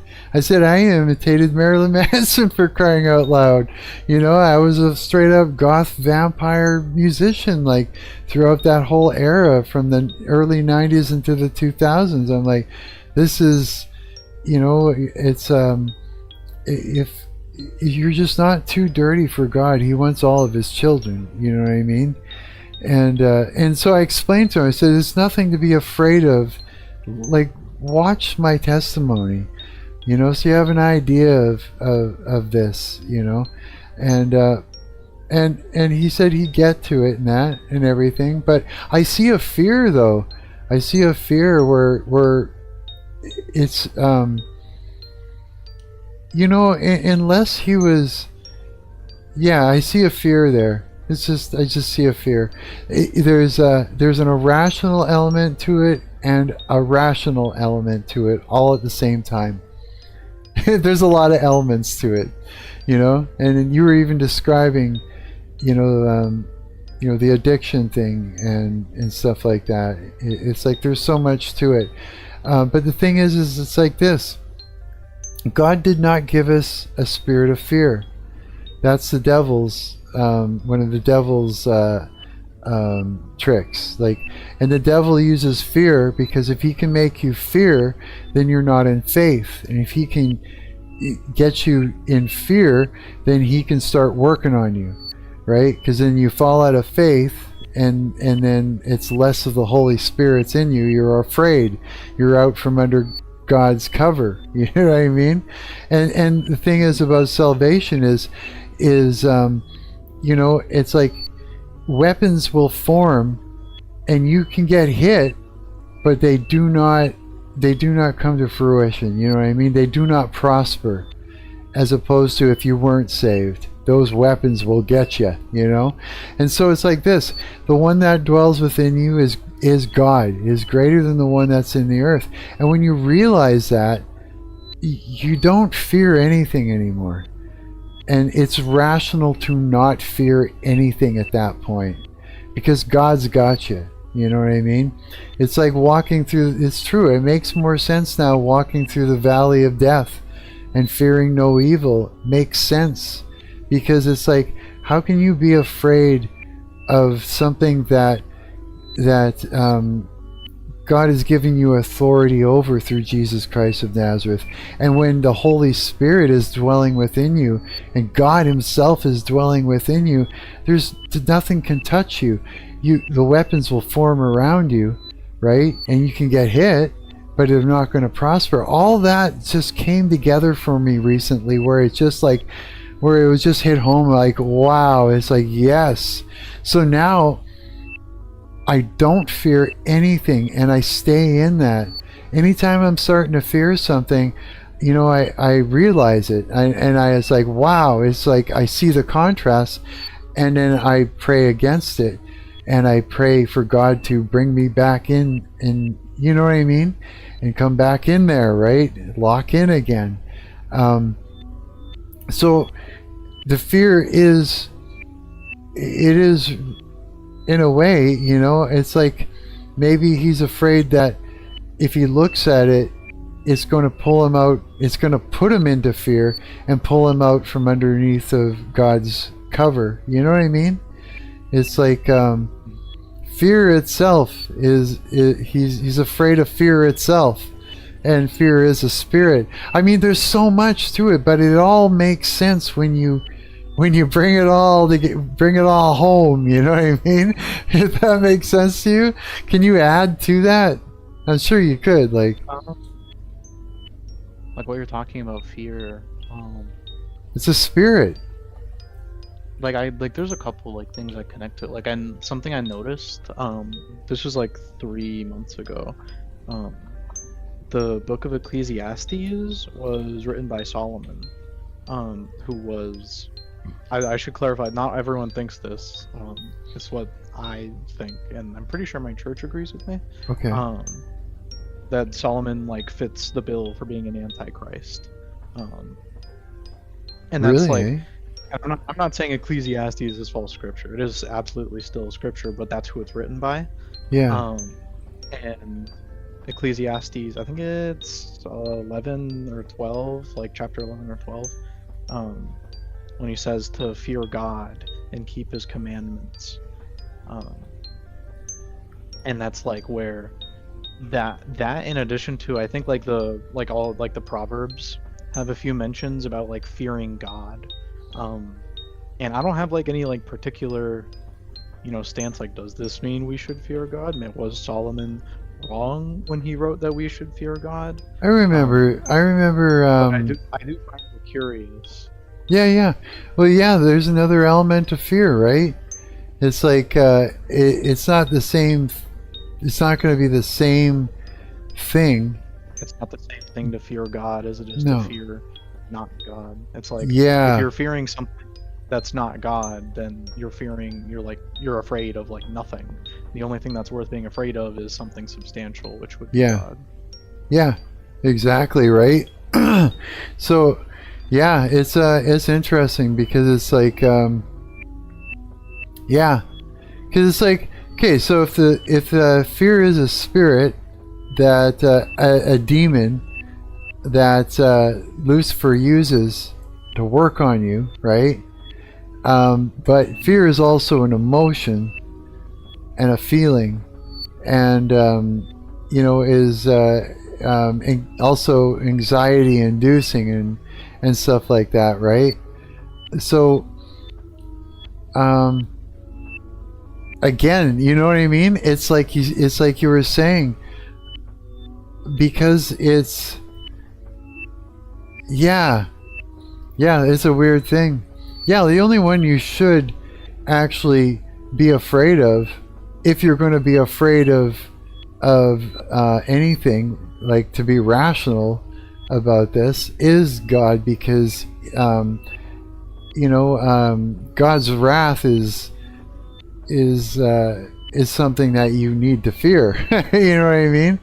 It's like, how do I explain that? Yeah.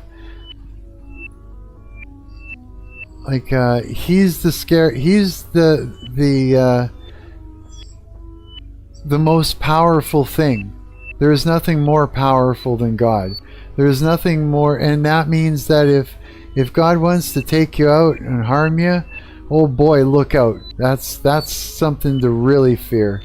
It's like, Satan, though, God has given you authority over, and so, there's no need to fear Satan.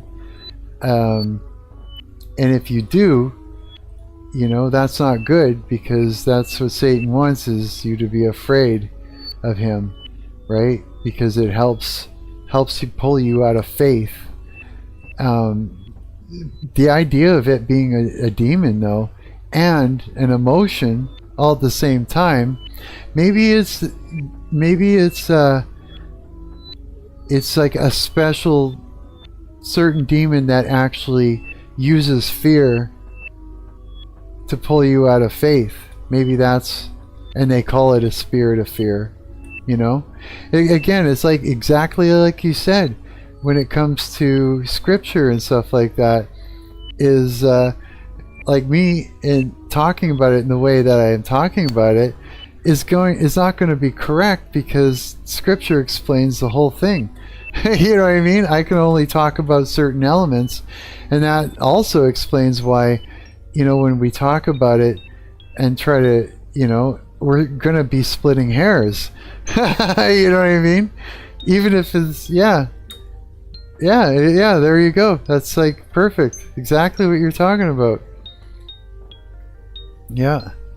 And like you're talking about a very like specific thing, and then like fear is kind of just like the word fear is just a pointer to this very specific idea you're talking about. Whereas like when you're first describing it, like any random person might like be listening to you and think, oh, well, what about fear of God? Like that's the most immediate one. And then after that, it's like, oh, but what about like fear of my personal sin? I want to avoid my personal sin. And yeah. Like, that's not really what you're talking about. But you have to like listen to the whole thing, and you have to. Like, yeah, and if you think about it, anytime you're fearing something, it's Satan getting in your head, yapping into your mind, trying to cause anxiety and fear, right? So I mean, anytime you've got anxiety and you're fearing something, it's Satan trying to get you afraid. If you look at it like that, that makes sense, and that can cover all the angles, right? Because if God didn't give you the spirit of fear, and God's not, a God of confusion, then anytime you're confused and anxious, because God also says not to be anxious, not to be afraid, then it's Satan working on you every time. right? Even if you walk into a lion's den, you're like, well, I gotta be afraid because this lion will eat me. Like, well, maybe not though. Not if you've got the Holy Spirit. Not if you've got God, right?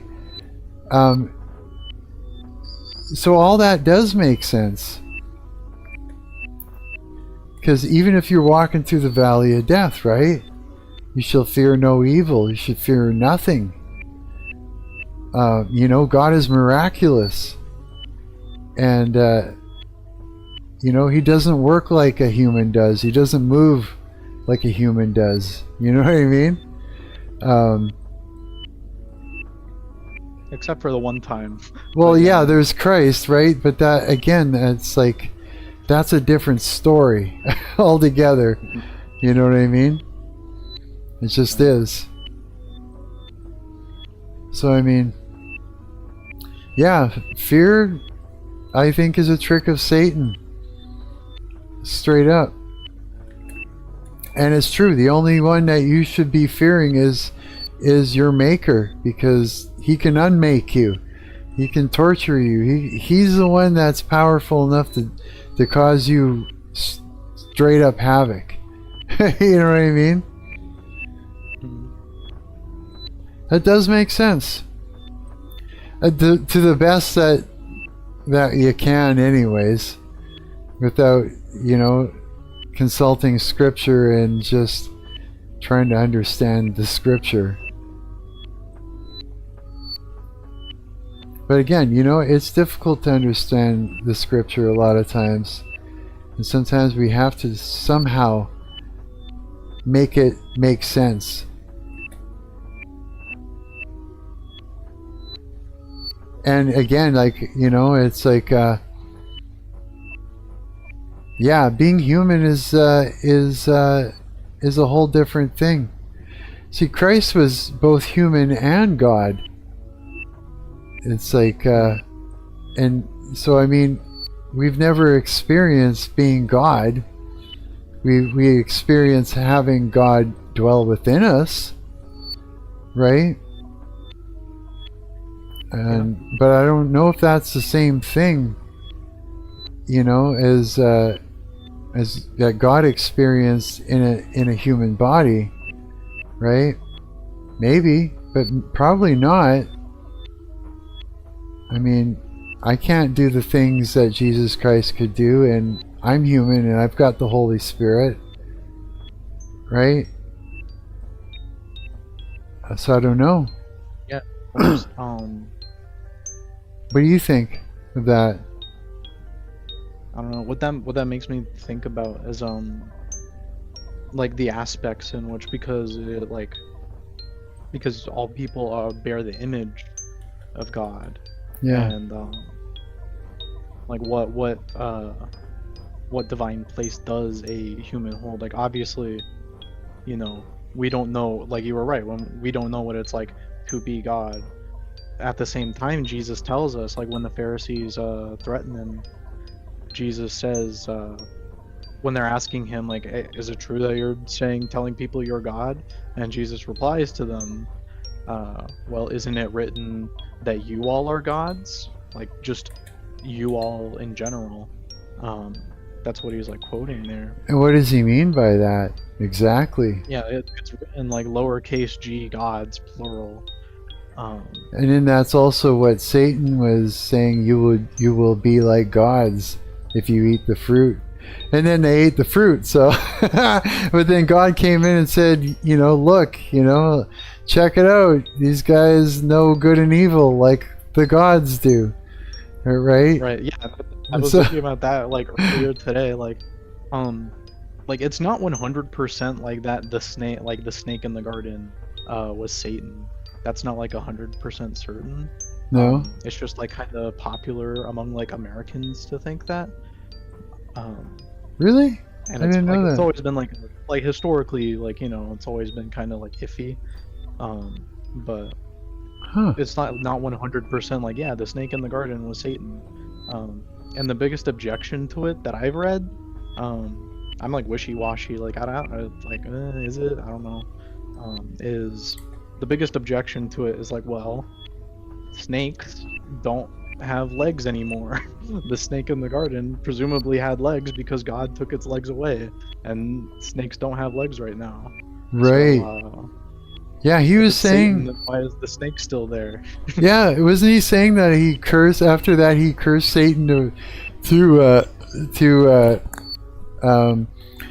what was it, to be on his belly or whatever? What was that again? Where yeah. Like, and that's talking about like snakes.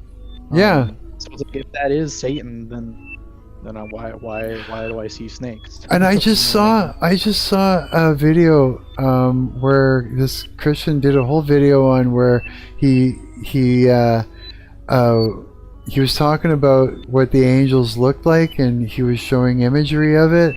He's a big YouTuber, a very, very high quality video where he had editors that were using CGI and different shit to show what the angels did. This a visual, a fit like a how do I explain it? His editors created CGI angels based on what was it, Ezekiel and some other guy I think saw. I know about Ezekiel's wheels, so I chose Ezekiel in this moment, so I don't know. But and then he explained that it's not something that the dude saw. It was something that he saw in the spirit, so not with his eyes, and that it's so difficult to describe something that you can't describe, that was the best way to describe it, and it could be not what they look like at all. Yeah, it was like a whole thing that he did in the video. But when he was showing these images, the image of Satan was not like I expected, and there were other angels that had serpent tails as well, and wings that covered their faces and other things. And yeah, and God, he showed like God's throne which had the I don't know, it was complete craziness. But there were more than one angel that was spoken about that had a snake of a tail, and Satan had a snake of a tail in this image, but a body of a man, and he was all like covered in silver and different stuff, and like made to look beautiful, like in that way. It was really weird. But seraphim, is that the ones that had the snakes of a tail? I can't remember. Do you know what I'm talking about? Maybe you can tell me, because I'm just hitting on details about a snake, specifically a snake of a tail, but I remember seraphim being the ones that have like 4 wings, and like 2 of the wings like cover its body or something. Yeah. Yeah, yeah. But I think those ones had the tails. I'm not sure. But I mean, like, yeah, it's kind of so that image of Satan though was different. Yeah, I don't know. See, it's like, who knows, right? And the reason I brought up like saying like I like if the snake is Satan or not, I mean it does like change some things, but it's not like critical to salvation. Everything that's needed that's needed for salvation is like readily apparent in Scripture. Yeah. It's like there are things that Christians can disagree with, and it's like no one's going to hell for it. Right. The larger point was like about the apple, and something I've been thinking about, and I think I kind of believe it. I don't know. I have to talk to my priest. Is what it was the snake lying? Because like what if it was only so terrible? What if it was only so terrible for Eve? You know, and it wasn't even Eve, it was Adam who was not, you know, it was Adam's fault, really. That's a whole different thing. Just to disobey, period. Yeah, because Eve wasn't given the command. It was Adam who was given the command not to eat of the apple. And the fall didn't happen until, like, when Eve ate the apple, everything was fine. But then she went to Adam, and Adam ate the apple, and it was only when Adam ate that everything, you know, turned to shit. Oh, really? So And I she think about. Hmm. she didn't see. Oh yeah, so she wasn't like, oh my god, I'm naked. Here, eat the apple. Right? It wasn't until after. Yeah. So presumably there were like 12 seconds where Eve was like really smart and like really good. Who knows? Maybe, yeah. I So don't it know, was just the thought that like so they really did become like a god, and maybe they're like the fall is now they have knowledge of good and evil. Now they are like God in this way, and now they relate to God in this way, right. and now they're responsible. Now they have the same responsibility. Right. Like something. Now they have to be like, you want to be like God a little bit, now you have to be like God A lot. all the way. Yeah. Here's the next like 8,000 years of history. Yeah, that's right. Of knowing, yeah, because it's like an animal doesn't know good and evil, right? Right. And so, but now we do, and maybe we weren't meant to know it. Maybe it was supposed to be similar to the animals, or something, you know. Was it maybe it was God's plan to I think we've talked about it before. Yeah. Like even Satan himself, like whose primary like motivation and primary sin is desiring sovereignty from God, desiring to be like his own man, like being like a rugged individualist. I don't know, you might put it that way. Yeah. That's like Satan's thing. Even he, this like hyper anarchist guy, even he is obeying every single little command given to him by God. Right. And if you're like super, Presbyterian, or like very like deterministic, you might say. You might even say like God made Satan do it, and Satan really didn't have any like say in the matter. Oh yeah. Yeah, like how much of it was God's plan and how much of it wasn't, right? It's like, has he been keeping this cosmic joke from us the whole time? You know what I mean? It's like, he's had this planned all along. I don't know, because there are elements that just lead us to believe that otherwise nothing makes sense. You know what I mean? Right. And it's I don't know, a lot of the Christian discussions I notice like always like go back to like free will stuff, because I think like that is like one of the primary like not like concerns, like it's a problem, but things that like it's really hard to wrap your head around in 21st century like United States. Like people in other parts of history, they had no problem understanding like the balance between, okay, so God knows everything, and everything's we already know everything's going to be good, and like the future is set now. So then why like if the kingdom of heaven is already happening, why do I have to help build it? I don't it's going to happen anyway. Right. If God already knows what I want, why do I have to pray? And excuse me. And if we've already won the war, then why are we going through the motions of it? Yeah, like why fight? You know what I mean? Yeah. Why just like sit back, and wait for it to end. Yeah. There's a lot of That's so. What would it be? Our reality.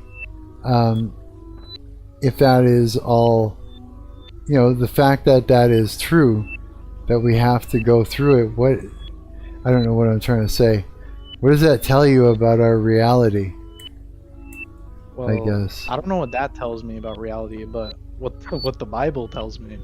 I don't hear like many mentions of a concept of free will in the Bible. And I also don't hear a lot of mentions explicitly of like a concept of strict determination in the Bible either. Yeah. So to me, it seems like both of these like categories are like kind of kind of like pagan concepts that we haven't like gotten rid of. Oh, maybe, eh? Yeah, that would make sense. Yeah, it's interesting, man. It is. Yeah. The more I learn about it, you know, the more I understand what the hell you're talking about. Yeah. It's like why do we build the kingdom of heaven even though we know it's gonna happen already? Well, don't you want to be a part of that? Like, yeah. It's because we know what happens to the people who aren't in the kingdom of heaven, who didn't help build the kingdom of heaven. That's true, yeah. That is true. Man. He's got mansions for us. I don't want a mansion, that's too much to clean. I want a smaller home, thank you. No. I'm being funny, of course. I know what you mean. It'll just be so much free time. I remember we were talking about that like on one of your live streams. Oh yeah. A while ago. Yeah, like how heaven is free time, and like I saw today, and it like kind of sketched me out. I was like, ooh. I saw today something that was about like how people like tend to be much better morally when they are not in a rush. If you're late for something, you're not really gonna, and someone like needs your help, you're not gonna help them. If you're because you're irritable. But, like, yeah, it's like if I have places to be, I have responsibilities to do, I have a Satan to worship. Come on, I need to go worship the devil. Right, you're being pressured, and when we're pressured, you know, we're in fight or flight, and if we're in fight, then you know we're in fight mode, right? That's gonna look exactly like that. Yeah, that makes sense, dude. But when you have free time, it's when people have free time that they are more like, it's like a instant like boost to their ability and their willingness to do like nice, like a helping, like kind thing for another person. Because you're not in a fighting state, an irritable state. You know, you're yeah, because I mean, yeah, because there's a certain feature that we have, right, when it comes to defending ourselves if we're in danger, is we have the ability to be violent, so that way we can kill the thing that's trying to eat us first before it eats us. You know, it's a feature. Yeah, like every animal, every creature has that feature to physically defend themselves against a predator, you know. And so yeah, if we get irritated, our system gets turned on for that mode, then you're going to see, you know, we're fighting predators, we're going to be trying to kill the predator to stop it from eating us. It's sort of, yeah, so it's basically, it's a matter of what system is turned on, you know. And so yeah, and when you're fighting for your life, you're not saying, oh, is it morally correct to bite this animal in the neck? You know, you're just like blow for blow, you're going, right? It's like it's a mechanism. It's supposed to be like that. There's no time to think, you know. It's your nervous system. That's why, you know, say if you get jump scared, or you know, you see a car and you got to jump out of the way, there's no time to think. Your nervous system takes over, and it says, and it does it for you. It's automatic, you know, which is why people like to hijack someone's nervous system with a thing called reactive abuse, because they can puppet them around and make them look, you know, unruly and horrible and undesirable to the point, and then hang lies on it so they can get you excommunicated from the group, right?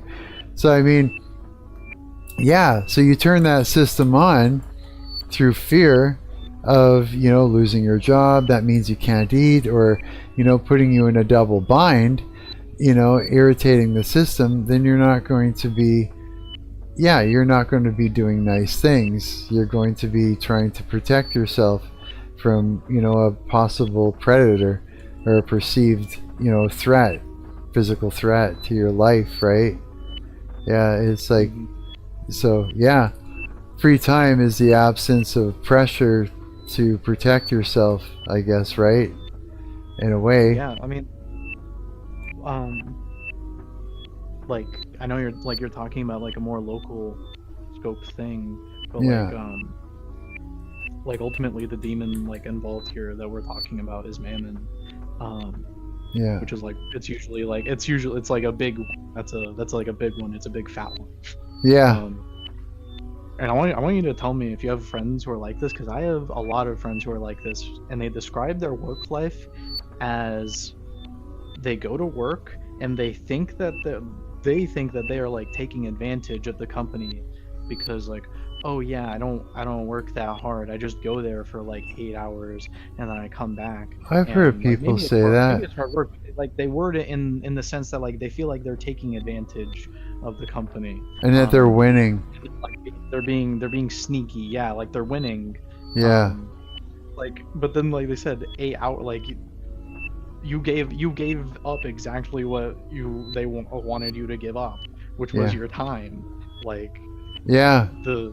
you didn't win. All you did was make yourself more bored for the 8 hours that you lost anyway. Yeah, that's true.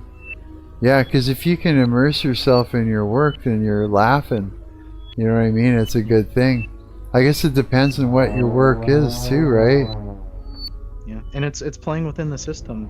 Like in the book of Luke, Jesus says to make a friend of Mammon, and this sounds like a crazy thing. Like my buddy named Jack, he like kind of got mad at me the other day for just like saying that, and like he didn't like realize that I was like quoting the Bible. Like that is what the King James Bible says. It says make a friend of Mammon.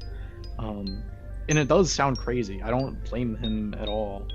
I probably would have reacted a similar way, you know, if I wasn't like primed already.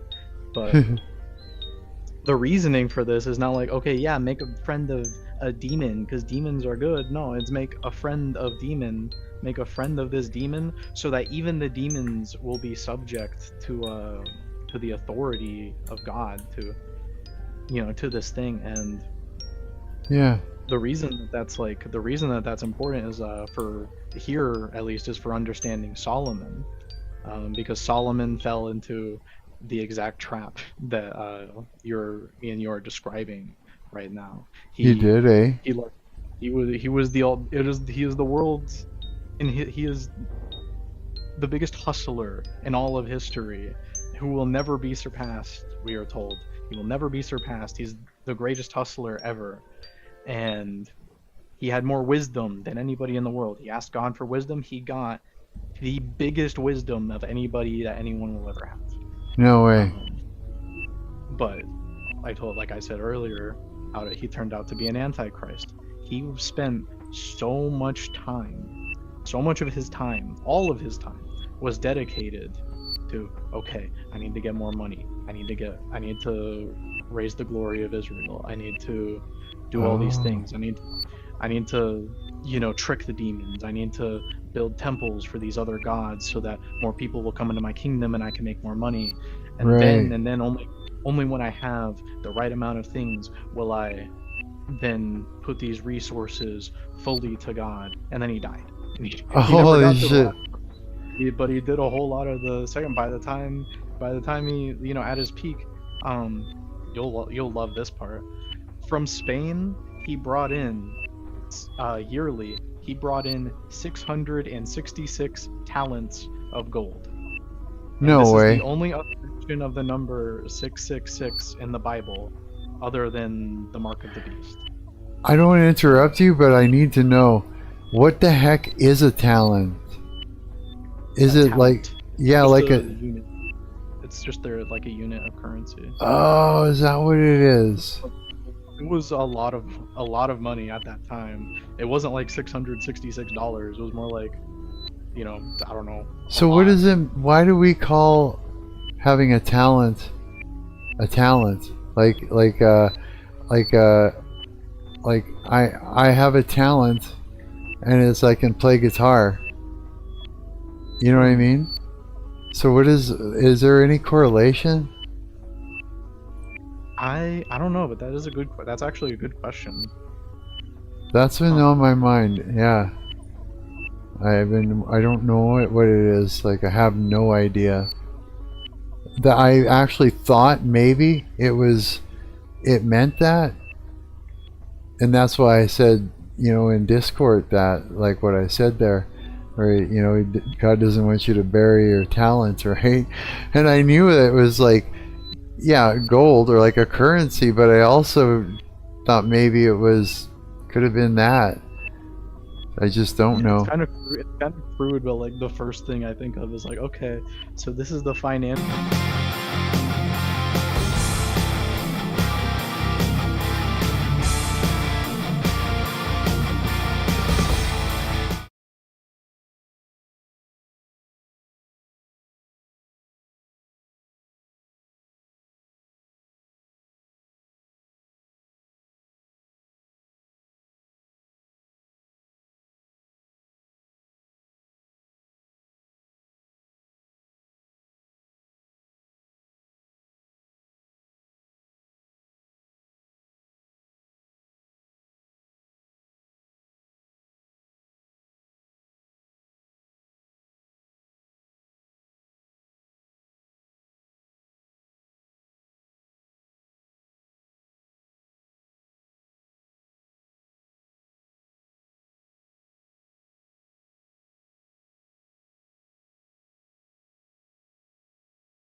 No one was able to hear my fucking stream. It was all muted out.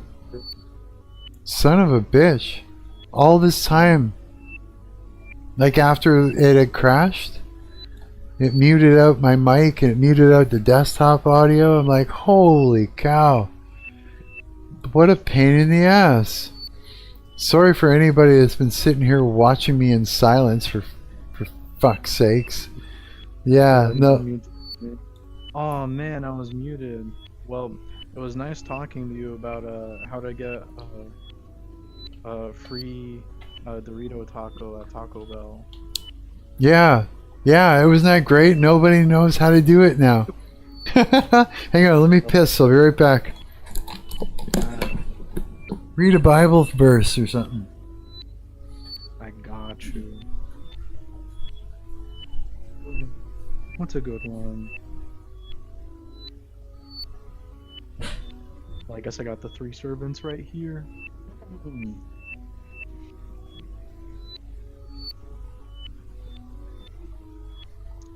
At that time, God's kingdom will also be like a man leaving home to travel to another place for a visit. Before he left, he talked with his servants. He told his servants to take care of his things while he was gone. He decided how much each servant would be able to care for. The man gave one servant 5 bags of money. He gave another servant 2 bags, and he gave a third servant 1 bag. Then he left. The servant who got 5 bags went quickly to invest the money, and those 5 bags earned 5 more. It was the same with the servant who had 2 bags. That servant invested the money and earned 2 more. But the servant who got 1 bag of money went away and dug a hole in the ground. Then he hid his master's money in the hole. After a long time, the master came home. He asked the servants what they did with his money. The servant who got 5 bags brought that amount and 5 more bags of money to the master. The servant said, "Master, you trusted me to care for 5 bags of money, so I used them to earn 5 more." The master answered, "You did right. You are a good servant who can be trusted. You did well with that small amount of money, so I will let you care for much greater things. Come and share my happiness with me." Then the servant who got 2 bags of money came to the master. The servant said, "Master, you gave me 2 bags of money to care for, so I used your 2 bags to earn 2 more." The master answered, "You did right. You are a good servant who can be trusted. You did well with a small amount of money, so I will let you care for much greater things. Come and share my happiness with me." Then the servant who got 1 bag of money came to the master. The servant said, "Master, I knew you were a very hard man. You harvest what you did not plant. You gather crops where you did not put any seed. So I was afraid. I went and hid your money in the ground. Here is the 1 bag of money you gave me." The master answered, "You are a bad and lazy servant.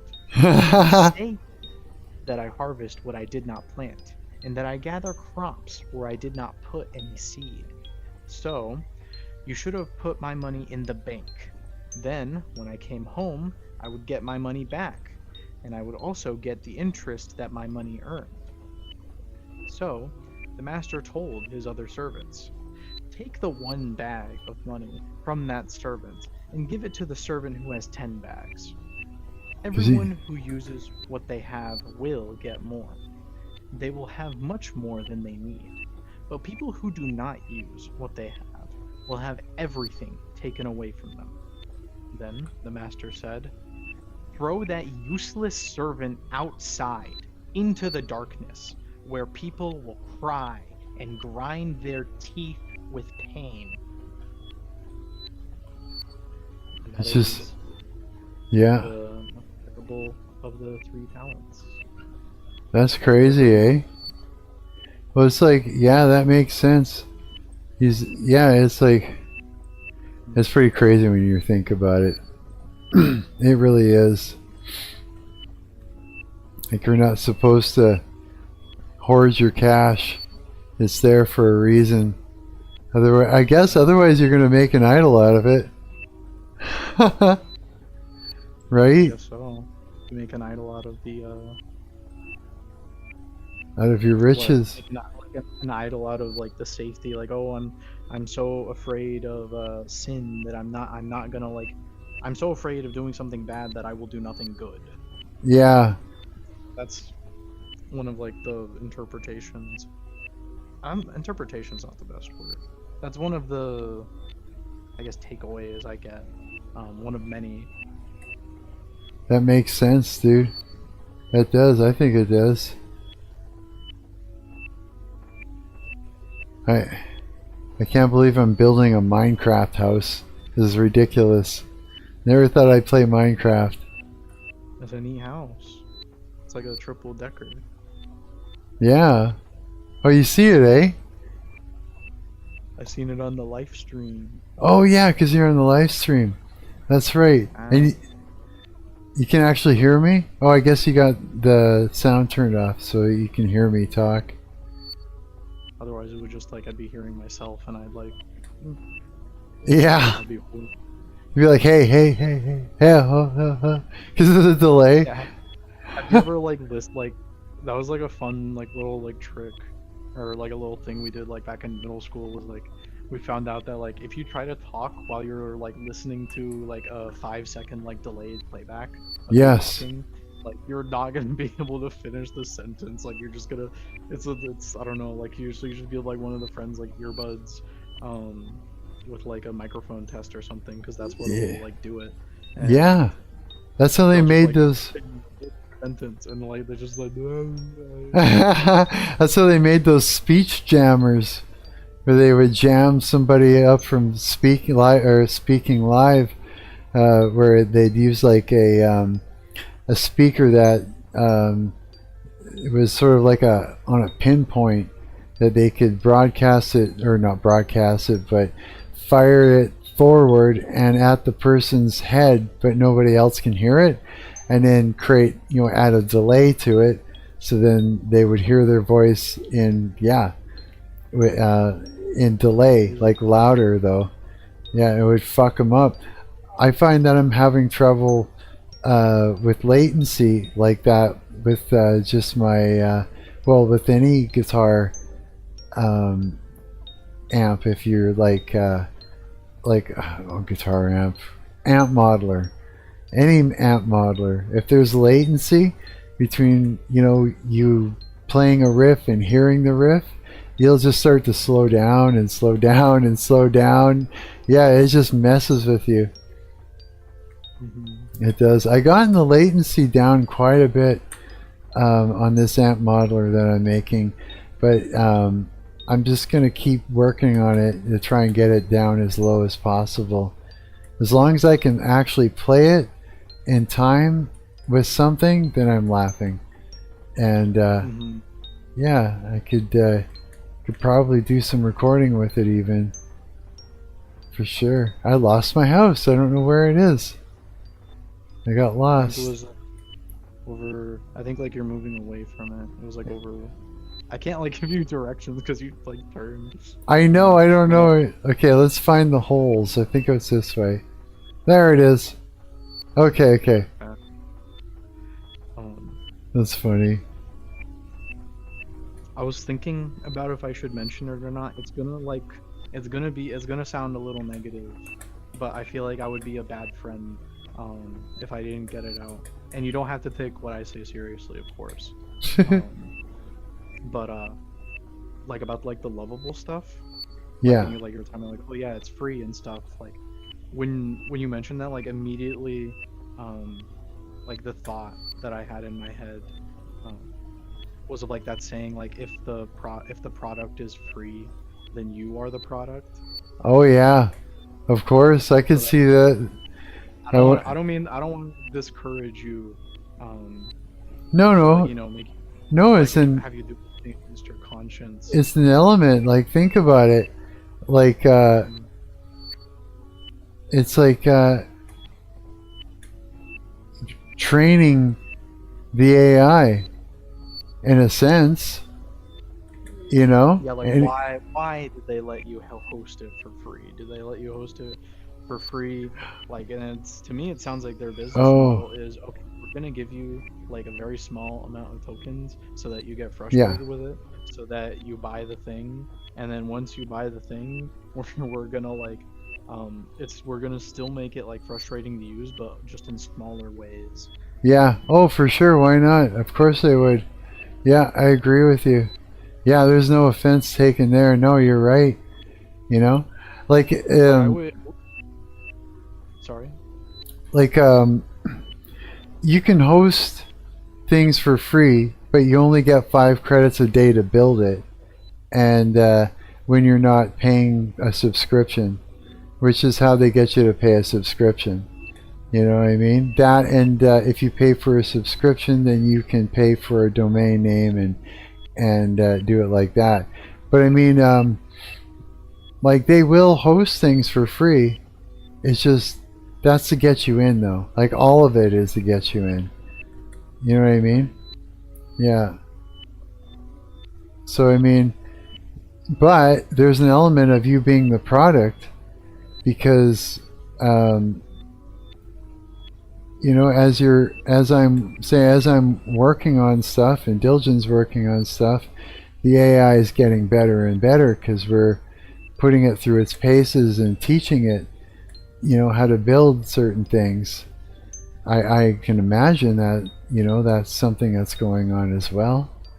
You know, maybe I'm wrong. I don't know. That these things make money, and they have been. It's been like since they like got popular in like around like 2019 to 2021. The primary way that these AI companies make money is not like the stuff they're doing to you, where like, oh hey, we'll host your website, and you know, if you give us money, we'll give you credits. Like that's like chump change to them, and it like does not cover the costs very much at all. Right. The real way that they make money is they use like the data that you know, the data you give them, the data Diljen, like any of these people give them, and they go to the government and they say, hey, look how many people are using this service, can you give us money? And then the government just gives them like $1 billion, and it's kind of like I feel like it's kind of like a frog in boiling water thing, where it's like we don't feel like we're getting affected by it because, well, it's just the government, but it's like, well, whose money is the government? That's like collectively, that's like our money. Right. We just, because we're not in charge of it, we don't feel like it's our money. Right. That's interesting. Yeah. And like it hasn't changed at all since like 2020 whatever, when like ChatGPT started getting their like massive government funding. That's just like the way business works. It's like, yeah, that's how that's I say it like it's novel, but that really is how all of these businesses work, is like through the government. Yeah. Like, and that's how that's how the like capital, not like the concept of money, but like capital as in the like system. That's how it started, was with England and the like royal family. Oh yeah. You would not be able to do things, like you're just not allowed to do stuff, and you weren't allowed to like make these business unless you got a charter from the royal family, from like the king and queen. Oh really? You would get a charter to do this, and then you could do the thing. So like your business is protected by the government, and like even all these years later, like that's still how it works. Is like Walmart pretty much has a charter. All these companies. That's why, like, have you when I first got out of high school, I really like, I had a passion for hair. I mean, I still do. Yeah. I was really into the chemical stuff, and I thought I can make a better shampoo than like what I'm using. I can like make it and I could sell it, and like that could, I don't see a problem with this, because like, yeah, I was naive. I thought that talent would be rewarded in this world. And it wasn't. I should have read the Bible sooner. I would know that. No, if you're good at things, you're gonna be punished for it.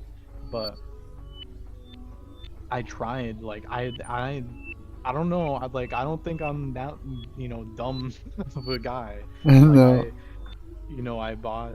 I tried to be very fiscal, with money. Um, like I wasn't wasting money on like pointless stuff.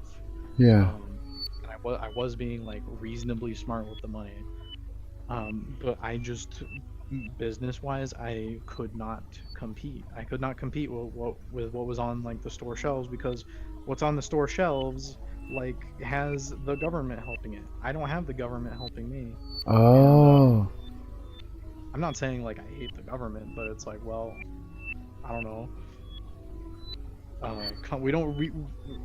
We do not really live in like an age of a competition anymore. Like that, the age of like actual like competitive businesses existing lasted like maybe 50 years in the 1800s, Really? and now it's just like gone.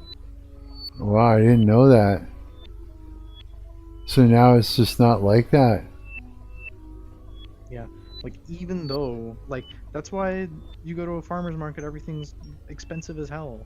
It has to be, or else it's not worth it. Like the only Oh. way that you're gonna get like Walmart prices, you're gonna get some like people Walmart prices if you're like selling stuff at a farmer's market or whatever, Right. is you're like partially given money by like your church, which is not that. I mean, some people do that, and some churches will do that, and I think that's 100% a good use of money in the church.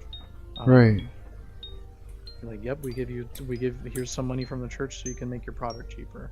Like, in my opinion, that's a much better use of church money than like a smoke machine. Oh yeah, no shit, eh? A smoke machine. Have you seen that? I can't stand it. I don't know. I prefer. You've seen churches do that? Yeah, of course. Like a lot of them do that. I can't stand it personally. Like the church I go to, like it can be a little evangelical sometimes. Like I've told you before, like the church I go to is not my favorite church. It's just the church that is the most, I guess, like you could say, like disciplinary for my spirit. Right. But like the church that I like visit when I'm like, I want to have a nice time.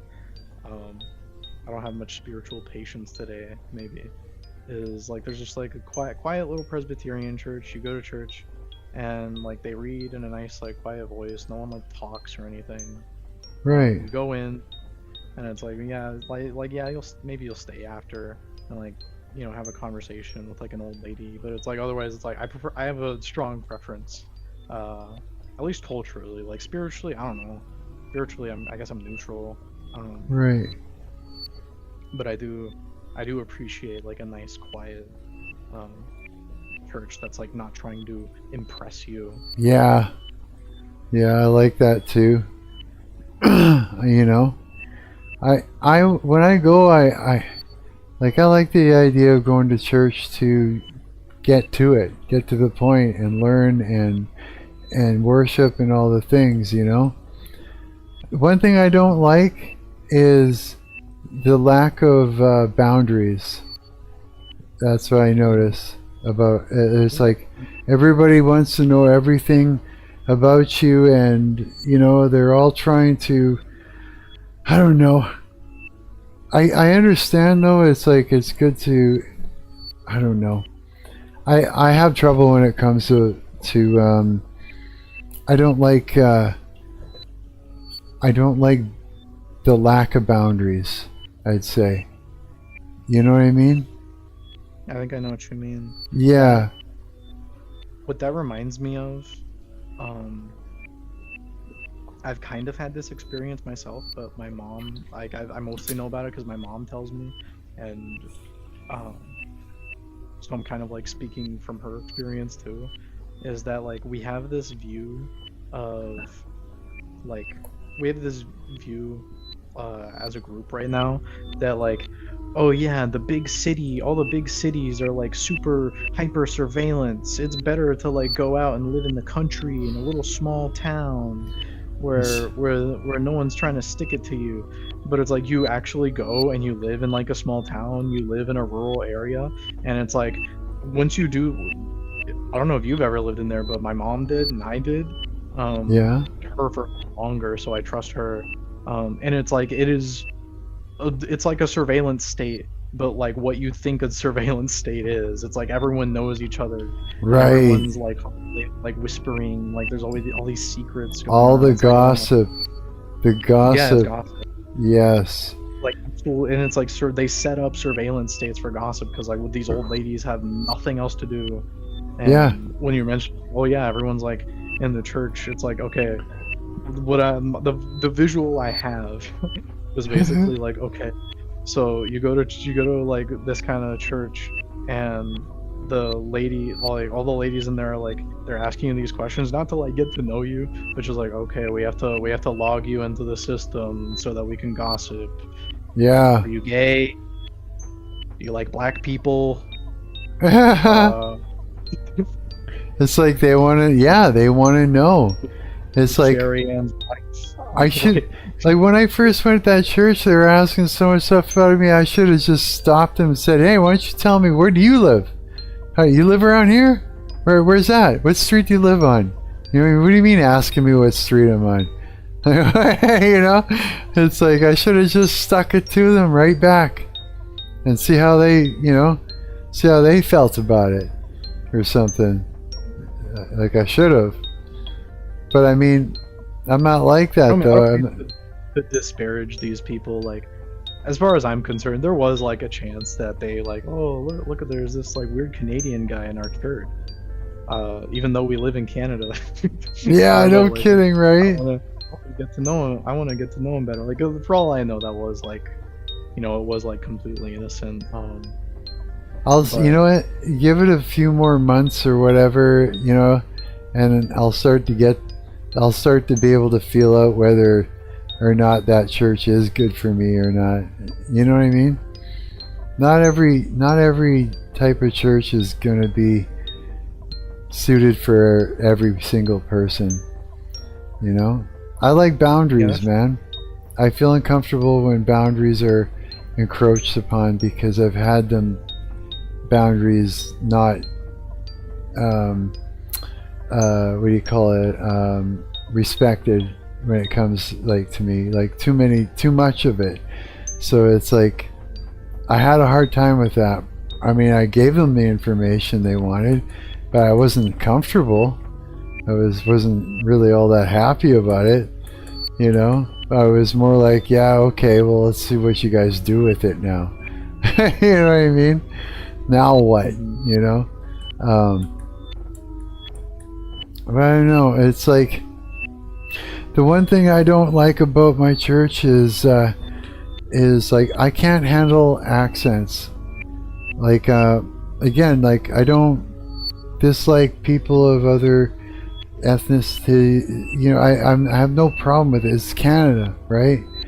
But I mean, I have a problem when I can't understand somebody because their accent is so thick, and it bothers me because I don't know what they said, and then I'm prompted to respond and I don't know what they said, and when I ask them what, and they get mad, some people, and they are frustrated, and then it's on. Now you're in trouble, right? Like remember I said I tried to order pizza a bunch of times the other night, and people are rolling their R's at me, and they're switching out vowels and adding in consonants. I don't know what they're saying. I just said, what did you say? And they hung up on me. It's like, this is a restaurant. I'm just like, well, what do you expect, right? And so when I'm at my church, because it's a melting pot, and I think they're using the church for some sort of way to to assist certain aspects of moving from other countries to Canada, right? That church is being used all day long. Like it's like after I go in the morning at 10, then they have another sermon that they do where they have people of different languages that come in, and they use the church all day long like that. And that's fine. I'm cool with that too. But when I'm there for, the English speaking part, and there's many pastors there, but when there's no English speaking pastor and they're speaking English, I don't know what they're saying at all. I don't know what they're saying. The guy's talking about the Bible. I don't know what he just said. I have no clue, and it makes me so frustrated because it's like I'm there for something and I don't know what anybody's saying because they're not speaking English correctly. It's true. Like anybody that lives in Canada, or the United States that cannot speak English correctly, I'm sorry if it upsets you, but if I can't understand what you're saying, you might as well not even be speaking English to me.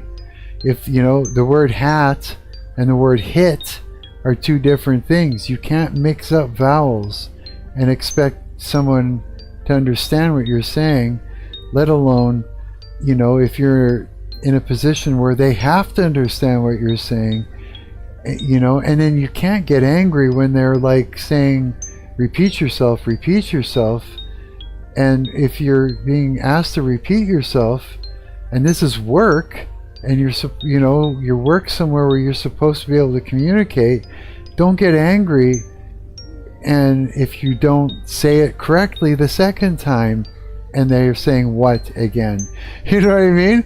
There's a reason, and so, but I mean, there's too many people right now that have been spoiled by the internet into thinking that if they put out a lure to pull somebody in to a fuck around find out situation where they could pull that fuck around find out card and then they can harm you with it because all they have to do is show it to the internet in a certain way that they can the court of popular opinion, and then they get a chance. It's like you're getting taken advantage of, right? Do you know what I'm saying? I know this is like a lot, but I know what you mean. But this seems to be a problem in the world right now. People are angry, they want to hurt people, and so they set people up, whether they set them up to say a thing or do a thing and then reframe it and bring it to the internet and then ruin them, or they do it in other ways, by purposely speaking gibberish at somebody, calling it English, and then when the person is trying to communicate with them, they see it or reframe it as being disrespectful, and then they pull a card and now you're getting a pizza with cum on it. You know what I mean? Like, this is what I'm talking. I do not order like food from anywhere except like I trust the Waffle House because I can watch them make the food. And right. Yeah, I mean, that's the thing, is you can't trust people because right now people are like this. If no one's looking, then they do dirty things and then they laugh and snicker about it. Oh, I got him or I got her. You know what I mean? That's where we're at right now morally. There's like, when I say there's a lot of witchcraft going on, there's a lot of witchcraft going on now. Especially love spells. Yeah. Or I think it's a form of witchcraft, and it's a form of like wizardry and warlockery. I'm very glad that I was taught this by my mom at an early age. I forgot what she gave me. She gave me like, it was like some bacon like type sandwich or whatever, and like I was just eating it in the car. And she me, hey, how do you know I didn't spit in that? And I like just like that completely like traumatized me. Holy shit! No kidding. Like, I don't know, because you wouldn't. I was like, but what if I did? How would you know? Oh my god. She's like tormenting your mind. She's like, hey, let's fuck with this kid. Let's make them wonder if he's eating, maybe he'll stop eating the sandwich. I stopped. Yeah, like what was the reasoning behind that other than to terrorize you? Taught me a valuable lesson. I don't know. I'm very grateful. And now like I will never eat food from McDonald's because like Yeah. it's literally like I wouldn't eat from there either. people get like very, and I don't always think it's like, oh, they're being disingenuous and they like, oh, now's my opportunity to like pull out this card and I can like beat you up or like do something sneaky. I do Yeah. think people can also just be very irritable and they'll get angry at like the tiniest thing. And Take it's it out completely on someone. like the tone of my voice. I have no doubt that the tone of my voice would have someone like, you know, like put their foot in the fryer that fries my chicken or whatever. I don't know. Really? I don't find that at all Maybe about you. That would hurt them too much. But maybe they would like spit in it. Something. Like that's Yeah. like it's something as tiny as that can set some people off. Yeah. And You of know, course, it's I would never, and that's terrifying. it's where we are right now in the timeline of human beings. You know, we're getting closer to Revelations, right? We're getting closer I to mean, the there's end. Jesus is there's the coming. city- You know about Aya Nasir? What? Do you know about Aya Nasir? AMSR? AM? What's that? No, it's a name of a guy. Oh no. He was around at the time of Abraham. It's not like in the Bible. It's an archaeological thing, but it's like dated to around the time of Abraham. Okay. And it's in the same city Abraham lived in, which is called Ur.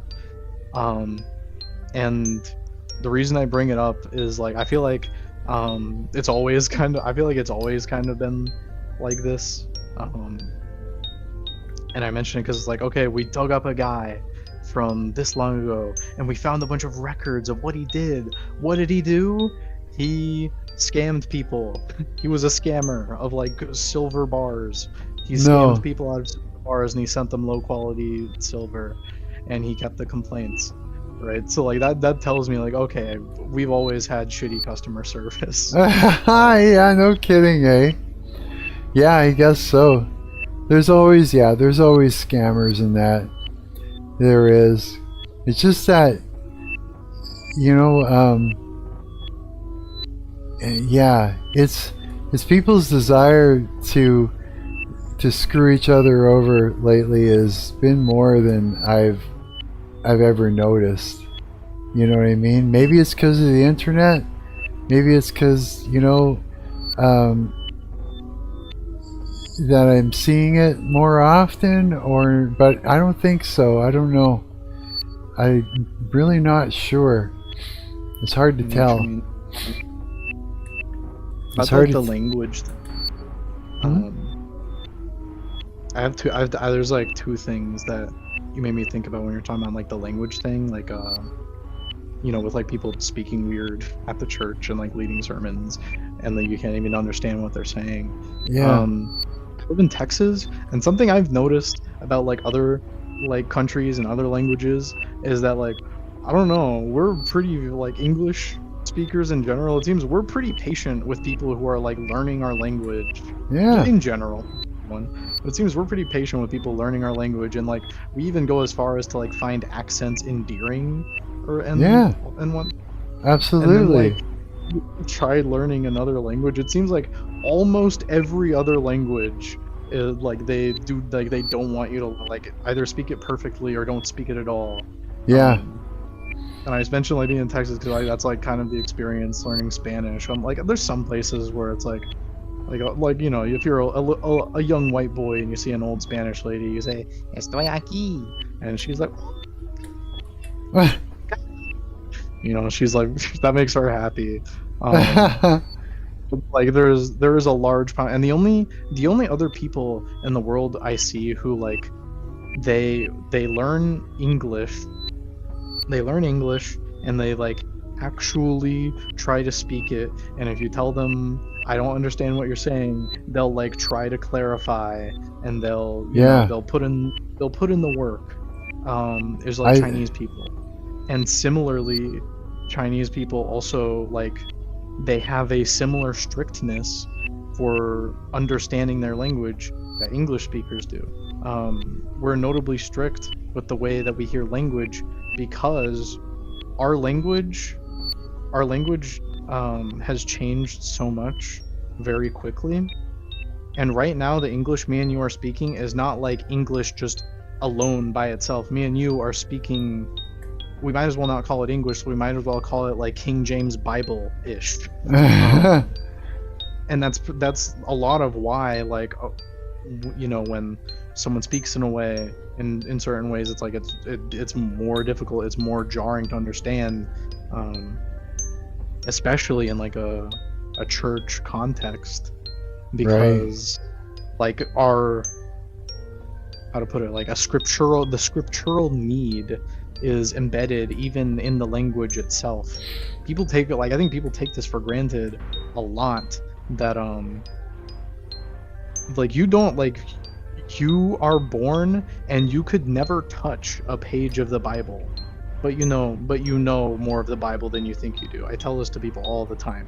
You cannot help but know the Bible. I know you know the Bible because you are speaking Bible to me. You, like, there are so many of our words and so many of our phrases, and these phrases which determine like the way we conceive of things, like common metaphors, come from the King James version of the Bible. Right. It's like completely, and I think this about like I thought this about art too. Like, how do you appeal to people who are more like artistic, you know, towards like Christianity? And the thing I've noticed is, I noticed this like watching movies and watching, like I think I told you about that movie I watched the other day. It sucked so bad. It was about like Irish people, but your ability to like create art, and more importantly, your ability to consume art, is like entirely mediated almost by how well you understand the Bible and how you understand, you know, what the director of the movie or what the writer of the book, you know, thought about the Bible, what people in general around that time thought regarding the Bible. Right. Is like you're just like completely shooting in the dark. So it's like if you want to know anything about the art you consume at all, you have to go learn the Bible. That's why, like, that's like the people like getting an outrage over like Texas sometimes like passes a thing that's like, we're gonna teach the Bible in schools, and then it's gone like a year later because you know, a bunch of ad.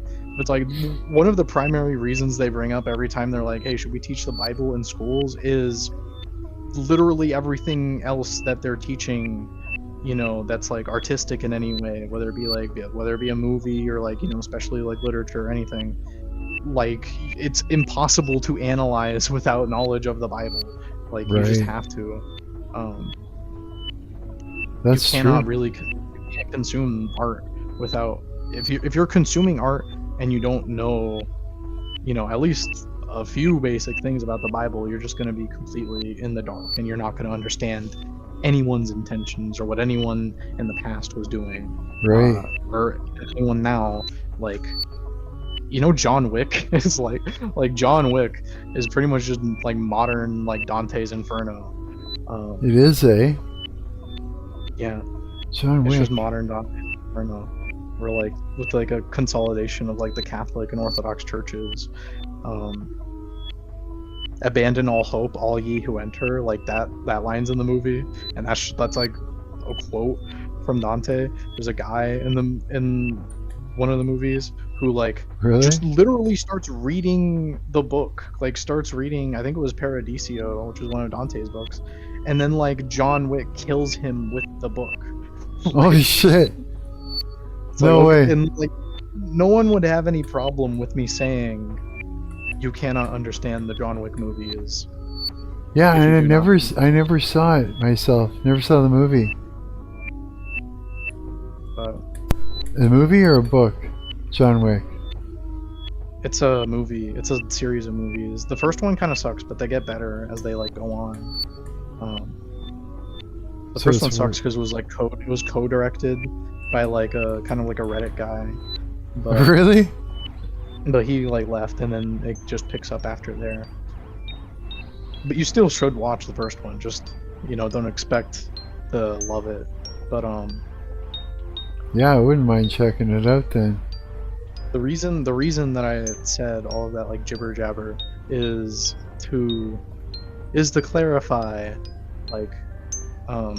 that's the reason that you find it so jarring when people like talk in a weird way, and in fact, like, if you were speaking their language, they would probably not be very patient. Yeah, probably not. Yeah, you know, it's like, yeah, I just wish, like, you know, I do wish my church was where I'd be able to understand what the pastor's saying, what people are saying. You know what I mean? I'm there to learn. I'm there to worship, and a lot of times I just get really frustrated, where I'm just like, "Okay, why am I here?" You know what I mean? That's kind of what I'm here to learn, man, and I can't learn because, yeah, there's no English being spoken, and if it is, it's all messed up. Yeah.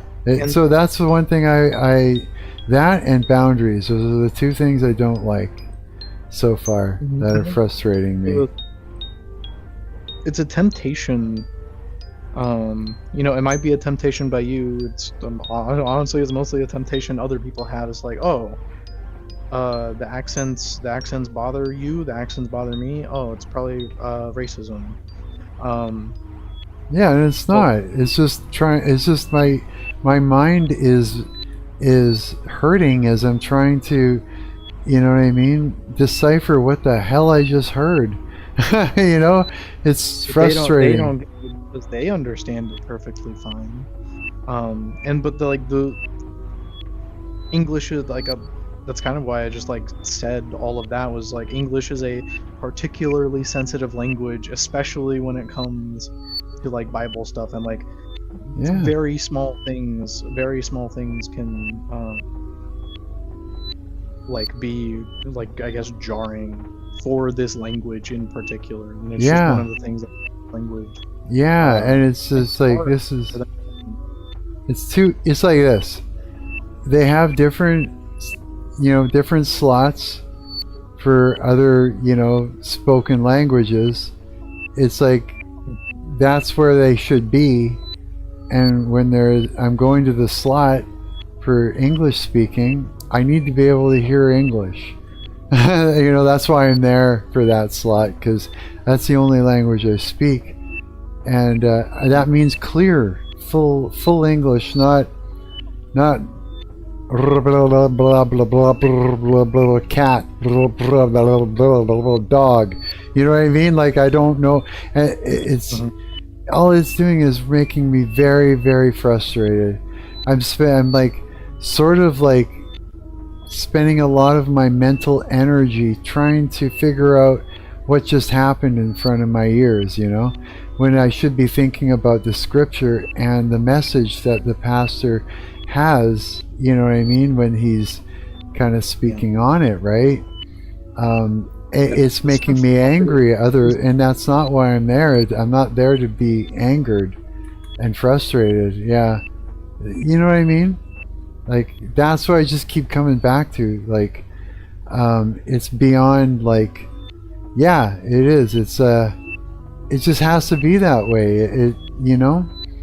It's slotted. We're slotted in for English, man. Get off the stage. Bring in the English pastor. I'm here to learn something, not burn my brain out trying to figure out what you just said. Yeah, and then it's on to the next thing. I don't know what just happened. Yeah, it was like the last time I went, I just glazed over. It was just like, and I was just like, why? And the time before that, I was angry. Like, I was so frustrated. I just left right after. I was like, hey, like, oh, you know what I mean? Frustrated now, yeah. So, I mean, that's the only thing. I really don't know what to say. But I mean, it's not like I'm not bitching the bitch.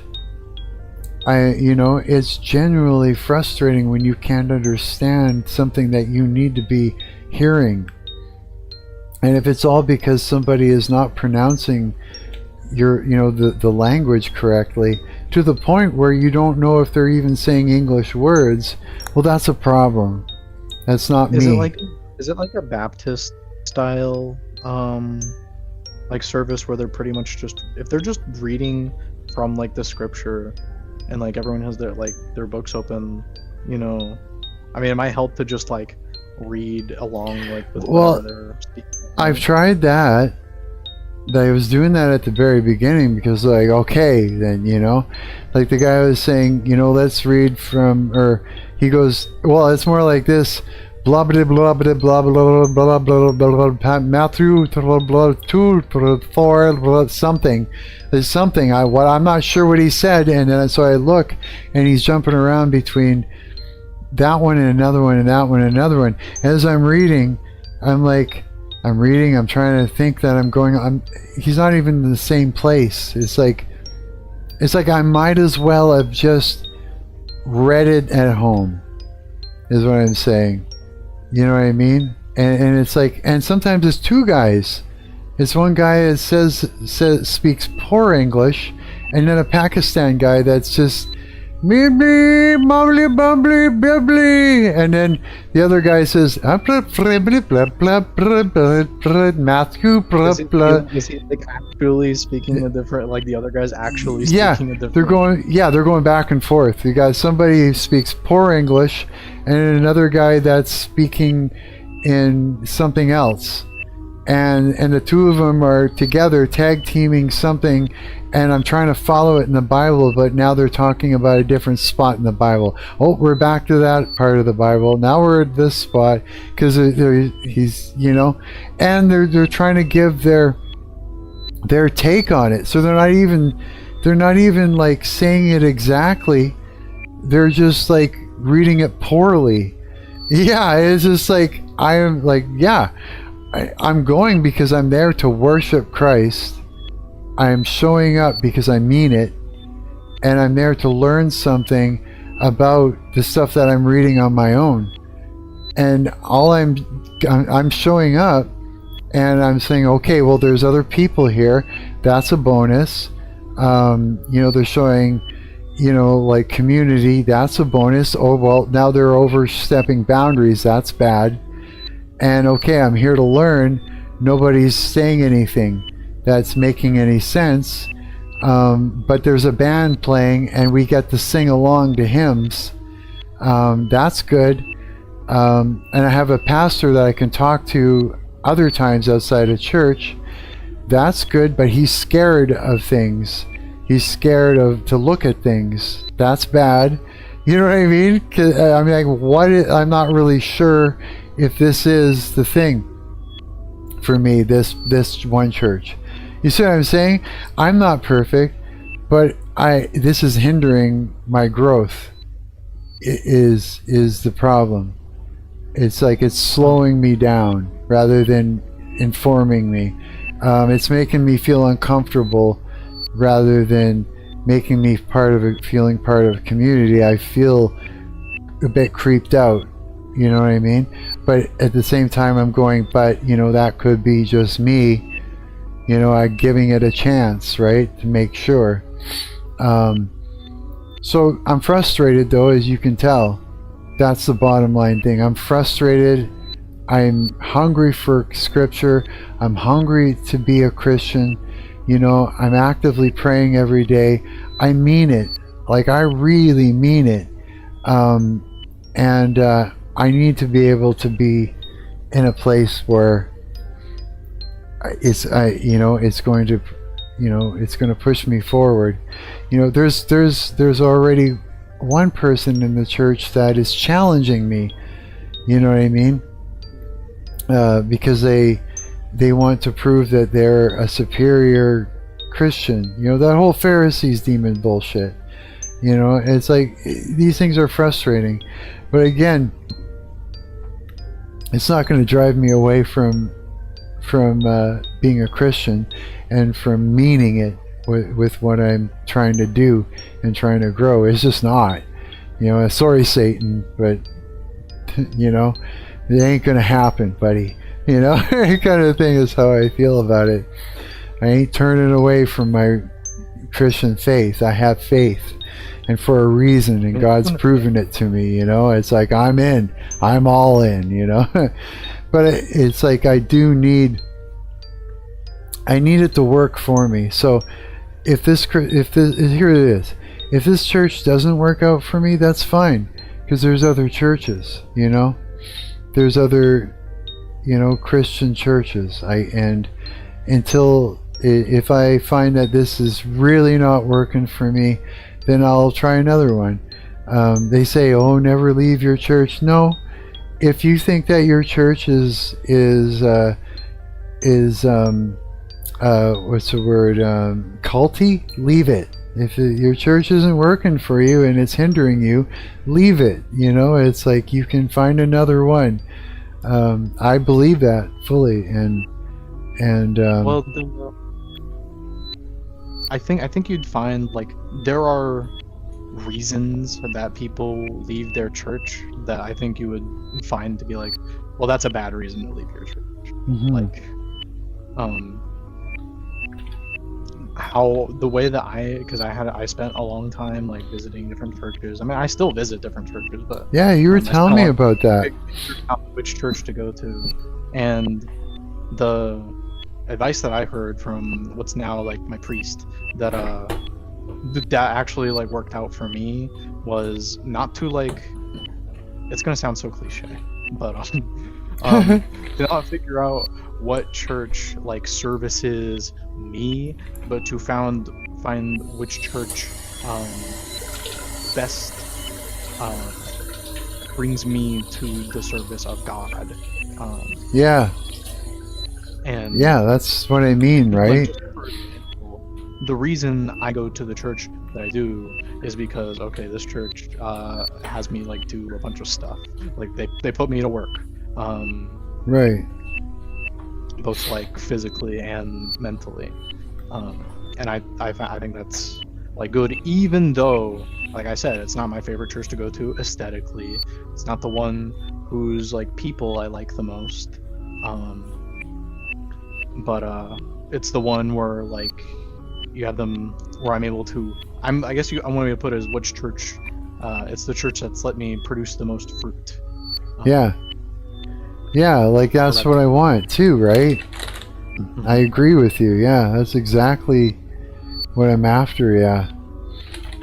Whereas like there's like for example a bad reason to like that, and you see this all the time, especially with young people like me, and that's why I kind of defend this idea, is because I see it so often.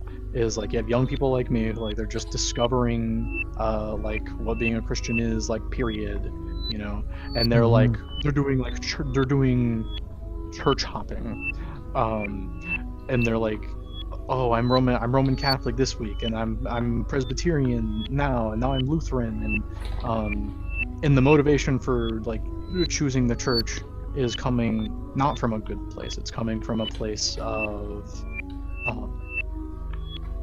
like purely aesthetics, or purely convenience, or purely right something that is not meant to serve, but rather like it's like they're choosing like which club to be a part of. Like, yeah, switching a church because I saw a YouTube video and I was just 100% convinced by a YouTube video. Oh no, I need to become a Catholic. This YouTube video just told me that all Lutherans are going to hell. Like, that's when people say don't leave your church. There's that too. That's what they mean. They're not talking about like you're never allowed to leave your non-denominational evangelical Baptist church because reasons. Just trust me, bro. You're never allowed to leave. Right. Like me, it's like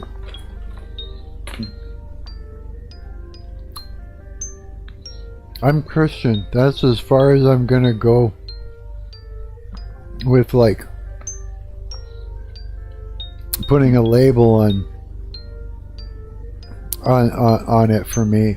It can't be otherwise. Like, I mean, it can't be.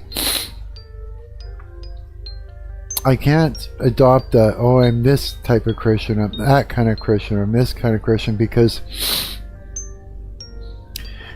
it's madness. You know what I mean?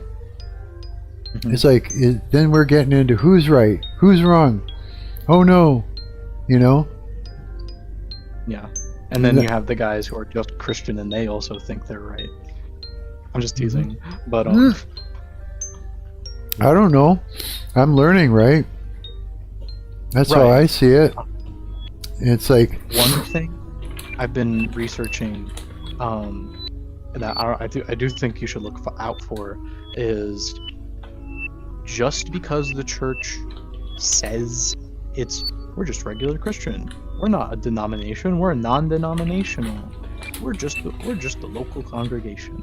That is a lot of the time that is like a blatant lie. Where like sure maybe doctrinally these churches, you know, they're just a typical evangelical church. Like they're just Baptist pretty much. That's what like a lot of these evangelical non-denominational churches, their theology and their history is rooted in one of these like specific traditions you're talking about, which is Baptist. And like they don't actually submit to the Baptist Church, the Southern Baptist Convention, or the American Baptist Church, or I'm sure there's a Canadian equivalent. But like you do, like you follow the money, and it's like, oh, all of these life churches send their money into like a larger thing. They're like, I don't know. I certainly like I do agree with you that denominationalism, like that is like kind of the, not to imply like, oh, Catholics and Lutherans and stuff like they're bad and they're wrong, but like the best way is the non-denominational way. It's just a lot of these churches are not authentically non-denominational. They are still in practice. It's just the worst of both worlds, where they don't submit to any kind of higher ministerial authority, but they also still have all of the like administrative corruption that you would see in these, like more, like they describe it as high church, when like this like one's Lutherans, this one's a Baptist one. This one, right? So, and it's just like, and so it's like I said, it's exactly like I explained. That's what the experience is. They do the collections, but you don't have to put any money into the thing. Everybody's sort of community like. They have more than one pastor. They have different slots for different ethnic backgrounds, for people that have come to Canada that don't speak English. They sometimes they have potluck. There's a band that plays worship music, not a rock band, just singers, someone on a piano, someone on an acoustic guitar mostly. And then they have like the sermon type thing, and I can't understand half the time what they're saying. And that's it. But like not being able to, I do feel like, okay, I'm going to the church and I do not understand what the scripture they're telling me is. Like, I don't know, that's like that was a pretty justified reason for Martin Luther to, you know, leave the Catholic Church. He was excommunicated. But I just say that like colloquially. That's a whole thing. I shouldn't even. Now I'm like thinking about it. That's like another good reason to not go to a church. I would go to a Catholic church. But I'm excommunicated because I, you know, believe in things like the Bible. Right. Like, because whenever people point out, whenever people say like kind of looping back, but people say like, oh yeah, don't leave your church. It's because schism like is a sin.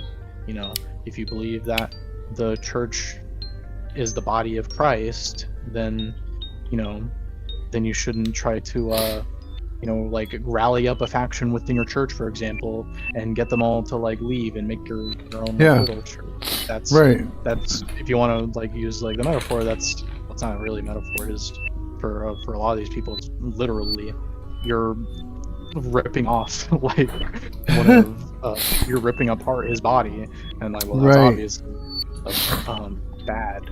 So well, that's the thing, is like, I do want to belong to a church, you know. You don't want to form your own church. No, I don't want to form my own church. No, I want to be part of one, and I need to be able to understand what they're saying. That's my biggest problem with this. Right. Is the lack of. I think you do have a justified reason. Like, if you like, how are you? I mean, maybe you're super duper smart and you can figure out a way. And if that is the case, then God bless. But I would find it a pretty difficult task to serve God when I do not know what His ministers are saying to me. Yeah. Exactly. Something God cared about, it seems. He had people. He had the apostles in Acts. They're preaching to people who didn't speak Aramaic, or I think it was Greek also. When they were preaching to those people, the Holy Spirit gave them the gift of tongues, which is like that they spoke in Aramaic, but like, for example, a Greek person in the crowd heard them speaking in Greek, and the Persian person in the crowd heard them speaking Farsi, and like, kind of like, even though they were speaking Aramaic, it was, the gift was to the apostles, was that the people would hear them in their native mother tongue. Right. People will tell you that, like, oh no, the gift of tongues is they gave the apostle, they allowed the apostles to like speak this secret like heavenly language, and it's like, I don't. There's some people who will tell you that. I think those people are, I don't know. I disagree with them, I guess. I don't see how the text like supports that at all, but I'm just letting you know so that when you encounter those people, you don't think like, oh, coward was like retarded and satanic, or retarded and satanic. It's just these people exist, and it's a non-essential disagreement. Yeah. Yeah, it's I hope that I'd like to resolve that issue and be somewhere that, like, I don't have anything against anyone there. Yeah, I think you could tell your pastor this. I think he would handle it. He seems like he would be able to handle it maturely. Oh yeah. Maybe not now. Maybe not like right now, because he might think it's because you didn't watch his YouTube video, or he didn't watch your YouTube video, and that would be like, crazy. So maybe, no, like, I give mean, it a minute. But later, I think you could tell him. Sorry. Oh yeah, like I'll even just say to him, look, I'm having a problem. I don't know what these guys are fucking saying. Like, they're not speaking English, and apparently, supposedly they are though, and I can't learn anything because they're not saying things that I understand, and I'm getting frustrated, and I don't know what I'm supposed to do about it, except for, I don't know, look for a church where people are just speaking English. You know what I mean? I mean, he has to understand that. If he doesn't, then he's got a problem, because it's like, a person just wants to understand what he's hearing because he's trying to learn about God and about scripture, and if nobody is speaking clear English, it's a no-brainer. If it looks like this, if he were to get angry about that, then he's dedicated to misunderstanding me. You know what I mean? It's that easy to understand. I mean, his job is a pastor. I could like a situation I could see is like, well, just like for example, like I was mostly joking, but it's like, I don't know, he could make like some pastoral mistake, such as, oh, he thinks it's not actually about the language, he thinks it's about racism, about like some personal issue, and that like you're he might think you're lying, he might think, you know, whatever, and it's like it is ultimately like a genuine like mistake, and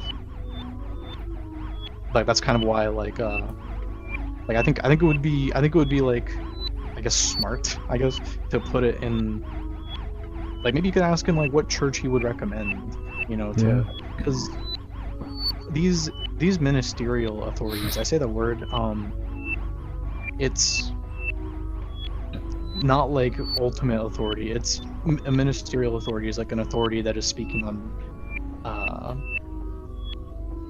like the Pharisees, for example. That was a ministerial authority. They were not right all the time. They were right. They were wrong most of the time. But Jesus still said, "Obey the Pharisees. Do it as they say, not as they do."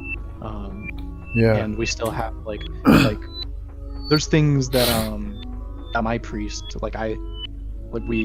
I submit to my priest, and it's like, if I disagree with him, then that's kind of like oh well, you know what I mean? There's definitely things that like I kind of have to think in my mind. I was like I still have to figure it out like in my head, the whole like thing we're talking about, like about free will, and like why are you supposed to pray? Why do you pray even though God already knows what you're thinking? Why do you help build even if the kingdom's gonna happen anyway, with or without you? Like that stuff, like in my mind, like, oh, that's hard to think about. But it's much more intuitive of me to just think, okay, everything's predetermined, like there's but I kind of have to like let that down, because it's a ministerial authority. So I think like a way that you could communicate to your pastor, that would help him minister to you, like, and do his job, is, I think, asking him for another church that he like could vouch for. Because my pastor that I go to talk to is an perfectly English speaking dude. He's white. He's a white guy. It's just that he's not always there, and he's not. I've only seen him there speaking twice, and so when he's not there, there's somebody there that's just saying gibberish, as far as I'm concerned, and calling it English. So I mean, I can talk to him, no problem, you know. And just to give you an idea that, you know, he's an English-speaking pastor, I can talk, like, it's not him that I'm complaining about. It's at all, you know. Just to give you a visual, I guess. I don't know. It takes two to tango. I think a good like way to get him like on the same page is just like to clarify the reason. Like, the reason you want a different church is because I don't know what they're saying. And the effect of me not knowing what they're saying is I'm not able to serve God as much as I know I otherwise could. So, do you know of another church where I might understand better? Well, it's like this. I could just say it straight out. Say, look, I don't have problems with other races. I'm not racist. Not being able to understand a thick accent isn't racism. It's literally they're not speaking English properly. It's straight up. It's like, it's a mistake. Look, when someone speaks with an accent, like speaks English with an accent, they're mispronouncing words and making sounds around it and within the word that isn't supposed to be there.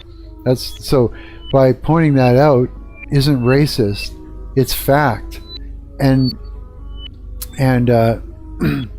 because I don't understand that is because it's exactly why it's not being spoken correctly. And that's not being racist. Being racist is like being discriminatory, and the bad racist type of thing that everybody complains about is like thinking that somebody is lesser than you and should have less rights than you, and hating them and thinking they're dirty and all the worst things, and that they're scum of the earth because they're a different race from you. That's the thing that people frown upon. I just don't understand what someone's saying when they're not speaking English correctly. That's it.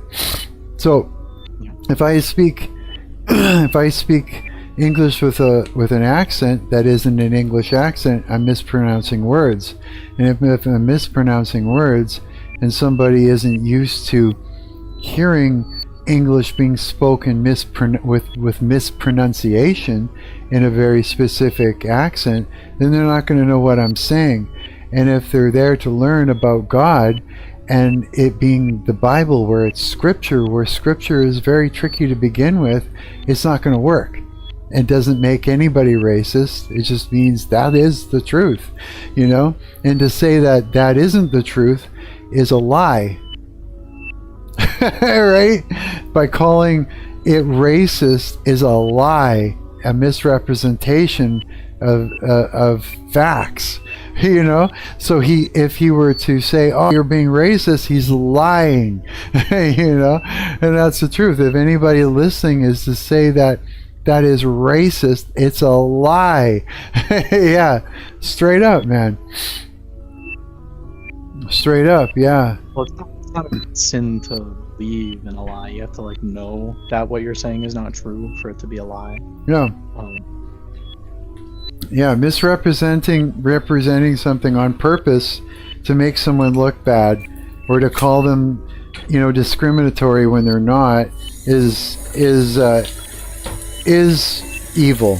You know, it's to harm someone's reputation. You know what I mean? It's just straight up is. It's not right. Yeah. Like ultimately, like these things are lies, but like the worst. How to put it? The most effective lies are the ones that you tell it to people, and then they believe it's true, and then they tell it to other people, and they're like being completely earnest. Yeah, that's true. And because those other people are saying it in complete earnesty, like, you know, whoever they're saying it to doesn't, like, they don't get to pick up on the little facial features and whatnot that tell you that they're lying. Right. They're not lying. They're telling you the truth as best as they know it. It just so happens that the truth has been distorted to them. That's why it's so bad. Okay, you know what? That's such a good point. And that's why it's so bad when you've got someone that gaslights your friend group into believing you're someone that you're not. That's because it's a secondhand gaslighting. Because they believe it, they don't know that it isn't true, and then the way they treat you, they start to convince you that you're someone you're not, or that you mean something that you don't, or you know what I mean, or that you have bad values that you don't, and it starts to gaslight you until you don't know who you are anymore, right? Because yeah, it secondhand, right? They're saying a lie, but they don't know they're lying, so they're not acting like they're lying. Yeah, you're right, bro. Yeah, I mean, even God, you know, kind of operates in a similar way. I think of like First Kings. In First Kings, it says, "Do not exalt yourself before the Lord." And you know, obviously, there's the pattern of like Jesus just generally, you know, he speaks highly of other people, and he also like speaks highly of himself when he just has to state an objective fact. But he doesn't like exalt himself like that much. He doesn't exalt. What does that mean? He does. Again, what does that word mean? In this context, you know, we were talking about the Bible thing. It's like, oh, it's like, well, in here it means kind of like in this context. in this context, it's like kind of like don't defend yourself. Don't speak highly of yourself. Don't you might say justify yourself. Right. The reason God says do not exalt yourself before the king, part of the reason for that is simply because it's ineffective. When, Right. for example, if you can just think of any way, it doesn't matter if it's true. You could just think of any way that someone might say something positive about me. Would you like take it more seriously if I went up to you and I was like, bro, I am the smartest programmer who ever lived. I don't think there's anyone who's as good as me. Or if like someone else said that. I think it's pretty intuitive that when someone else is speaking highly of another person, it means a lot more than if you're speaking highly about yourself. Yeah. Yeah.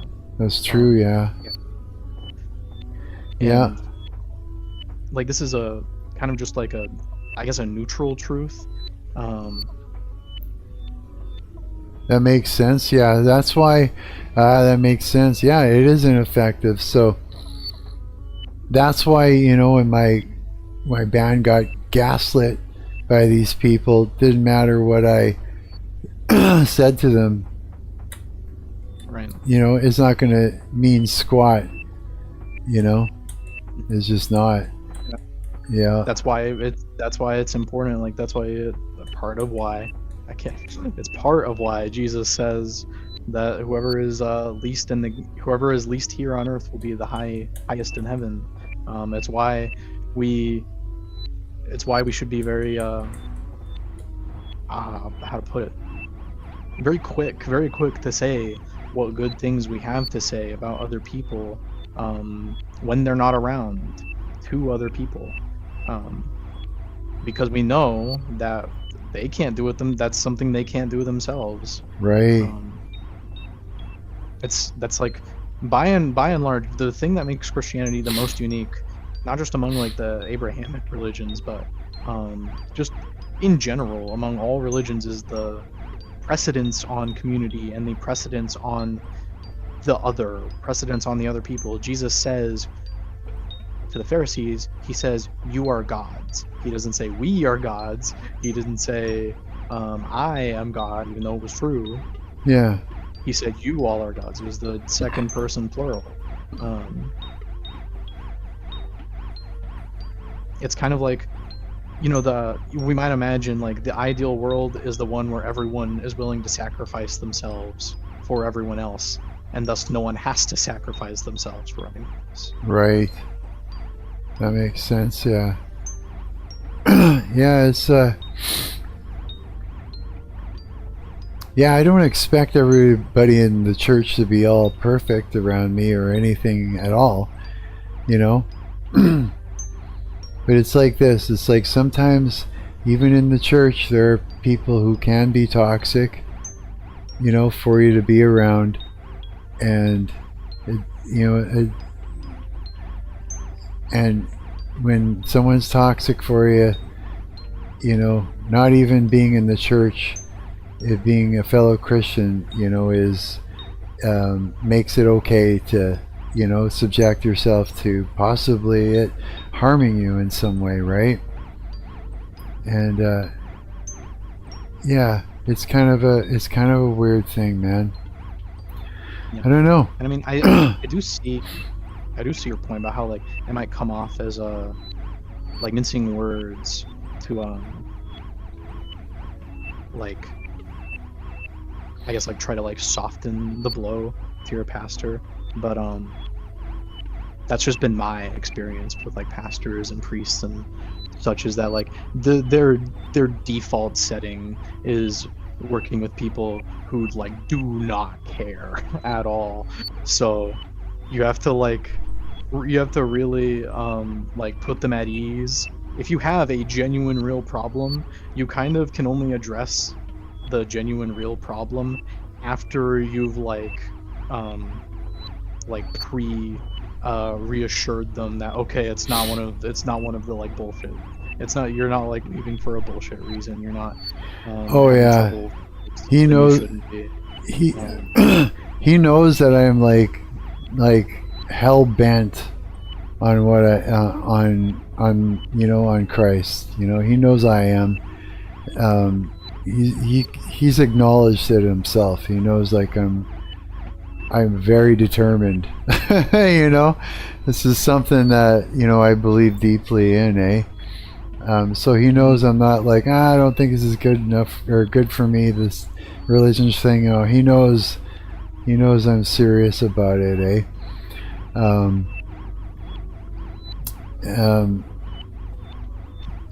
and he's also said to me that he's glazed over before when he's been in a situation like that where he goes, I can't understand accents either. He says, I'll just start to glaze over after a while. He gets it. But I gotta tell him, it's like, it's just not okay with me. Because it's like, I'm there because I really want this. And, this is otherwise inhibiting me from growing. And the only thing I'm getting out of it is I'm around fellow Christians, which I really want, it badly. I want a community, I don't want to be just praying at home by myself, anymore. And that's why I'm going. And that's what I'm getting out of it. But, at the other end, there are some toxic people in that church that, and I mean like toxic for me to be around, is what I mean. Like not good for me, because I understand. Look, people hate some people. Okay, when it's somebody that doesn't have the Holy Spirit in them, really, they hate me. They hate me. They do. Because like I ain't no perfect anything, but I know that I've had the Holy Spirit in me, and for a long time, and I know that because I just absolutely anger the people around me that don't. Like by default, they see me, they go, oh, gotta scapegoat this one. You know what I mean? Kinda, yeah. Yeah. It's like, it's like, yeah. It's gotta be. It's the only thing that like I never realized it until just now. I'm starting to entertain the idea that this is probably a thing. This explains things, and I don't have to be perfect to have the Holy Spirit in me. You know what I mean? You don't have to be perfect. Now I haven't put a lot of thought into this to even explain this, but you're the scapegoat of the family for a reason. You know what I mean? You're attacked by narcissistic people for a reason. And yeah. And when you think about it, when people that don't like Jesus Christ find you disgusting, no matter what you do, especially if you're like kind and understanding and and patient and all that stuff of a person, and forgiving and all the things, right? And people find you disgusting constantly. The kind of people that end up either like bringing harm to you, or getting you excommunicating from your friend group. It starts to make sense. Reminds me of Peter. Like what you said about like not being perfect. Kind of like I remember that like a little bit ago. We almost got in like a little scuffle about like Peter and like how he like cut off Jesus's ear.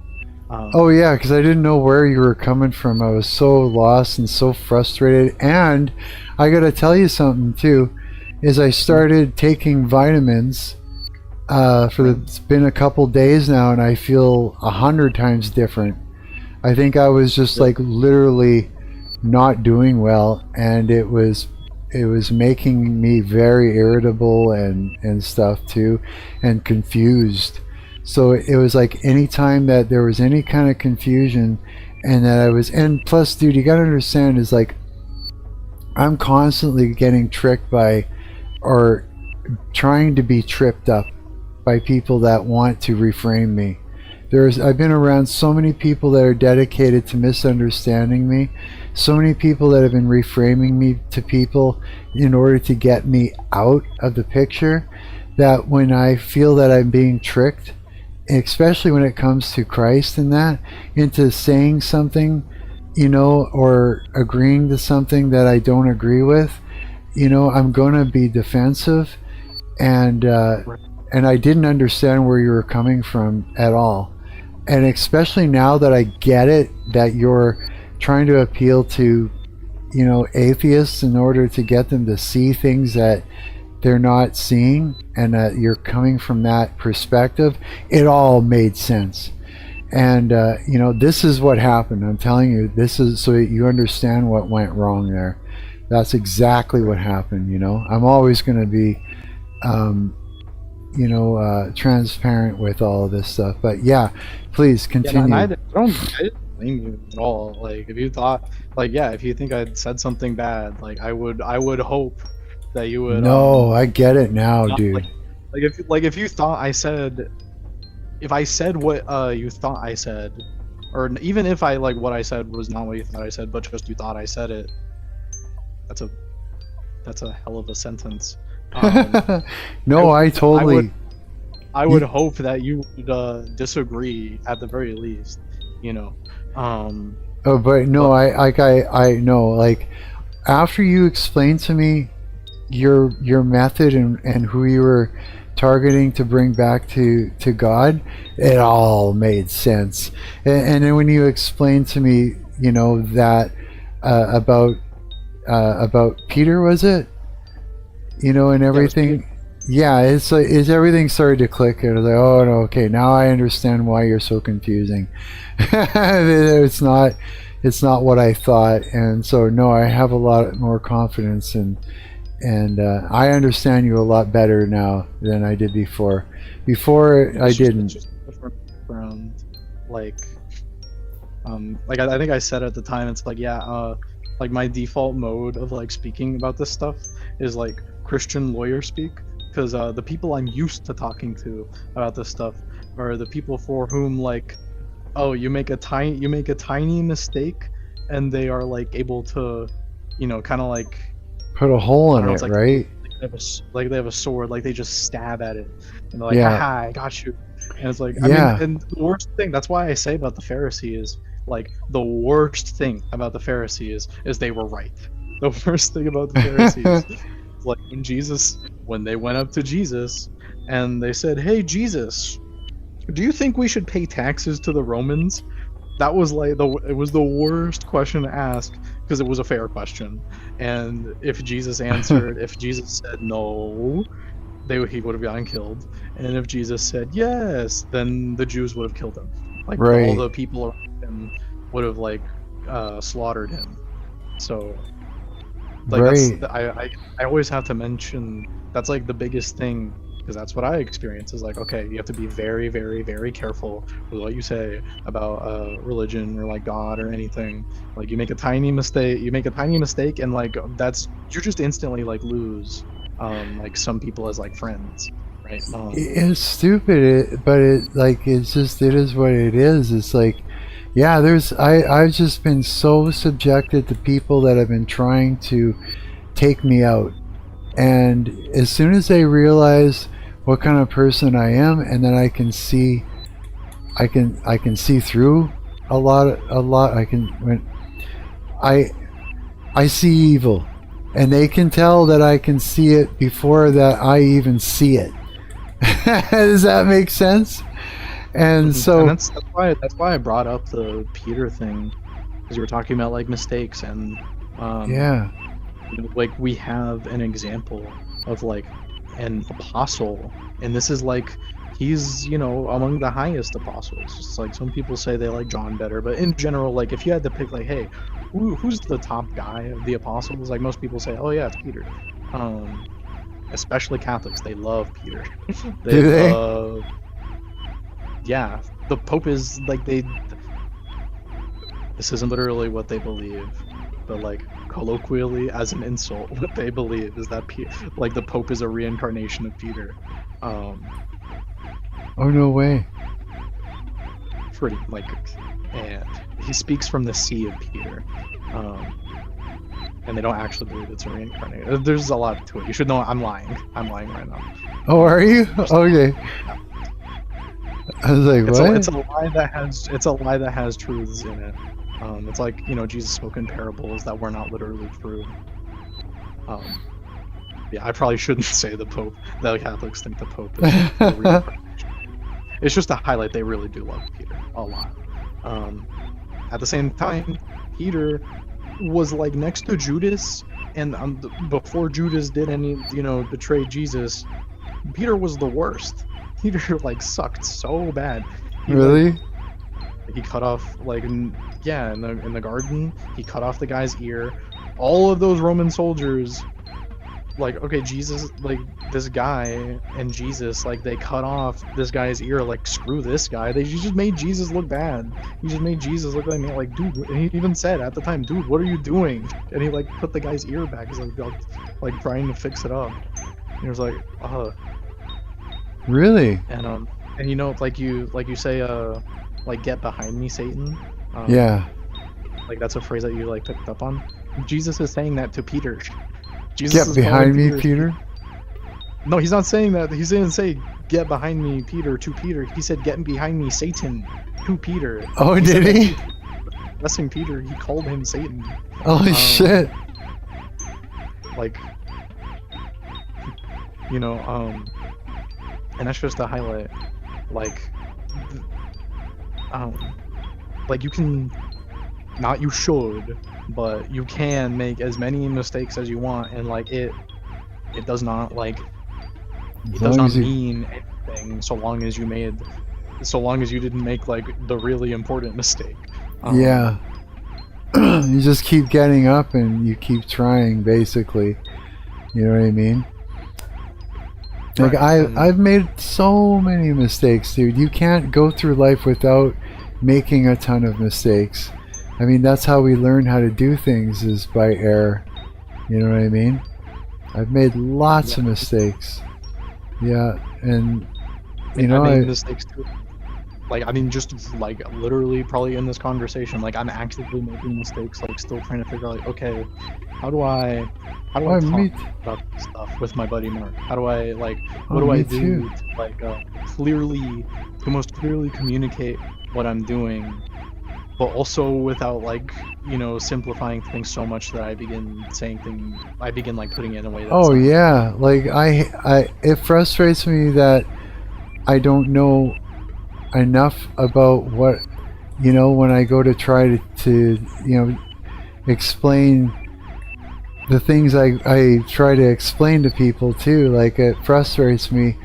I want to learn. I'm super hungry to learn more, and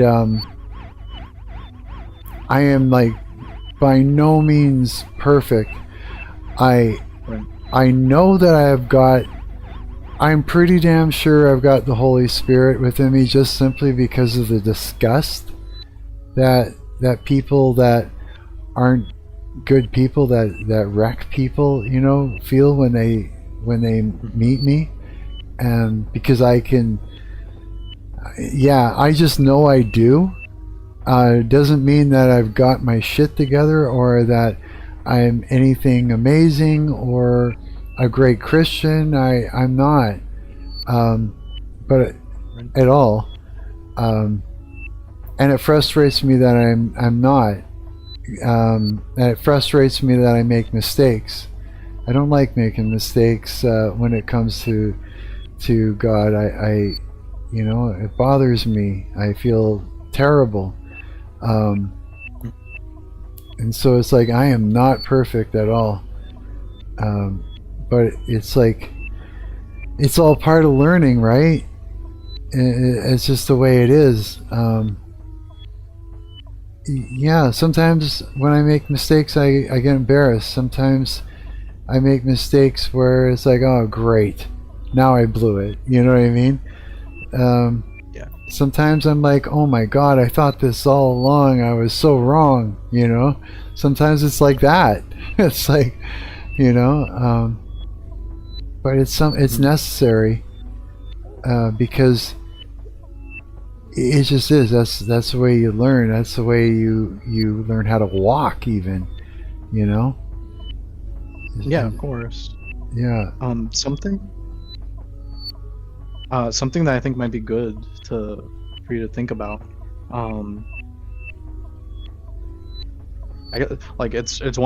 This is actually the other reason I brought up Peter, because he says later on, like, or no, it's Paul. Paul says this. I'm so dumb. It was Paul that said it.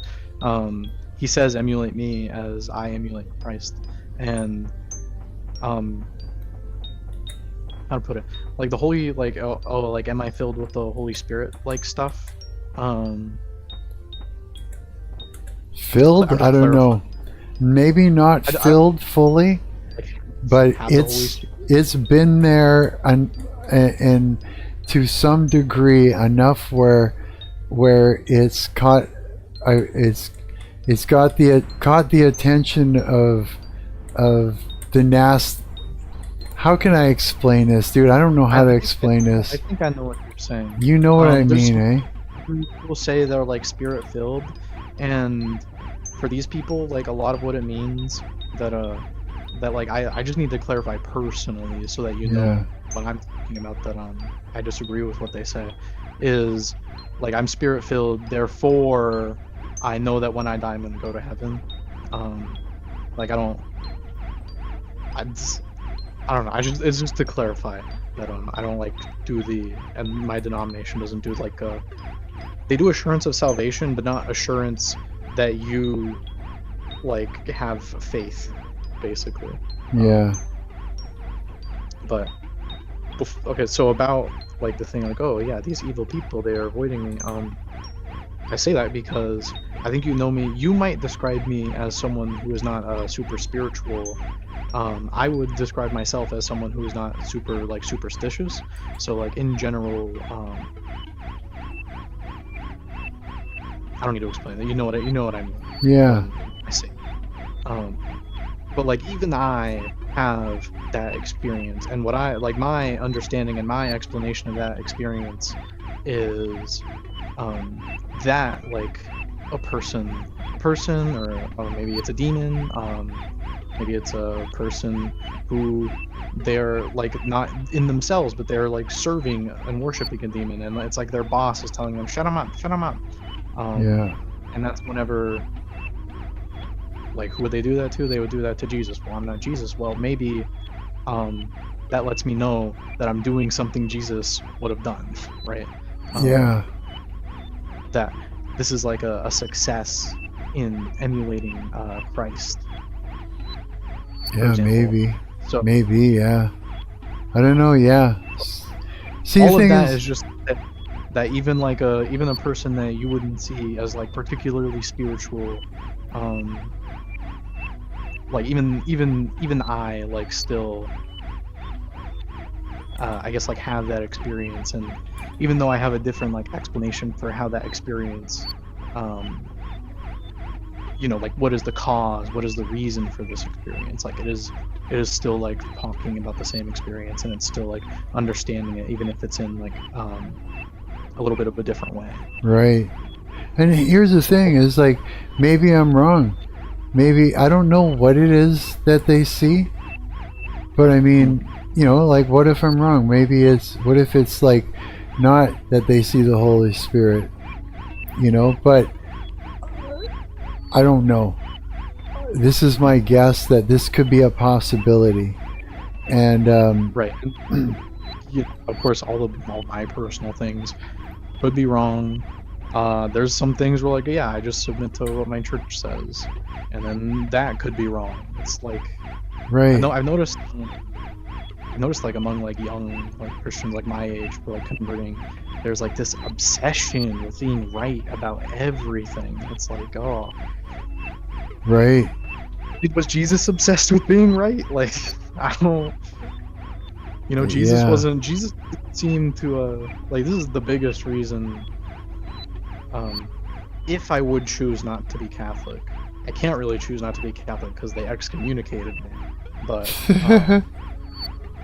if I could choose not to be Catholic, the biggest thing would be like, well, Jesus didn't seem that worried about, you know, these Protestant and Orthodox denominations, so why should I be worried about it? Yeah. But yeah, like I mean, yeah, I don't know. It's so confusing. It's so confusing. It just is. And I just had a thought that there is like another side of it, and I think you might relate, is that when there's people who they see maybe it's Holy Spirit, maybe it's, you know, an emulation of Jesus or whatever, but they see like this event, and what we're describing right now is people witnessing that event, and they hate it, right? It like exposes something in them. Maybe they feel naked. Maybe their boss in hell is like yelling at them over the you know, spiritual telephone or whatever. And I also noticed there are people who like are deeply moved by this.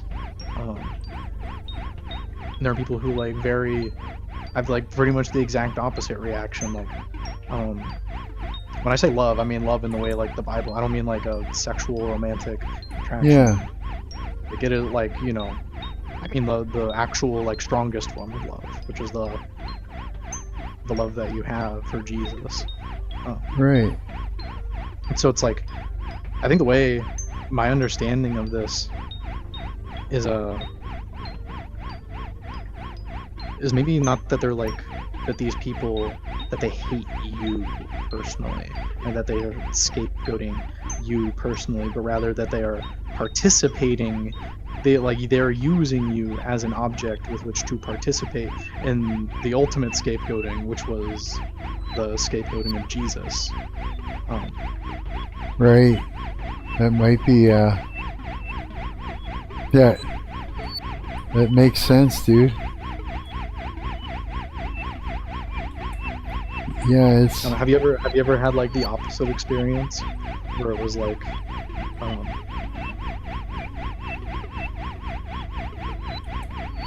the opposite? Yeah, like the kind of like the I guess like the opposite, like the good, the one where it's like, oh yeah, I didn't expect this person to be so like, you know, kind and like grateful and like really loving, because all I did for them was like just a small gesture. I didn't get it. Like that's kind of what I'm talking about. That's like the experience. That's like some experiences I have had. That kind of like that. Think like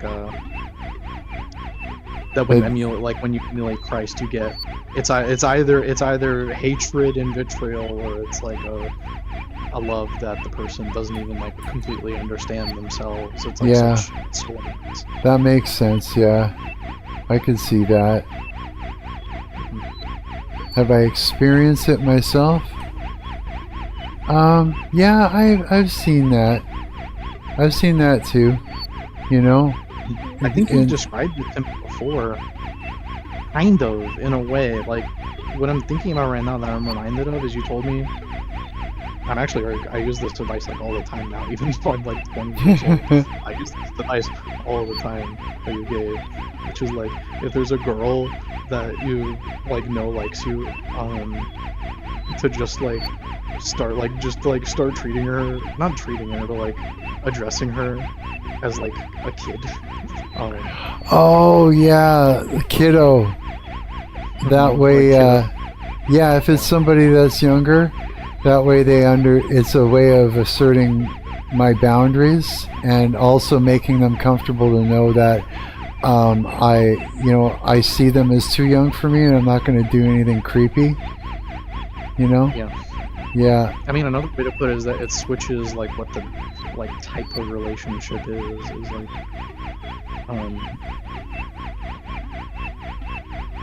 Because it's like screwed up to talk about, but like psychologically, I cannot stand it. But like romantic relationships very, very often take the form of, okay, you just replaced this girl's like father figure. You're just her new father figure. That happens too. It's like I have faith that some relationships are not like that. But I don't know. I've been in like 3 long-term relationships so far. And Yeah? all of them kind of ended with me realizing, I don't want to replace your dad. I like your dad. So it was kind of like that. Yeah. I know what you mean. I don't hate women, but I am kind of fed up a little bit. It's like can I just have like an equal? I want someone who's, you know, roughly as capable of like stuff as I am, and like doesn't need to be taken care of. And, like, Yeah. I know what you mean. Yeah.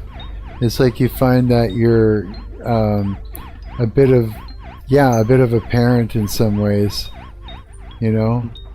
It's like this is like a subversive thing, where like the boyfriend subversively like overtakes the father as like the patriarch of the household.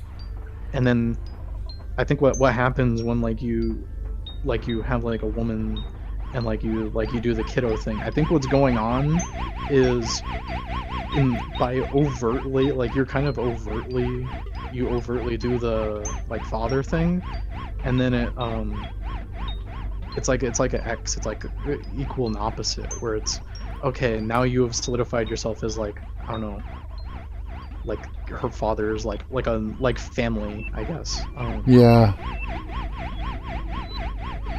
Yeah, I've always only done that if I found that a girl that's too young for me is showing interest, like in you know what I mean? Like in a romantic or sexual way, and I'm uncomfortable, then it's like, yeah, it's a way of saying it without saying it. Like, back off, kid. You know? Yeah. Otherwise, yeah, can you imagine the conversation? Back off, that's not right, I'm too old for you. I didn't. No, I wasn't. And then kind of like shame you for saying it and make you feel stupid. I would never. You're an old man. You know, they could just turn it around, right? Absolutely. I mean, I would do that. I don't know. If a girl I liked said I had a crush on her, I would say no. Yeah, you know, kind of thing. I'm not above that stuff at all. But I mean, there's a thing that does happen in relationships, like where it's like, how did it go again? I'm trying to remember. I haven't thought about it in a while.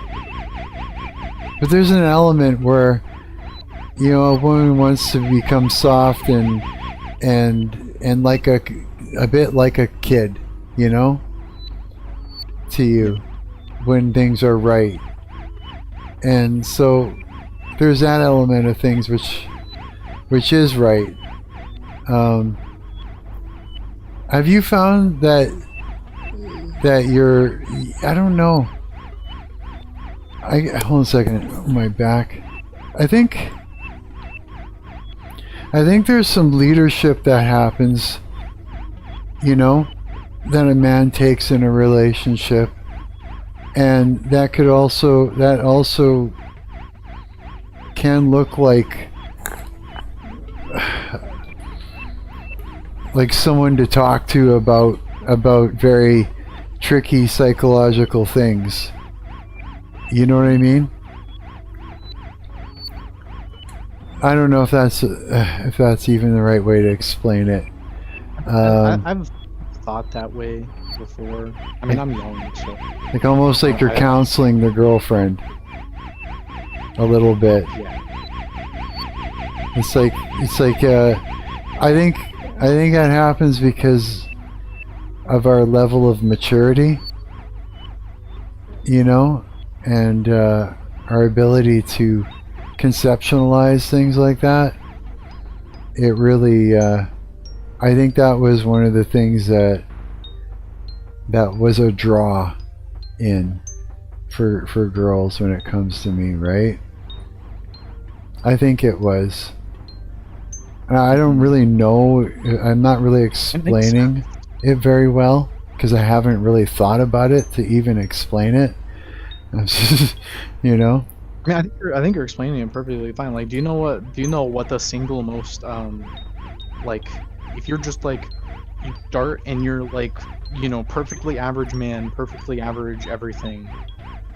What is the single most attractive thing that you can just do immediately? Do you know it? Have you heard it? Me?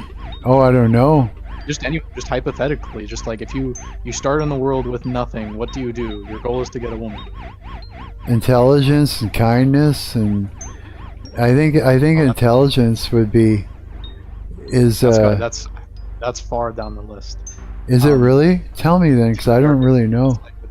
That's got to be like number 2 million or something. Wait, intelligence? Number one is stable income. Stable income. Oh yeah. Like the number one thing. You don't have stable income, you will die like alone forever. Oh yeah. Agreed. Yeah. You have to really compensate if you do not have like stable income. Yeah.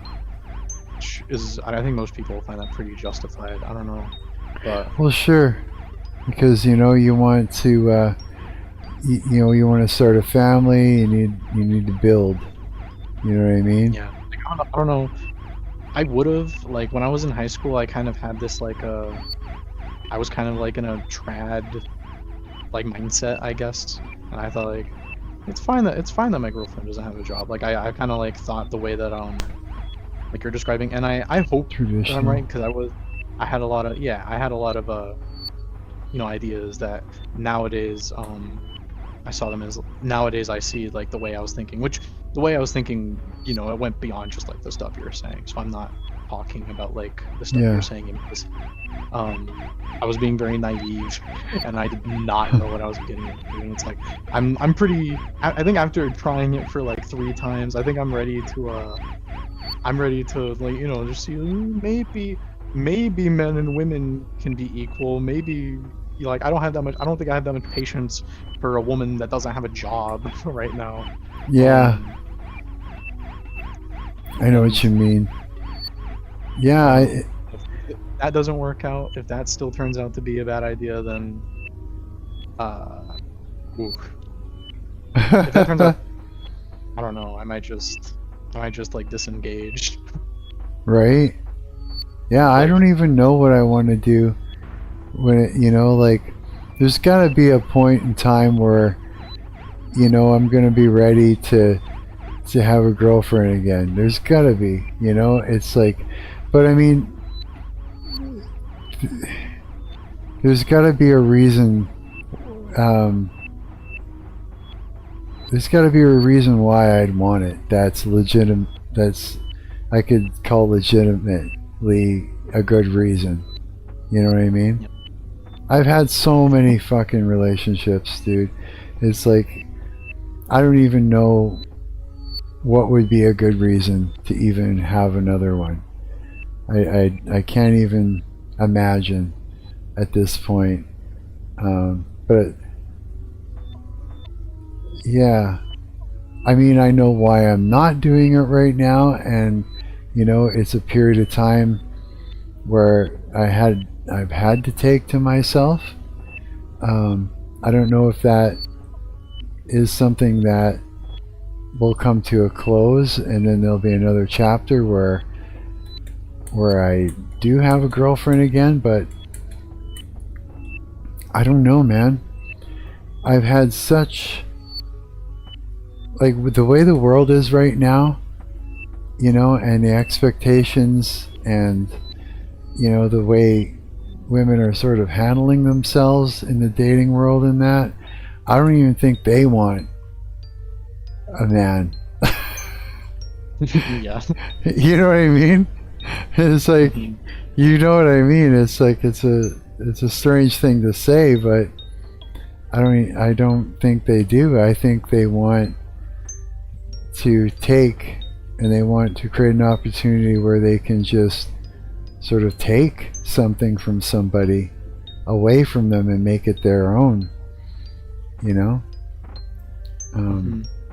Yeah, so in a world like that, there's no need to even entertain the idea of having a girlfriend, because I don't think that's what a girl wants, period, anymore.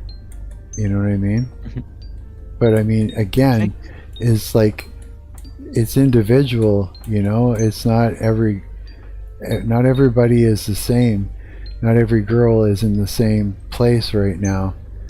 And looking at the stuff that we see on the internet, it really generalizes things to make it look like this is every girl right now, you know? And it's just, it can't be like that. It's just not. But it sure looks like it, right? I mean, there's 4 billion of them. How similar could they all be? Yeah, you know. My prediction for, like, if you are going to, like, you know, live out a nice, happy, like, the rest of your, like, what, like 50 years, with one woman, God willing, of course. Yeah. My prediction, based on what I've seen, I feel like the best and most long-lasting types of, like, romantic relationships and marriages are the ones where they don't even like each other that much. I feel like you're not even gonna like her that much, but and she might not even like you that much, but like you're married and like you're loyal and like and that seems to be like the ideal. Right. I see what you mean. Yeah. It's like the opposite of like you talk about it, like limerence. It's the opposite of limerence. Right. Right, that makes sense, yeah. Yeah, I don't know. I mean, if you're raising kids, if you're trying to raise kids, then yeah, it's like you're sort of it's like a business. You know, you're in business together. But I mean, if you're not raising kids, then what are you doing, right? And so you got to think about, like, because at my age, right, that's not what I'm going to be doing, is raising kids. Is so why do I want it? You know, I have to really ask myself, what is it, you know, that is appealing about the idea. And yeah, it can't just be pleasure. It can't just be a bunch of sex. You know what I mean? I'm not really interested in that anyways, which is crazy, but it's true. And that could be because I don't think about it all the time, because I've divorced the whole gooning idea, and I've also gotten rid of, you know, I don't over-sexualize women. I respect them, you know. I don't do that. I barely did before, you know, kind of a unique situation, right? But yeah, there's got to be a reason for me to have a girlfriend, and I don't know what that would be. I don't see any reason for it at this point. Yeah, I mean, I gotta go pretty soon, like eat dinner and boot up another live stream. But before I go, I did have a question. Sure. Have you ever like worked a job where it was like everyone else was a woman? I'm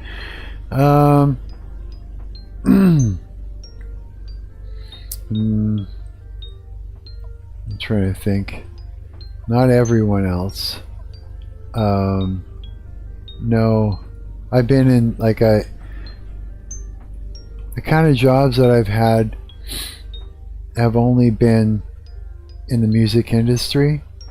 Like most of my jobs have been in the music industry. There was one time that I used to wash dishes and deliver Chinese food. And the rest of my jobs has been as a professional musician, and some of them, there were females in the band, and some males. That's sort of my experience.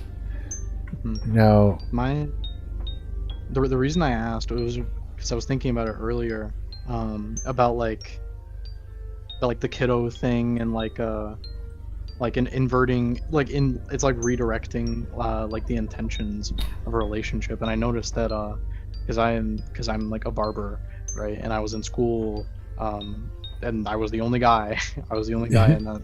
I used to go to cosmetology just to hang out there because of the girls, so I know. Yeah, and I went to the barber shop to like work, and I was the only guy. So, and my experience with that was that like it's very beneficial. It's very beneficial to like become. It sounds so weird, but like they'll address you as like the dad of the group. They'll address you as the dad of the group. Like, that's true. But what they really mean is like that you are the good, well-organized male friend of the group, who they believe is not going to rape and molest everyone. That's what they mean when they say dad. And then when they call you boyfriend, they mean that. That's when they actually mean dad. It's like, they say one thing, they mean the opposite. And that's just an observation I made. But oh geez, anyway. so you think they misunderstand me when I do that? I don't know. It's probably like.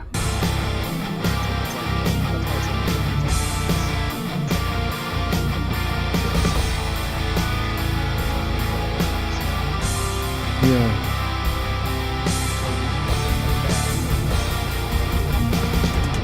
Yeah, exactly. Hold on a second. This stupid thing. There, I fixed it. Yeah, my whatchamacallit kicked off again. My stream died again. I fixed it just in time though. Just when you were explaining that very important part, can you back it up and say that again? Because that was like. Just that when they say, like, if you're friends with a girl and they call you boyfriend, a lot of the time, hopefully not all the time, but it seems a lot of the time, they call you boyfriend, and you are like in their mind psychologically you are their dad.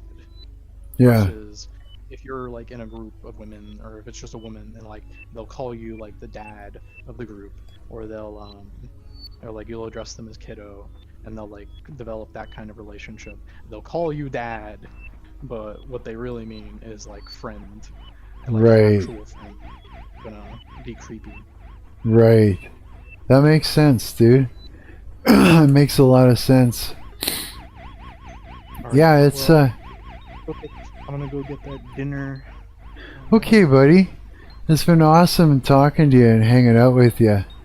Yeah, I've been meaning to do that for a while, eh? That's good.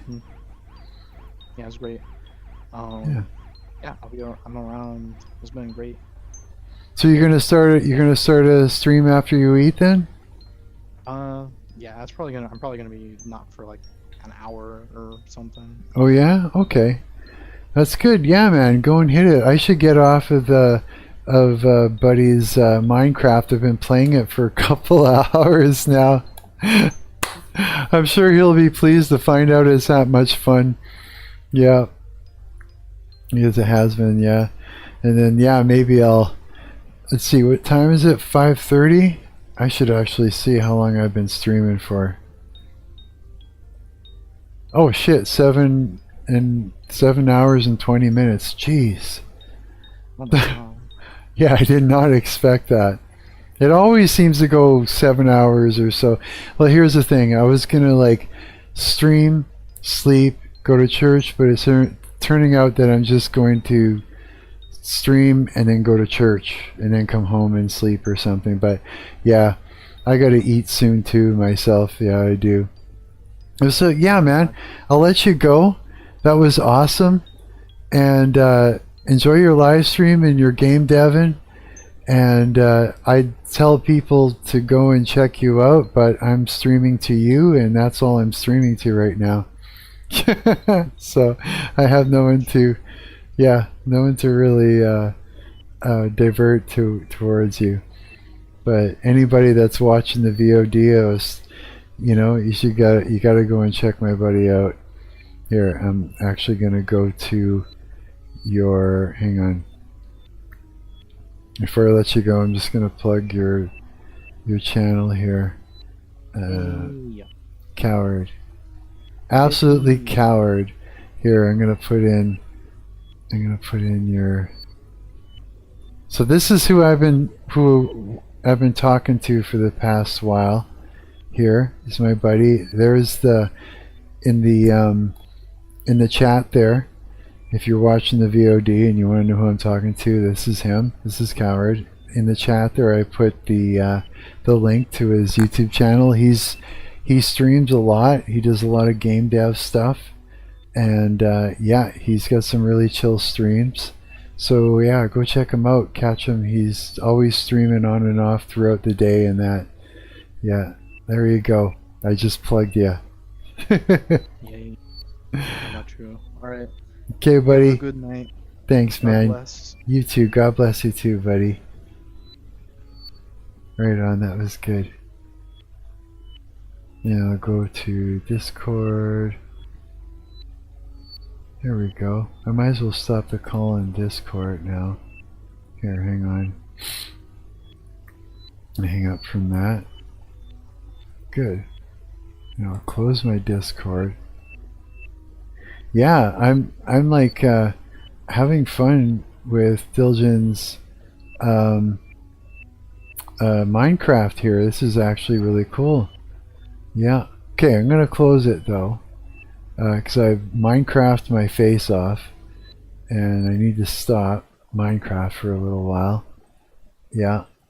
And then what I wanted to do was one more time I wanted to check this guitar VST to see how it worked, or how it works. Where is it? Right here. Yeah, I want to see here, because I didn't get a chance to really play around with it too much. So let's see here. I'm signed in, power on, allow. Look at that. Okay, hang on, let me fix my shit over here. Oops.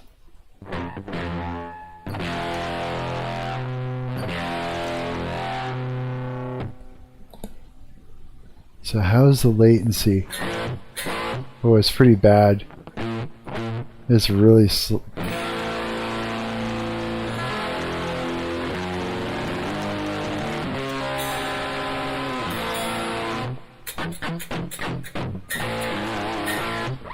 Wow.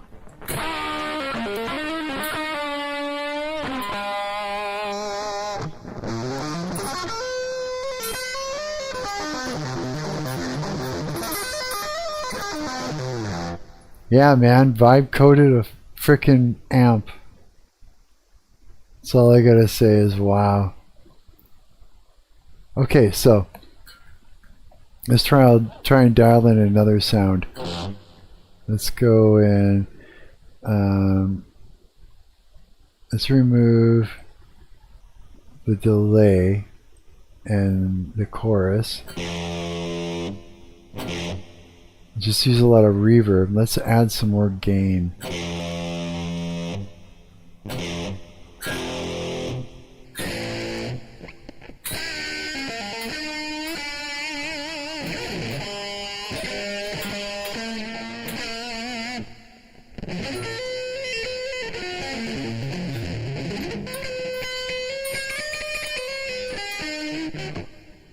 Let's add a little more gain, see what happens.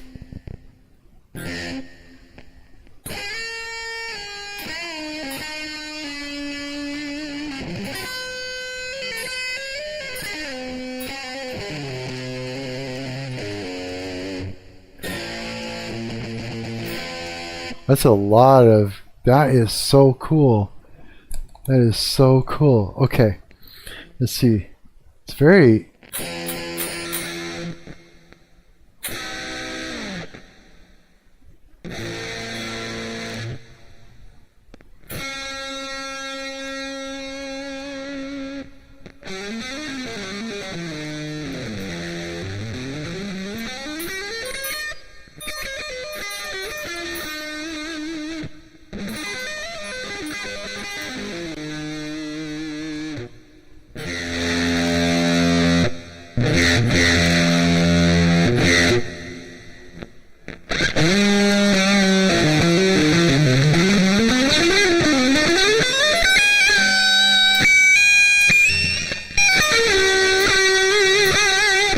Wow.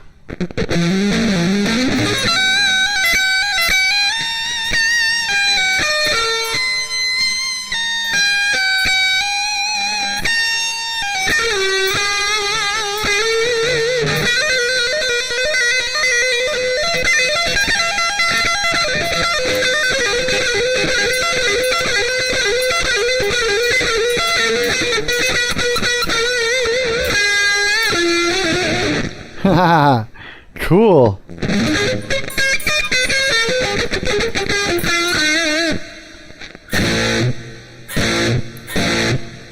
Latency's a little bit rough right now, but I'm also running OBS.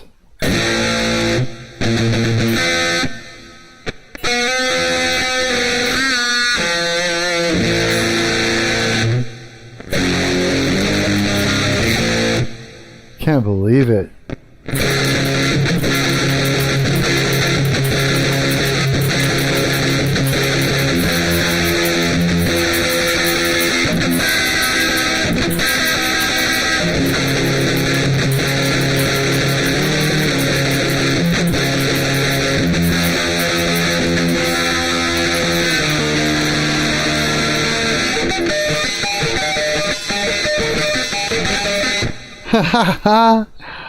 Wow, I wonder if...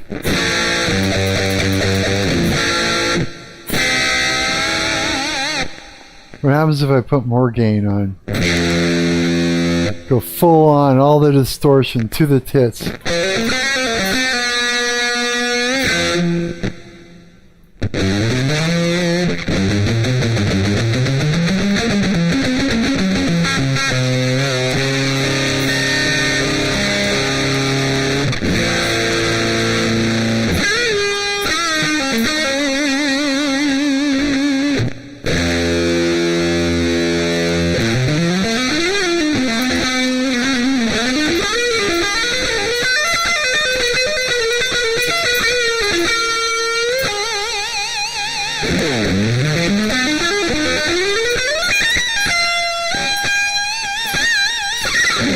This is so cool.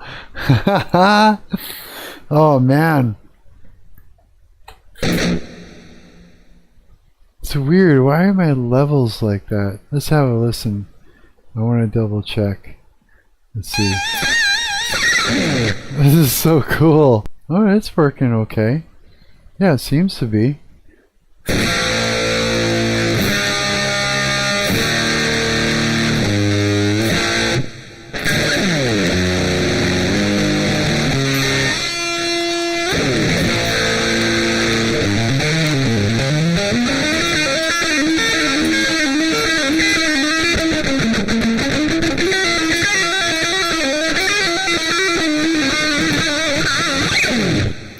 Yeah, vibe coded an amp.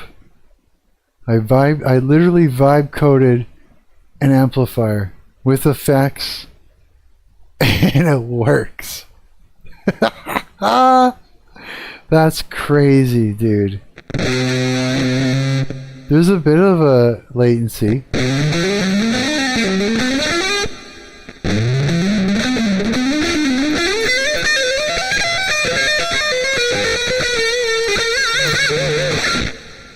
But it works.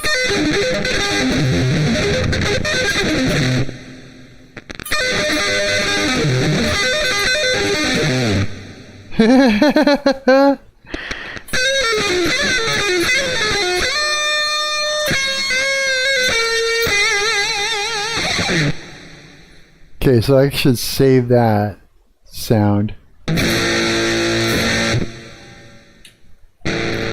Let's call this one. Let's call this one distortion plus high gain plus reverb 1. Did it save? Yeah. Isn't that neat?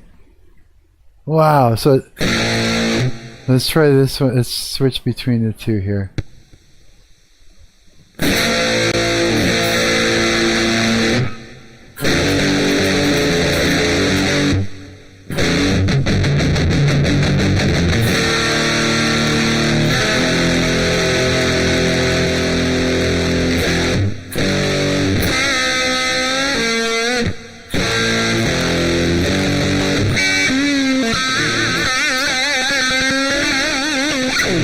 The hardest thing though when you're playing with latency like that is like if you were to play rhythms, because like watch.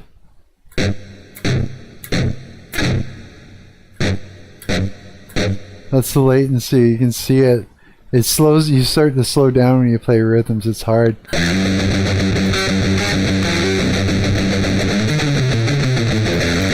Ooh, that's lots of gain. Almost muddy. Hang on. Ooh, what if I back off the volume more?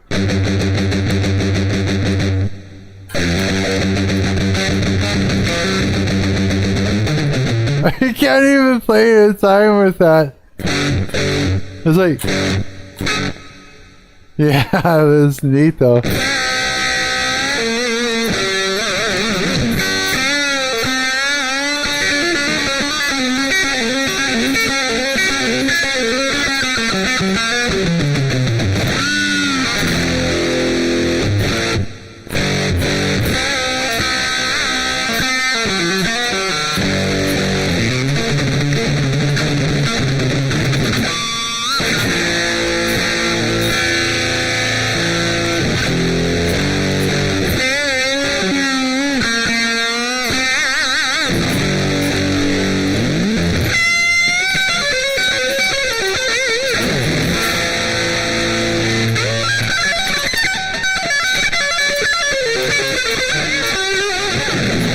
I'm losing my headphones. I can't keep them on my head.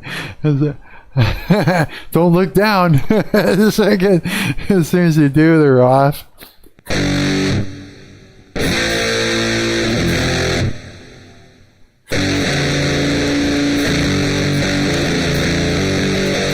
Yeah. Oh, it's so hard to play though.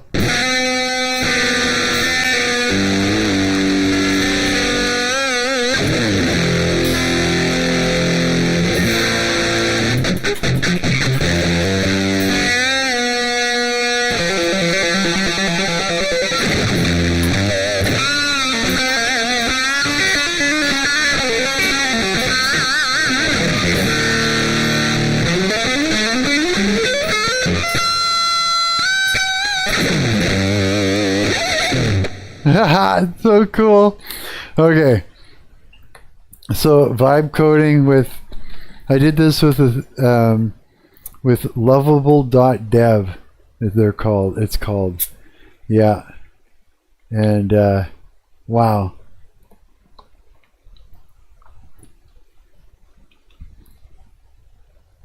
And yeah, I don't know what to say except this is just one of the coolest things ever. I need something to solo over. That's what I need.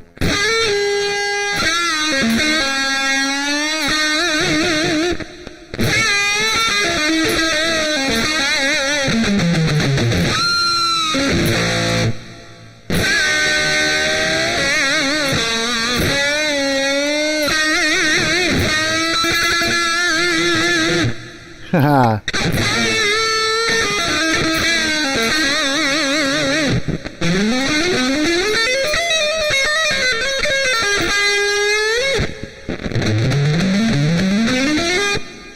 A little bit muddy.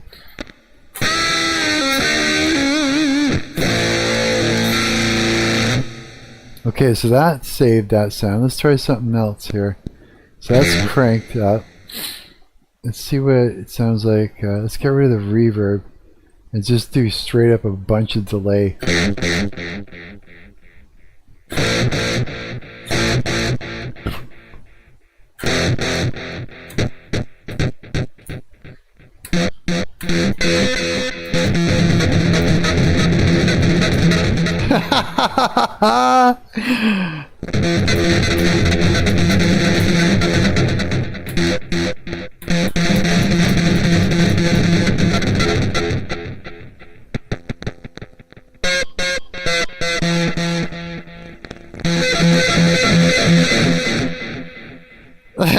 That's so freaky. Holy. Stay on, headphones.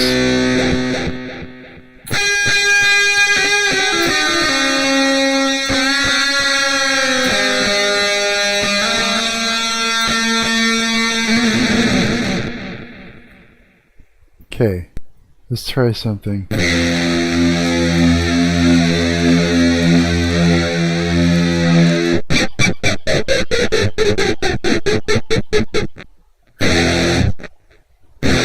Very chorusy. Wow.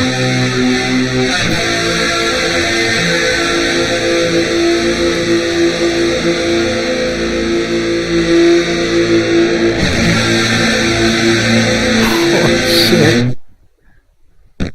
Wow. Oh my god, it's just cranked up in the thing, sorry.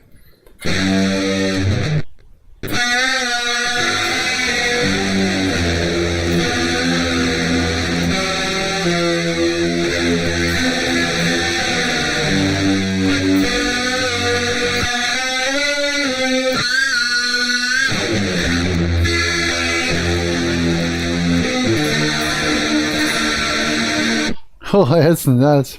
So clean to...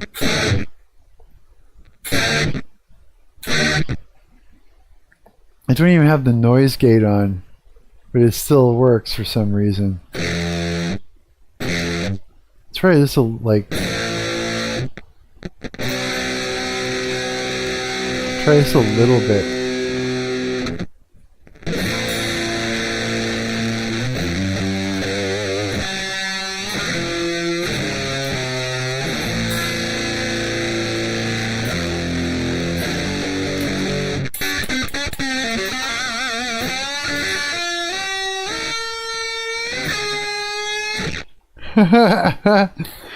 Wow. I don't even know what I want to do with this first.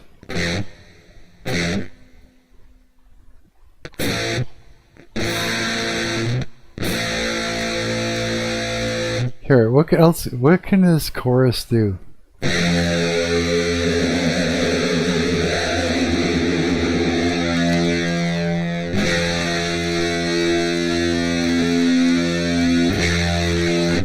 Whoa.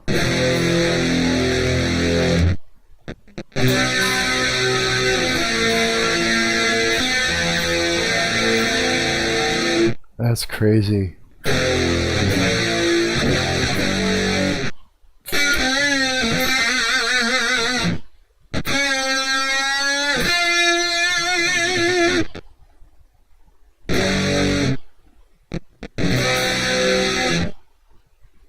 So what if I just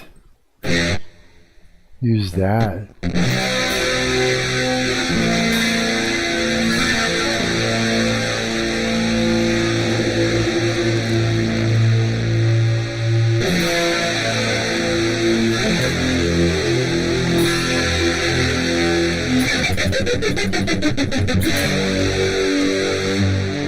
So neat.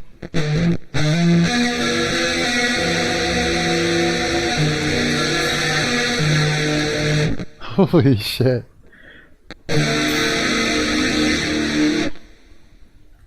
Almost need something to solo over though.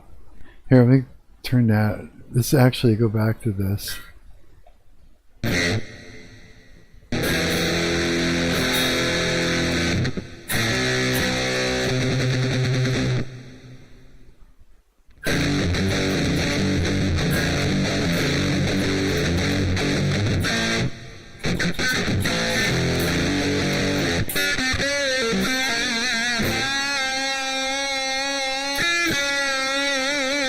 I think that's my favorite sound so far. Okay, let's find something.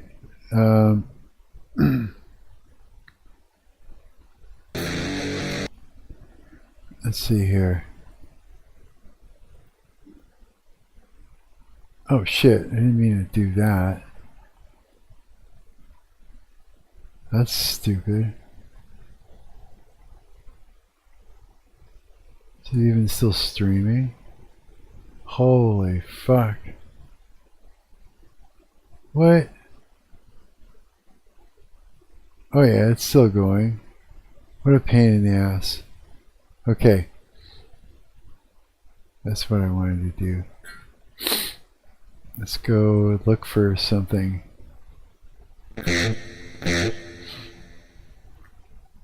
Let's, I don't know.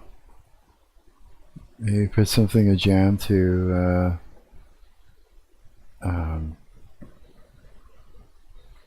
something to solo over.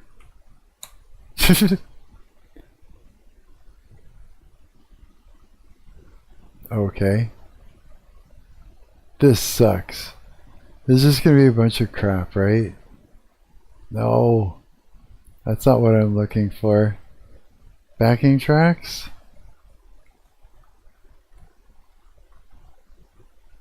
Backing tracks for guitar. What do we got here?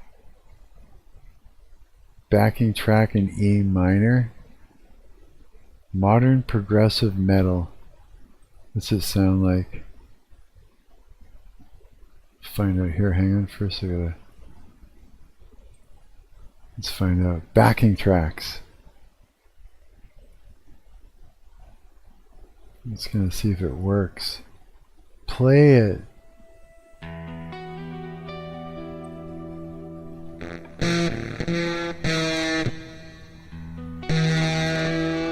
I gotta tune my guitar.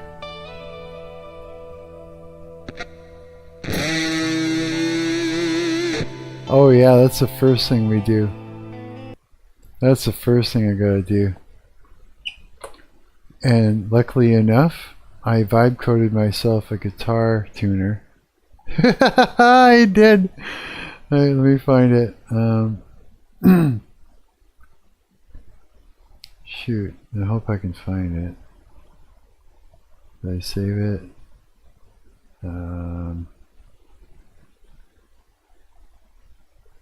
Damn. Maybe it's in here.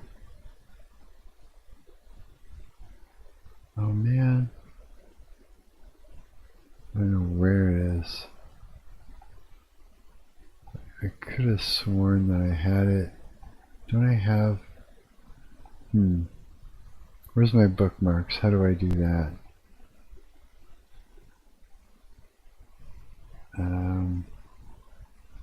Bookmarks.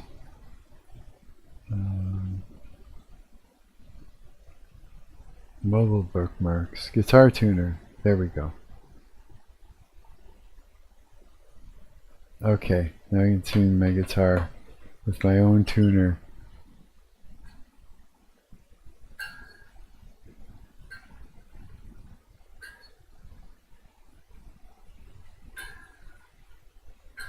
What?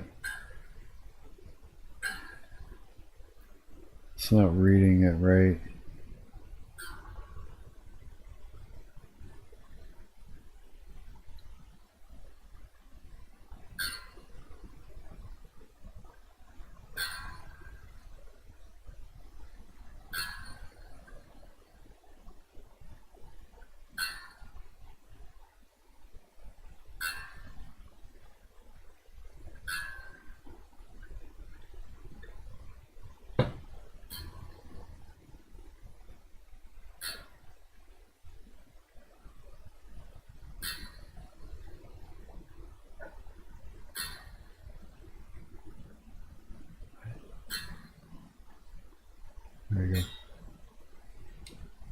My guitar has been sharp. I've been playing it.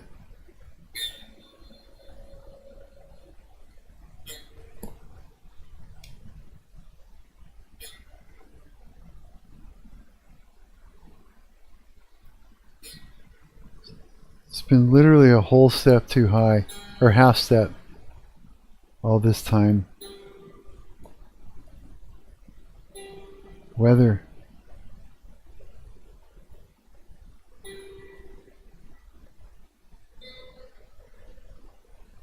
Shifts the neck and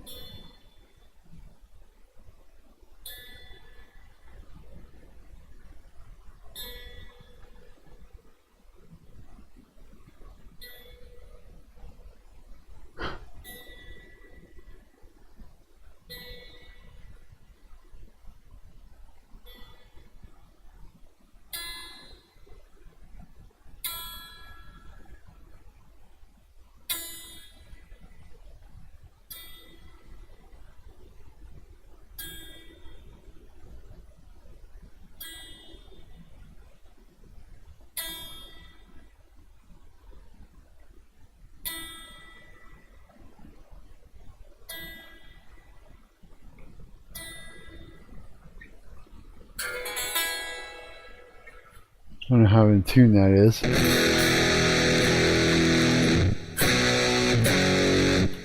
Maybe it's close enough. Let's find out.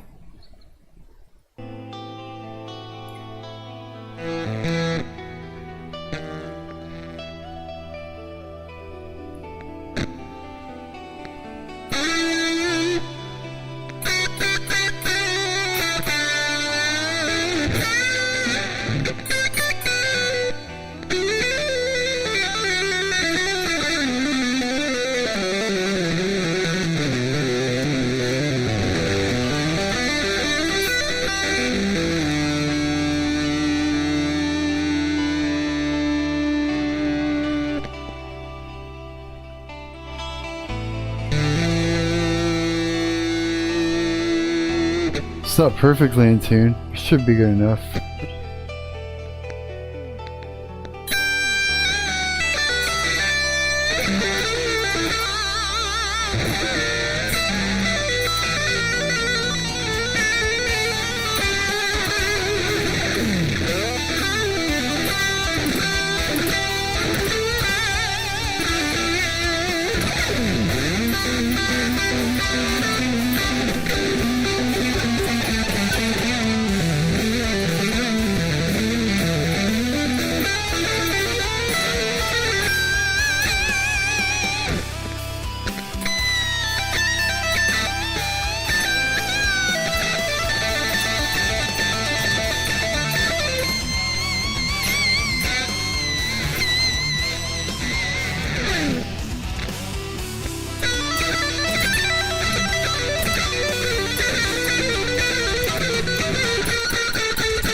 Keep losing my headphones.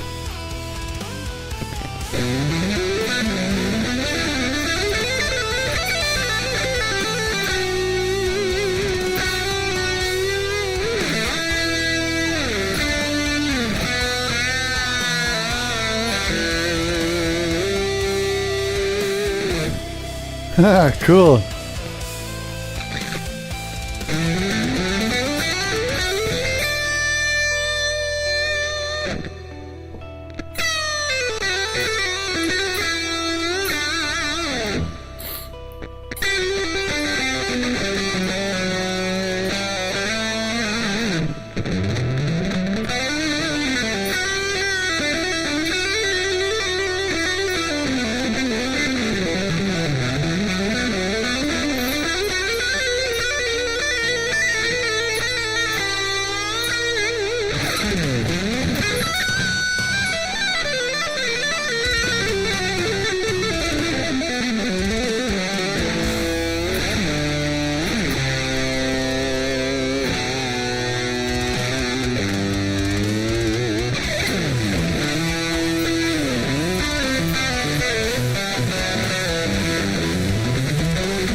So, just stay on headphones. Okay, so this is pretty neat for vibe coding.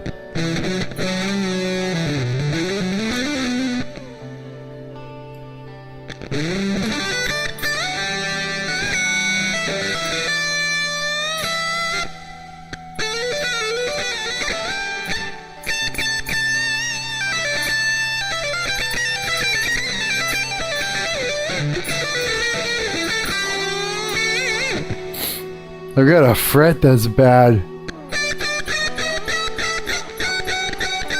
It's fucked, yeah.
Yeah, that's pretty cool.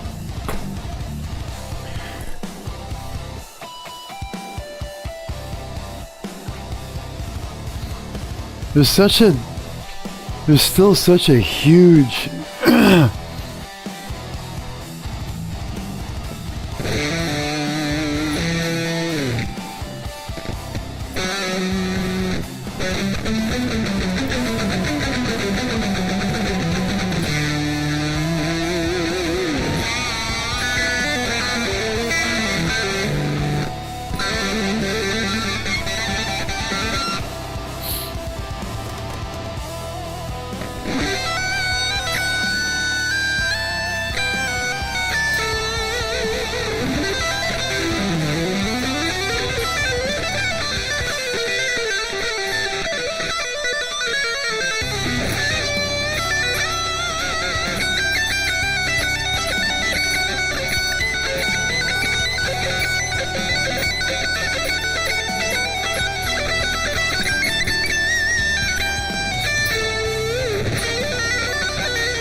It still needs a little bit of work, but it sounds good though.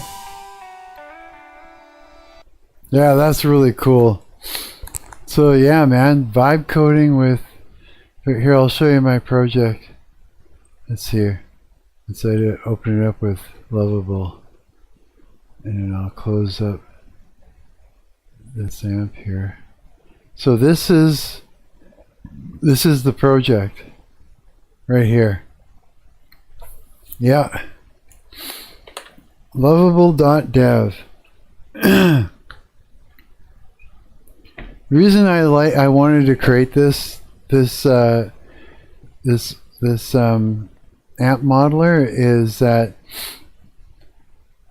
I wanted something that I could just plug into and go, and it's on a web page, so I can pull it up anywhere you want.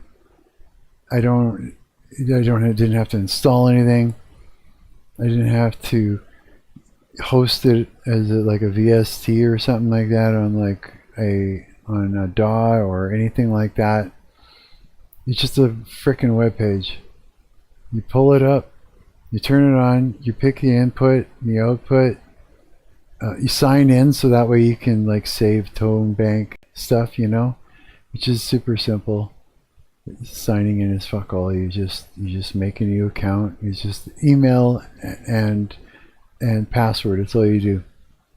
It's just for you to access it and allow you to save your own tones, right? That's the only reason I got that in there. Otherwise, it's just you just go. Yeah, you just go for it. I'm still working on it. I want to better improve the latency and stuff like that. It's still a little bit rough to play. But my God. Oh my goodness, does it ever work well? It does, yeah. Pretty cool. Let's see, 6:15 a.m. We've been streaming for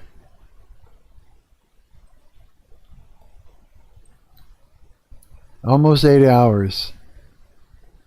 I meant this to be a short stream because I have to go to church today at 10 o'clock. I gotta be there.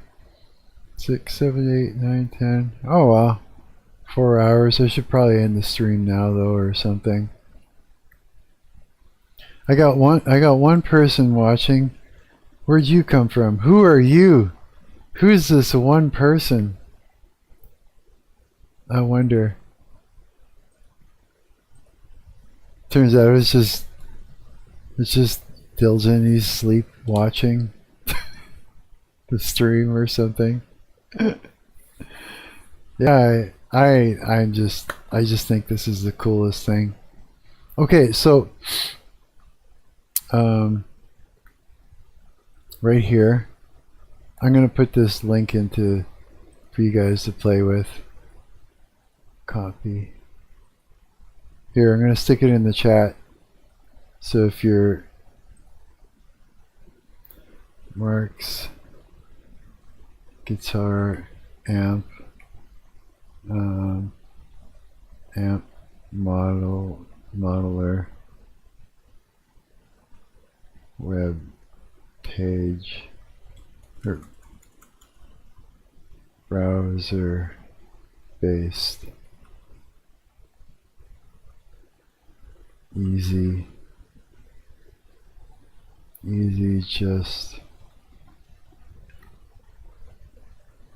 just play through it.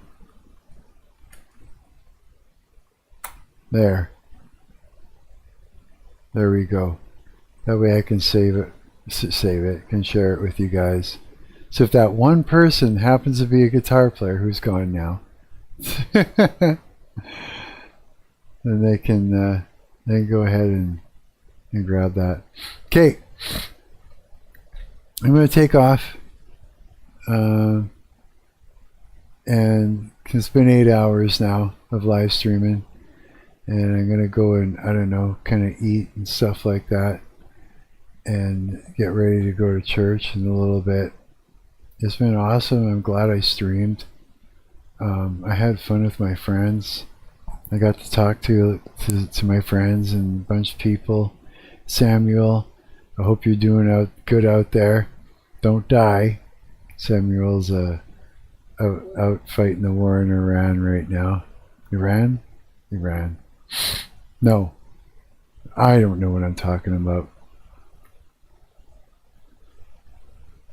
I don't even know. I'm confused. Where the hell's the fight? Who's fighting who again? Fuck. I'm that tired. I gotta get off stream. But it's like, yeah. Okay, guys. Alright, I'm Mark. I'm your parasocial friend on the internet. If you ever see me streaming or whatever, come pop into the stream, pop into my chat and talk to me, say hi. And and all those things. I had a lot of fun, and I'll probably stream later on, probably 1 o'clock in the morning again. Yeah. Okay. See ya. Peace and love ya. Bye.